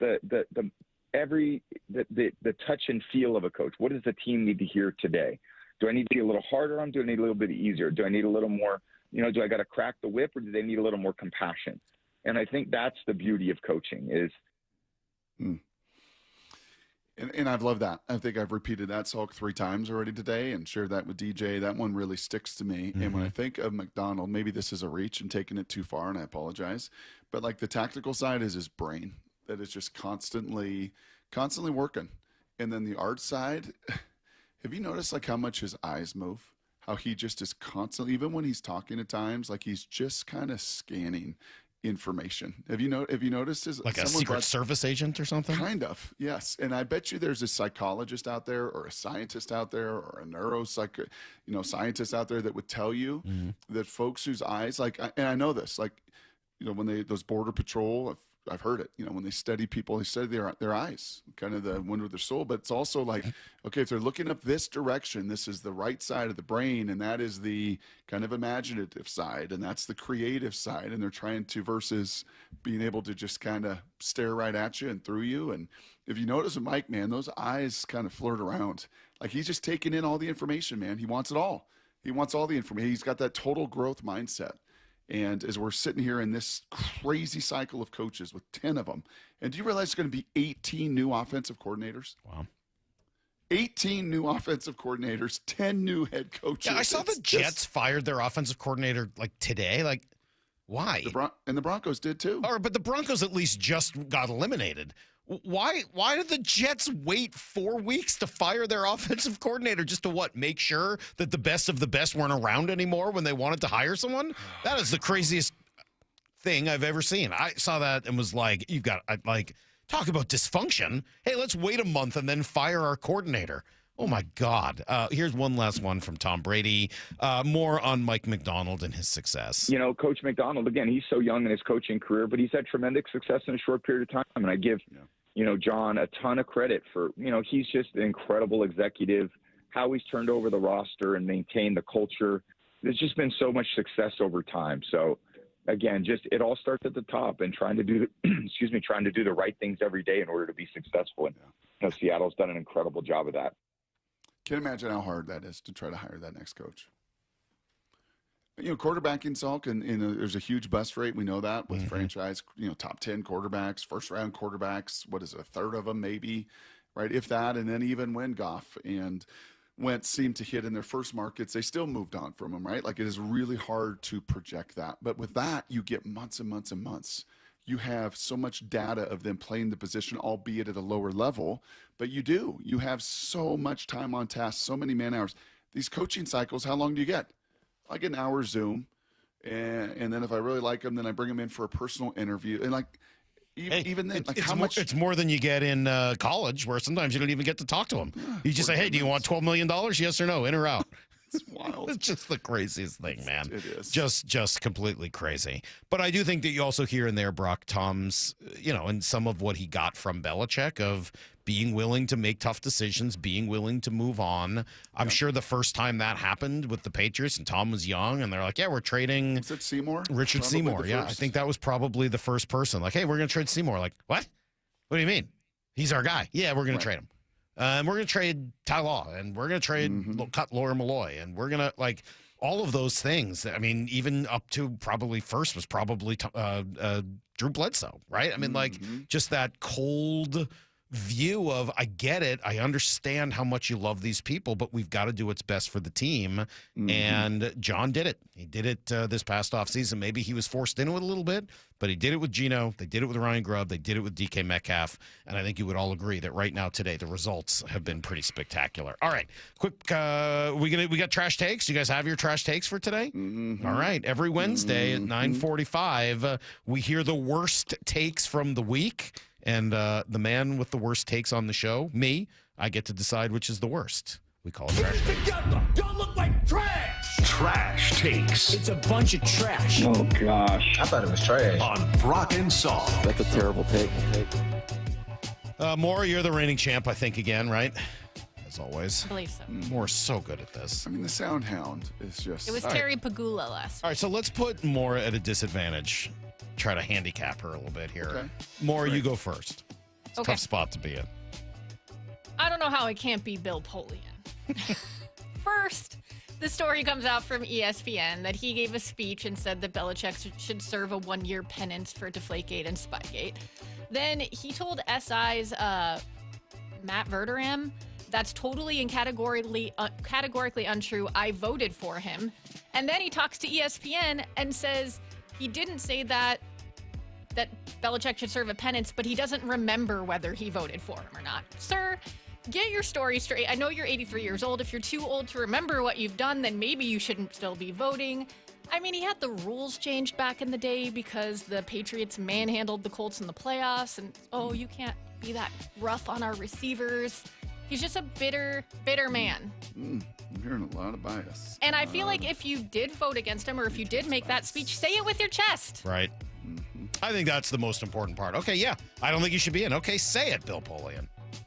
Just cowering behind I don't remember. That is ridiculous. The weakest thing I've heard. I just don't remember.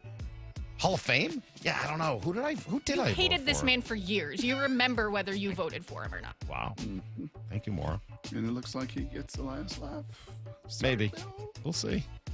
See where it goes. I mean, not in the court of public opinion. That's true. He managed to do the one thing to make Belichick sympathetic. Sorry, Jordan. Sorry, Bill. All right, Brock, what do you got? What do I have? I had a lot of chaos last night. I had some weird dreams. Oof. But I think I sent this to Maura late last night. She had probably had her phone turned off at this point, but Maura, remind me. Go ahead and play that sound. It's a good gesture for one.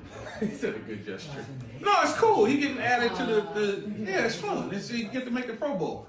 Had he played the whole season though, maybe it becomes a non-replacement, but it's cool. I mean, that's what they do now in these All-Star games. It's like 1 all the way down to 10, and the 10th dude get the opportunity to go. Tyler Huntley went a couple years ago, and I think he had like 1 touchdown. That's cool, man.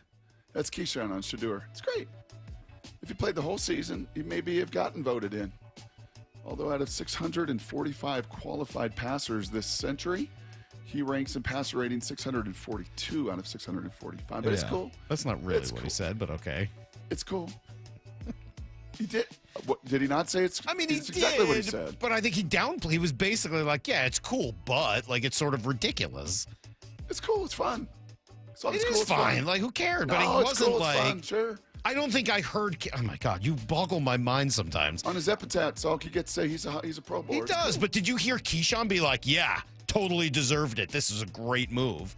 Keyshawn was like, "Yeah, I guess it's cool, but like." I took it as this is what the Pro Bowl's turned into. Right. I took it as Keyshawn making fun of the Pro Bowl, not supporting Shedeur. I hear the words. You have your own biases in this. You've become a very biased trash master. My God. When he says it's cool and it's fun, that's fine. You can't be serious. You can try to cut. Is that truly what you heard? I'm no jokes. Did you really hear him saying like now that you know the it's context, a good thing? Play the Go ahead and play it. Did he say it's cool and it's fun? I think he's making fun of what the Pro Bowl's turned just play into. the sound. It's cool and it's fun. Just did he say it or not? Play the sound. I mean, it's a good gesture for one. Good gesture for him. No, it's cool. He getting added to the yeah, it's fun. You get to make the Pro Bowl. Had he played the whole season though, maybe it becomes a non-replacement, but it's cool. I mean, that's what they do now in these All-Star games. It's like 1 all the way down to 10, and the 10th dude get the opportunity to go. Tyler Huntley went a couple years ago, and I think he had like 1 touchdown. Hey man, what's the big deal? It's cool. It's fun. You boggle my mind sometimes. Truly, I hope you're joking. If that's what you think you heard, I don't know whether you're joking or not, but you lose this week. I can assure you of that. I don't know what Lyle has next, but that's third. That's the worst thing I've heard for trash takes in the year that we've been doing this. I just at some point would appreciate if you'd eliminate the bias and just listen to the words. That's at some point. I mean, the text line. But like, dude was totally cracking on the Pro Bowl. Brock's take might win his trashiest take. Brock, seriously, in all seriousness, I was trying to find somebody that really supported it, other than Dov Kleiman. It's impossible. I couldn't find anybody. That's the closest you could come up with. As close as I spend more stinking time trying to find these than I do just about anything else. I couldn't find anybody other than Dov, and we already hit Dov. Dov was great. So. And plus, Dov is perfect because it's all just humor. Satire. He's now the face of the NFL. Oh, it's so good. All right, Lyle, what do you have this week? Yeah. People really got to start revoking Hall of Fame ballots in a lot of sports, like I talked about. Yeah. I've said that. I've said it in That was baseball. last week, right? Wasn't that your take last week? About Rick Porcello? Yeah. I mean, it's clearly somebody that doesn't take it seriously when these guys work their tails off to be Hall of Famers. Sure. Anyway, this was Mike Valenti on 97.1 The Ticket in Detroit this week. I think this guy, he has to be a Jets fan because whatever's behind this take is crazy. I no longer like the NFL. I don't want to live in a world where Sam Darnold, this bum, is in a Super Bowl. I will never forgive the LA Rams for that ridiculous defensive performance or lack thereof. I hate that punt returner who fumbled. I just feel like this is the generational hex. Once a generation or once every 15 years, a complete booger makes the Super Bowl. Whether it's a Jeff Hostetler, a Trent Dilfer, a Rex Grossman, or yes, Ginger Jesus. Yeah, basically, makes me hate football, makes me hate the Super Bowl. I hate the world. But this is not like Jeff Hodler. It's Nick Foles, all the same. Guy sucks. No. Let's go. Seems a little crazy, but again, there's got to be some Jets fandom behind. Well, this. he is from New York originally. I'm just looking at the bio. He is from Troy, New York, so maybe that is a part of it. I don't know. Wow.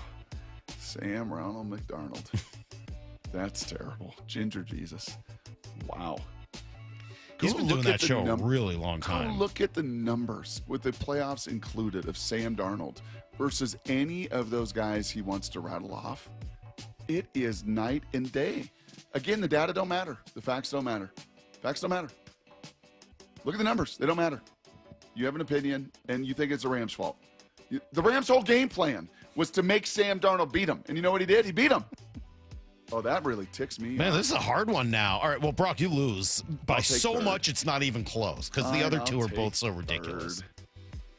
I'm going to go with Lyle. More, obviously, the Polian thing is ridiculous, but maybe a little more obvious. I think we all knew that was going to be ridiculous, and you snagged the easy one. And I'm going to go with Lyle for digging deep. Lyle playing Soundhound this week and finding some lunatic in Detroit with one of the, that's a bad take. That's a terrible, terrible, awful take, and it completely ignores everything right in front of him. Yeah, that one was pretty wild. I heard that. I was like, congratulations, Lyle. That's a big win for Lyle. That is a good win. It was a good one. Yeah.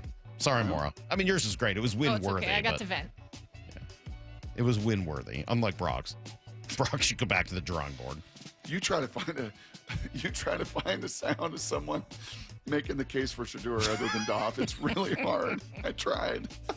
It would be interesting to hear like the actual justification behind that. I did see a bunch of folks, and I wonder, like, should Shedeur have declined? Who was it? That's not. Oh, it's Julio. Julio declined. Remember, Julio declined the All-Star game because at the All-Star game he declined going. Correct. But he still gets to be an All-Star. Like it's on his record as an All-Star. Is it? Yeah. Since there's barely a real thing as a Pro Bowl, I mean, like going or not really isn't the idea.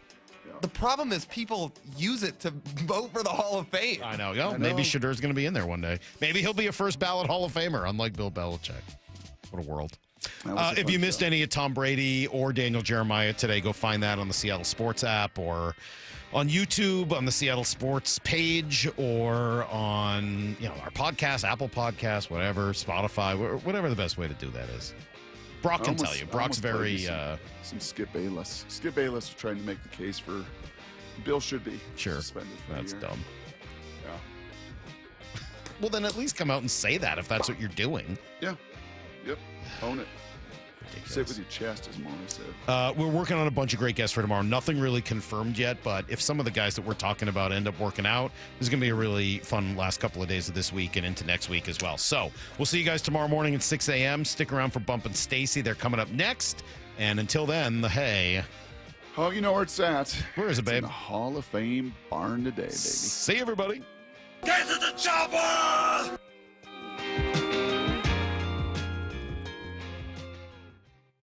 Talk your stuff, Sam.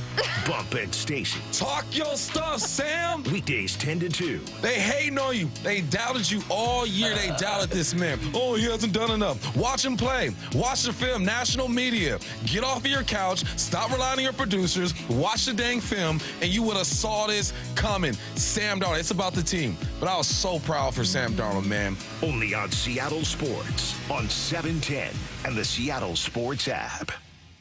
Hey, Brock Hewitt here with my buddy Shannon O'Kelly from IRG Physical and Hand Therapy. So much more than just physical and hand therapy, though, Shannon. You guys, holy smokes, do you have a lot of specialty care? Yeah, Brock, we do. You know, obviously our nuts and bolts is good old musculoskeletal, but we have a lot of therapists that do advanced certifications in specialty care. And that's important because we can treat the whole population. We can treat your neighborhood. We can treat your family. And those specialty services range from neurovestibular care to dry needling, sports medicine, hand therapy, pelvic floor, vestibular rehab, lymphedema, you name it, we have that service. Again, we're about taking care of the whole family and the whole family's needs. Remember, IRG, they're in your neighborhood. I'm talking over 40 locations and new additions in Wallingford and the WAC as well, that Washington Athletic Club. You can find them in person. You can find it online at irgpt.com. That is irgpt.com. From whiplash to herniated discs, there are a few car accident injuries we've all heard of. JP Pendergast with Pendergast Law explains that even the most common injuries differ from one another. Pre-existing conditions, health history, beginning of treatment. There are hundreds of factors that make every person and every injury unique. While these variables aid medical treatment, the strongest case recoveries must also take them into account. Could you explain a little bit more? Our team at Pendergast Law is obsessed with turning over every stone to differentiate each case. This requires thorough investigation, diligent listening, and relentless research. We never pursue cases with a one-size-fits-all approach. We built our success by treating every injury and every case with the individualized attention our clients need and deserve. Pendergast Law's individualized approach to even the most common injuries makes the difference in case outcomes. It's another reason why I can't recommend them enough.